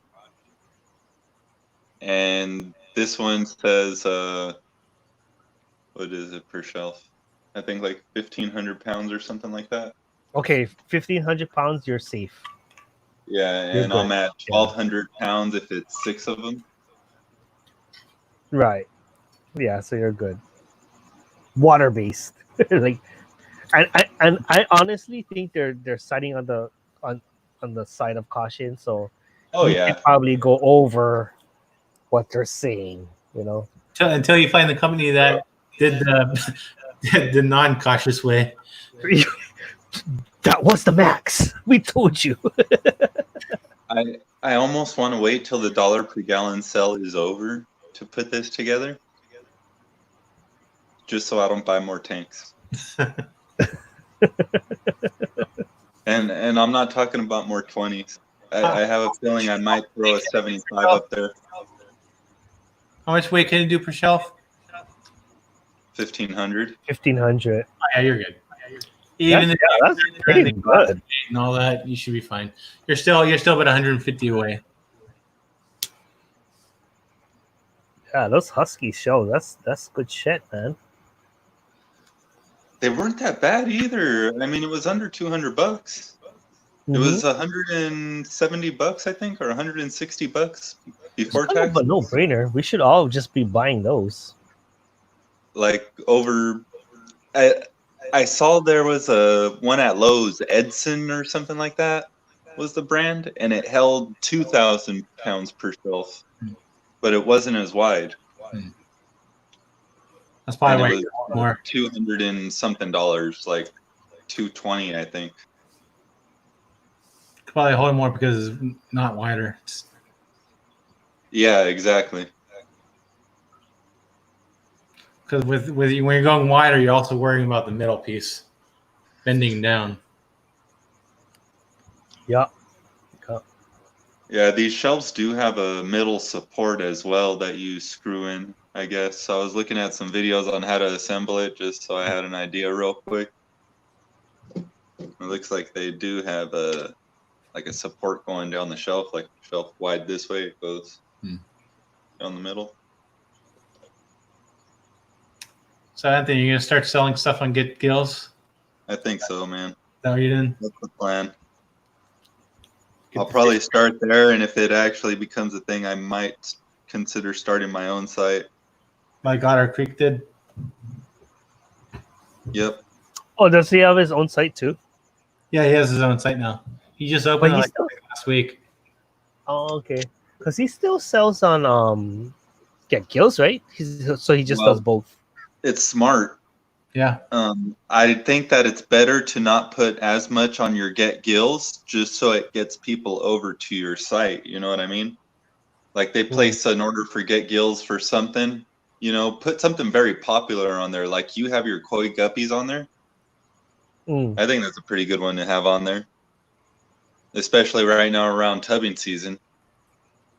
And then, you would send out the guppies and send out a big old sticker or whatever it is with your website on it. And then people go check that out.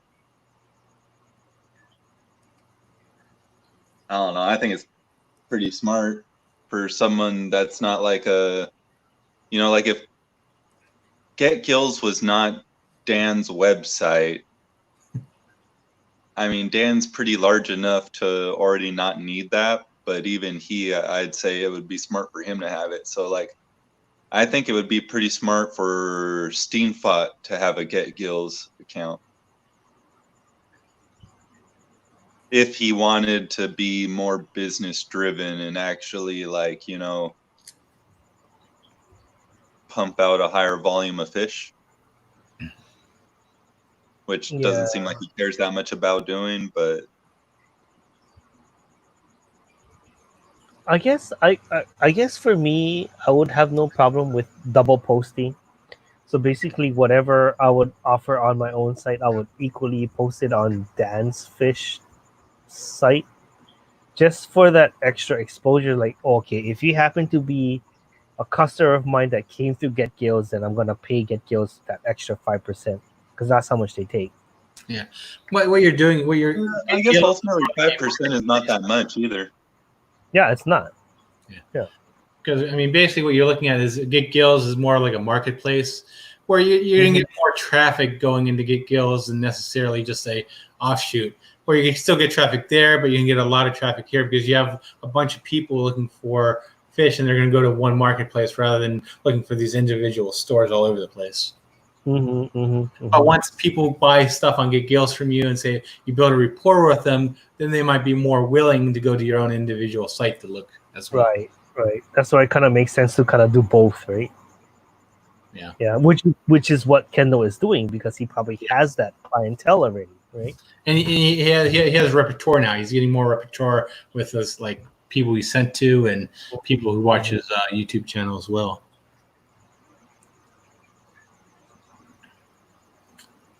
Because that's basically how marketplaces work. You basically throw up a marketplace, and it drives people into that marketplace. Whereas, like a separate website, you're hoping people could find that. Right. But he probably drove people to his website through Get Gills and his YouTube, right? Yeah. So now it just works. I don't want to do that though. That's too much work.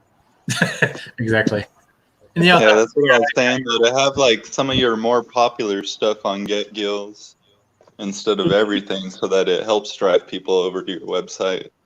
Well, I mean, I 5% really isn't that much. I was thinking it was more than that. What? Oh. How much does Get Gills charge you? 5%. Yeah, that's nothing at all. Considering how much money you're gonna have to push into your own website. I mean, if you're using Spotify, that's like $20 to $40 a month right there.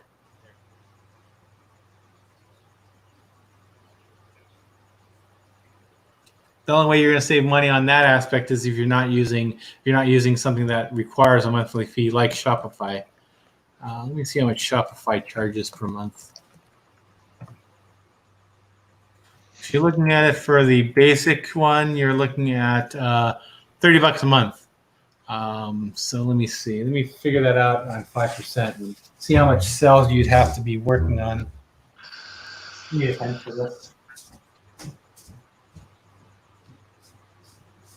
Don't forget to factor in the $1 a month or $2 a month for your domain. Well, I'm just going to factor in, just for posterity's sake, I'm just going to factor in how much you're paying Shopify.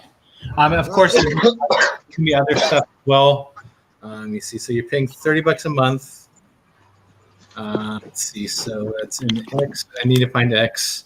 5%. So okay, X times 5%. So I need to take the X over here and the 30 over here. Okay. Let's see here. Let me see. So 0.5 divided by 30 is probably going to give me the wrong answer. So 30 divided by 0.05. So let's see. So 600 times 5%. Yeah. So in order to be beneficial for Shopify, just for paying the Shopify, each month you'd have to have sales of $600 worth to make Shopify worth it for you. So you have to make more than 600 to offset that 5% from Get Gills. So if you're not making good analysis. if you're not making more than $600 worth of sales on Get Gills, it's probably not worth it to do your own shop. You should stay on Get Gills. Only Get Gills, yes. Oh, I wonder what Kendall is doing then. We should ask him. Well, what if he's not making that? It's not worth it. Well, let me rephrase that. If you're not making more than $600 per sale per month, then you probably shouldn't do a Shopify one unless you feel that's going to bring your dollar amount higher. But in the long run, maybe like in the long run. And also, you have to also think long run as well. Are you going to be able to expand that? Yeah. Like maybe it's good to have that presence now versus later, into waiting till it makes sense. Like just now, keep in mind when I say $600, that is just in Shopify fees. That's not the domain name. That's not the web hosting. Sometimes, unless does Shopify host that for $30? I don't think they do. I don't know. They might not. I don't know. Okay, online stores includes e-commerce website and blog, so I guess so. Okay. So you still have your domain name. You still have the customer service aspect. You probably also have the credit card transaction fees to deal with as well. Does that 5% include the transaction fees from credit cards? It's 5% total. So if I sell $100 in product, it's 5%. So that's also the credit card transaction fees. That's part of the 5%. Yeah. So yeah. So whatever takes that's even better. A certain percent and Get Gills takes the other percent, and the total is 5% away from your money. Yeah, because with Shopify, you also still have to pay the online credit card rates as well. So you still have to. Oh, well, the only thing is though, you pay for the shipping. So let's say they bought $100 worth of fish, and it's $20 for shipping. Well, so yeah, the total cost is $120. The 5% is off the $120. So they're taking 5% off of your shipping cost too. Okay, gotcha. So you kind of have to upscale your shipping cost too, because you have to think like, well, I guess that's going to be the credit card rate that you're gonna have to be paying at Shopify then. So like $30 to ship is a pretty good starting point, right? $30? Well, it depends. If you're doing priority, I wouldn't do $30. Because then they kind of know that you're overcharging, because everybody knows that priority is either $15 for a flat rate or $25 for a flat rate, which you should be able to fit in that box, and that's out the door. And you can charge extra for materials and handling, but I haven't seen people charge 30. You should just go, like, if you shop around. Starts at $29.50 for priority. Well, I don't know. I just like when you click on a fish, it says shipping starting at, and it says $29.50.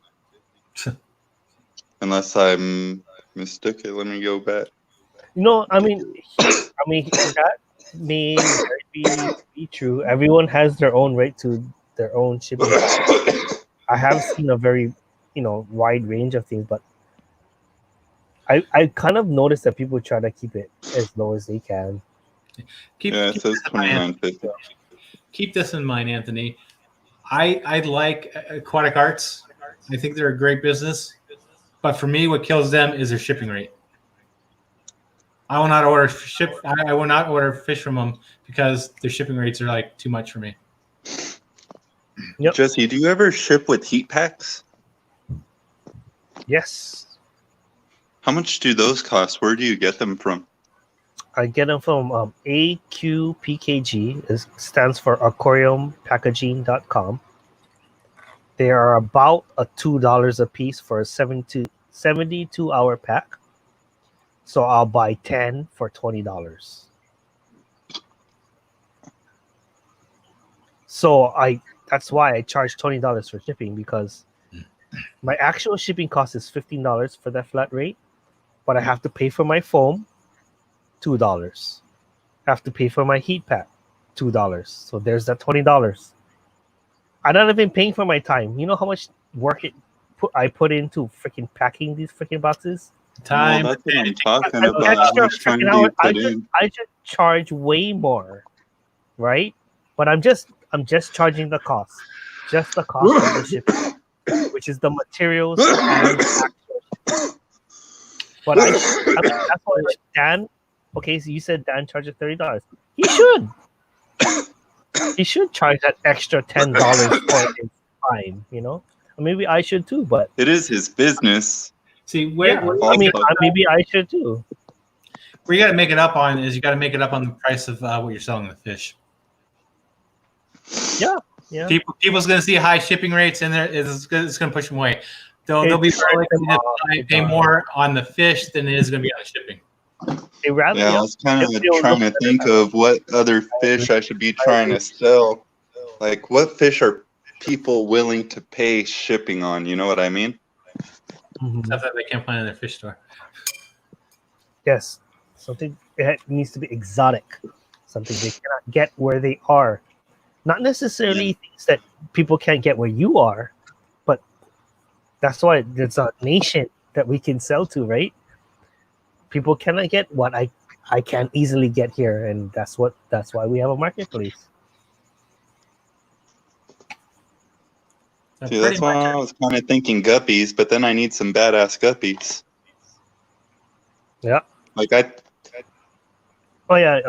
You mind if I put those magentas on there, bro?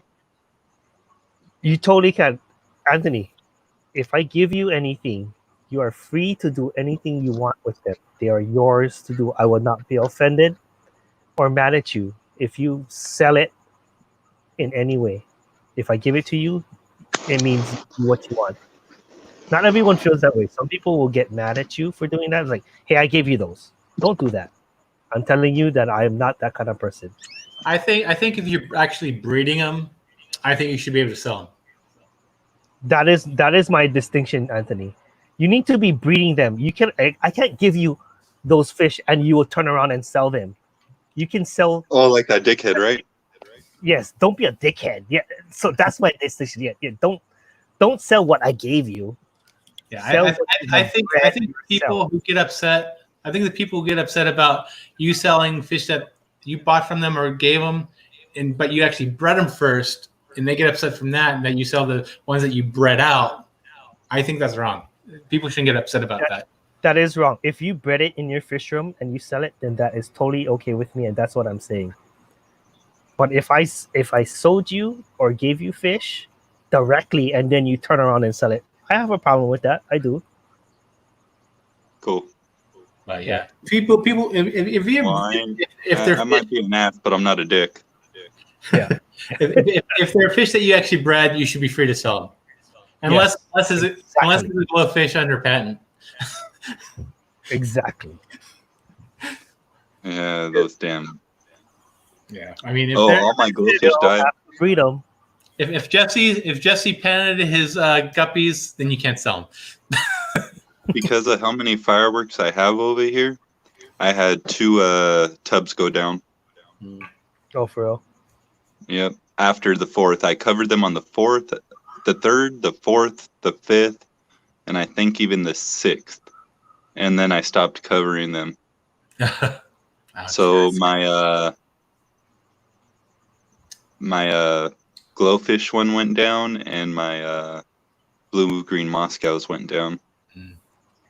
Oh, dude. I have a shit ton of babies in the blue-green Moscows too. I went to go check on them, moving all the duckweed in there, and it just smelled like a sulfury smell. I heard about that. That is a real concern. That's fucked up. This fucking sucks, dude. That's crazy. When I was younger, I loved that shit. Like, but now it's like, fuck, dude. These damn dogs. Yeah. And it's honestly not even that they won't shut up. It's they fucking, like, one of my dogs starts to tremble, bro. Yeah. They're like, where it's like, fuck, man, don't have a heart attack. Shit, chill out. Yeah. Yeah, and it's fucking every day, right? Over there. Mm-hmm. Although this year, I think it has something to do with COVID. It seems like people really went all fucking out on the 4th, and it's not lasting as long. Because normally I'm talking months after. Like, I seriously have, like, the 7 years I've lived here, I've had 3 to 6 months at most of, like, not so many fireworks. Other than that, it's almost every night. Like, there was something going on. People this year did go all out, primarily because there wasn't, like, no fireworks displays to go watch. Yeah. Cities weren't offering their own free. And, like, this year, I noticed it seemed like people really spent a shit ton more money or actually got rid of their load on the 4th. Like, it was really lit over here. So it would have been better for cities that actually just spent the 10,000. Just it's not like people are actually listening to what they're supposed to be doing, anyways. I like taking my kid to the fireworks show, though. Yeah, I just go down to a street nearby and watch them throw them up from the park nearby. Yeah, the first year I did it, I took her. I just went to this Target nearby. Because you can see them from the parking lot over there. And the last couple of years, I took her. Yeah. See, this year is a bad year for fireworks because not even Disney is throwing them up. Because you used to be, like, able to go out at, like, 9. What time was it? Like 9:15 or so, and just see Disneyland fireworks.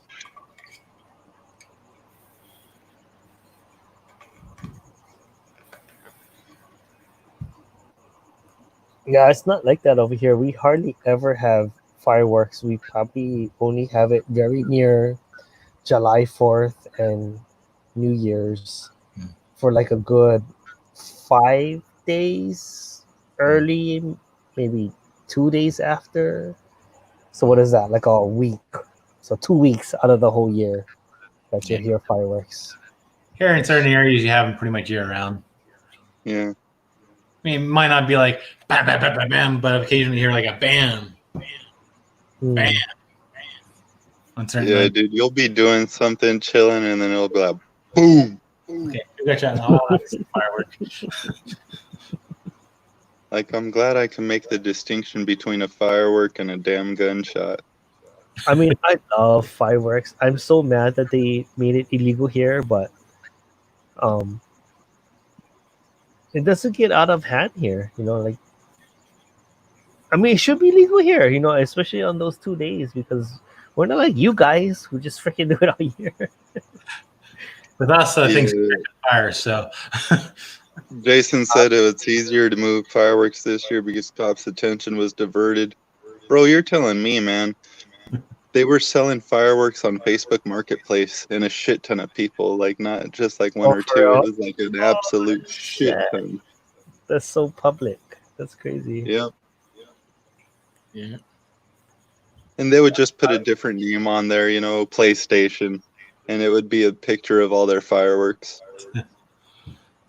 yeah. I mean, I don't have to deal with them many fireworks now since where I'm at. But I mean, yeah. Actually, the only night I really had them was on 4th of July when people were like just blowing them up. Hmm. If I lived where I used to live, I've been hearing them all month probably. So is there like different parts of the state that it is legal and illegal? There's some but, parts of my city like- that are legal and other parts illegal. All the Okay. fireworks we're talking about, though, are illegal statewide. Yeah. Oh no, okay, so there's a combination here. There's like all aerials are illegal, but ground blooms and certain ones that I used to enjoy are not legal on my island, but legal on other islands. So that freaking annoys me to shit. Yeah. There's Like, different versions of Why can't I have this? I remember when I was like I think 16. I think when I lived in Ohio, me and my friend got some fireworks. We got this one big aerial one that was on a stick. We lit it off, and apparently, what we propped it in wasn't good. It was like wobbling. Next thing you know, you see it just flying up. Next thing you know, it kind of lands down. It landed in between two of our neighbors' houses. Oh shit!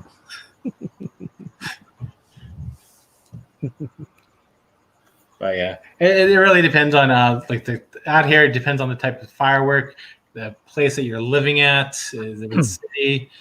There's portions of where I live you can't have any sort of fireworks, whereas on the other side of the city you have up to a certain amount of fireworks, certain types.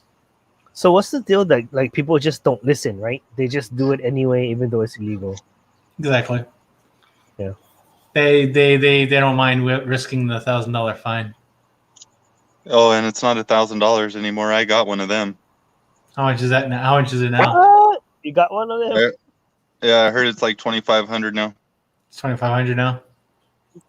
You have to pay $1,000. Actually, this year, yeah, I got caught one year when I was like 19 or something. Oh, okay. Yeah, and they were like, these M80s, they're a felony. I'm like, yes, sir. Yes, they're M80s, all right. They were quarter sticks, bro. I think M80s are eighth sticks. I don't know what that means. Did you get away? Stick of dynamite. Okay. So are you saying you got away with more than you should have, or? Oh yeah. They let you off easy. Oh yeah. Supposedly. But I can believe they're felonies. They're quite explosive.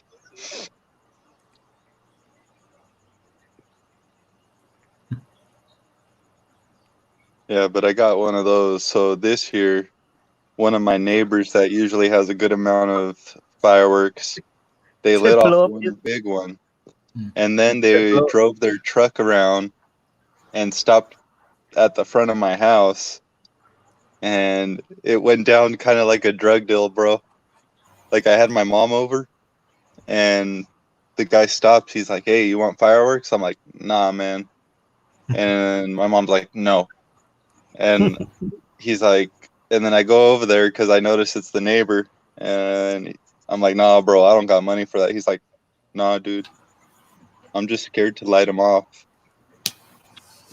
I'm like, "Scared of what? Like scared because they're bad fireworks or scared because the police?" He's like, "Dude, I don't want to take that fine." I'm like, "Oh, fuck, I give it here." Are they expensive there? Because they're illegal, so they must be expensive. Or no? Over here, they're expensive. Like for like a, let's say one of those cakes with 9 launchers. That's like $100 for like a cake of 9. If you know what I'm talking about. And we lost him. Hey, should I highlight Jason's chat again? And let's see his logo. That's what I thought. It's Palpatine. It's Palpatine. Oh Alright, shit. so That's funny. I bought these like 3 years ago. It was 16 of them. Wait, 12. No, 24 of them. What are those? With That's 4 like tubes. That's a single Yeah, launcher. with 4 tubes. And that was, I think, $80. It's not bad. So $20 one? Is my math wrong? Oh, 4 no, tubes for 24 of them for 80. Oh, 20. That's Oh, not bad. 24. 24, Yeah. not 8. So 3 times less than what I said.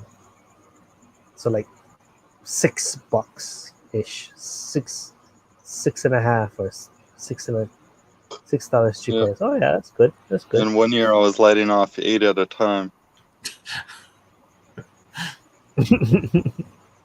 That was the second year I moved to my neighborhood. The first year I moved here, I didn't buy hardly any illegal fireworks. Like I just got like bottle rockets and shit. And then I was like, "Fuck, man, I could compete with these people." So I went out and I bought 1 box. And they fucking demolished me. So I was like, "Oh, fuck this." So the third year, I went out and I bought 3 boxes. And I did 8 at a time. And they demolished me again. And then I was like, "Ah, fuck this. They're gonna fucking make me go bankrupt." And now I don't really even buy them anymore. I just sit back and watch them. I just buy the regular ones for my kid.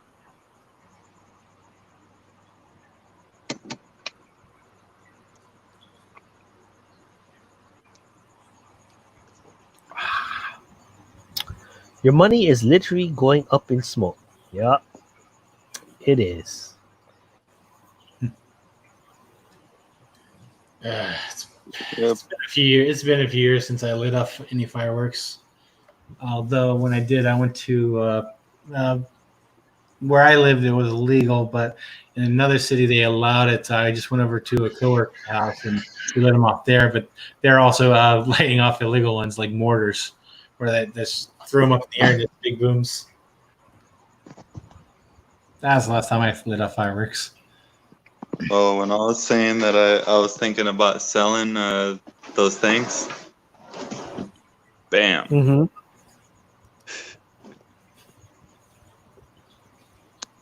You should just stick like a I little found that like box that I wanted to ship to sandwich you, box. Yeah. and it was a little bit short. So from the first time I went collecting, so I went out today. Maybe I should go back to them and sell them on my website. Not that people buy them there.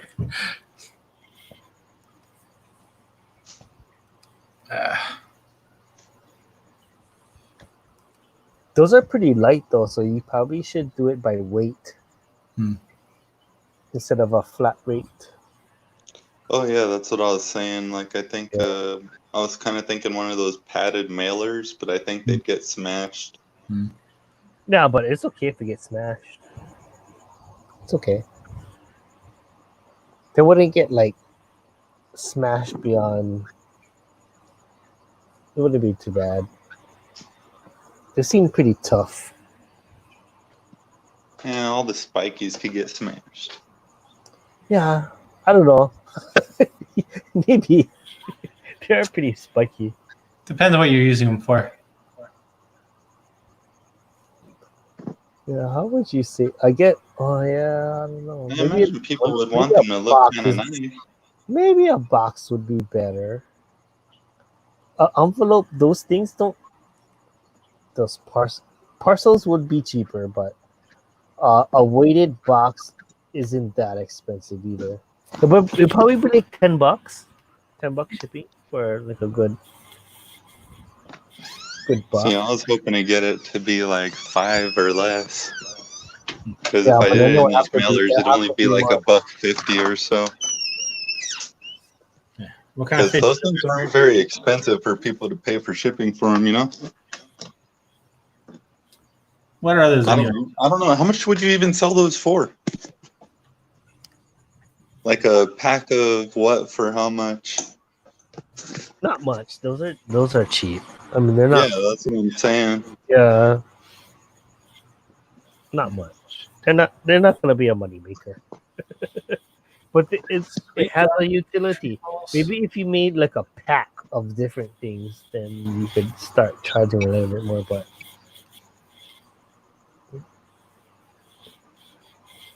yeah, you're not gonna get rich out of that. Oh, well, I'm not going to get rich off any of it, so. Here's some extra fish money. Yeah, you're just adding work to your life. Yeah, pretty much. Yeah. Honestly, if it all pays for the rack, like that I breed on or whatever, I'll be cool with that. Mm-hmm. What you really should do, like that's why guppies are like, that's such a good hobby to get into because they actually make you money that's actually worth your time. You can sell like a pair for $20. See, that's why I want to do guppies that I can colony breed. That way it's all done in one tank.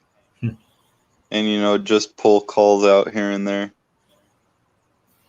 Okay, I'll keep that in mind as far as advising you of what strains are capable of doing that.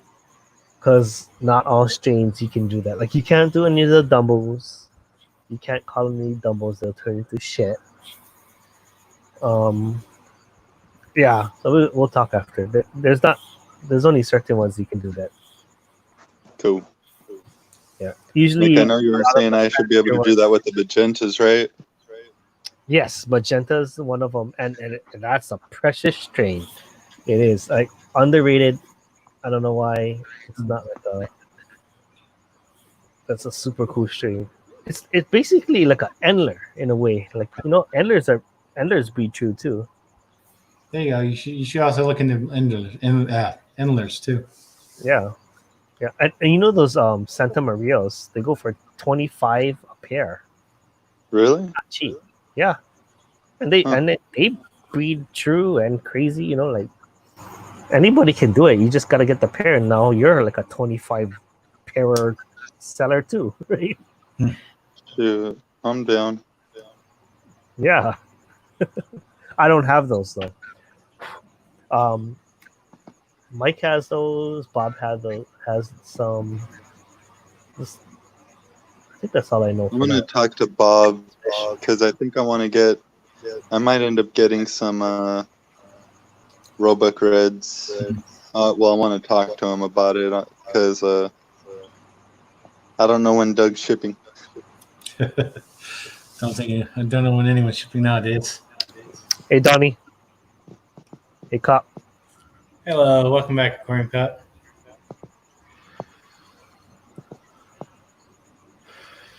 Yo. I'm slowly losing consciousness. Yeah, well, I'm probably about to end the stream, like I said about an hour ago. So Oh, I was gonna end the stream and then Anthony came by. So Oh, that was a good discussion, though. yes, Good thought. a lot of good information if anyone's listening in 4 hours into the stream. Don't forget about our new channel. Our 24/7 channel.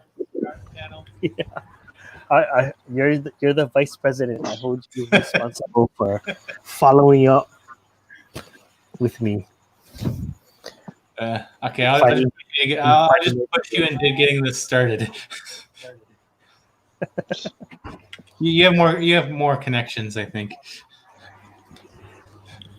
Okay, well, you remind me then. You see, then you won't have to go on your other channel, Jesse, to do the streams. Exactly. Wow, I don't. When we're all tired at 11 o'clock your time. Yeah. How many hours? Yeah, I'm gonna head back to bed, guys. Okay. Thanks for stopping by, Anthony. Thanks for coming up, Jesse. Great chatting with you guys. And take care and see you next time. All right. Thanks, Dave. Later. Later, Anthony.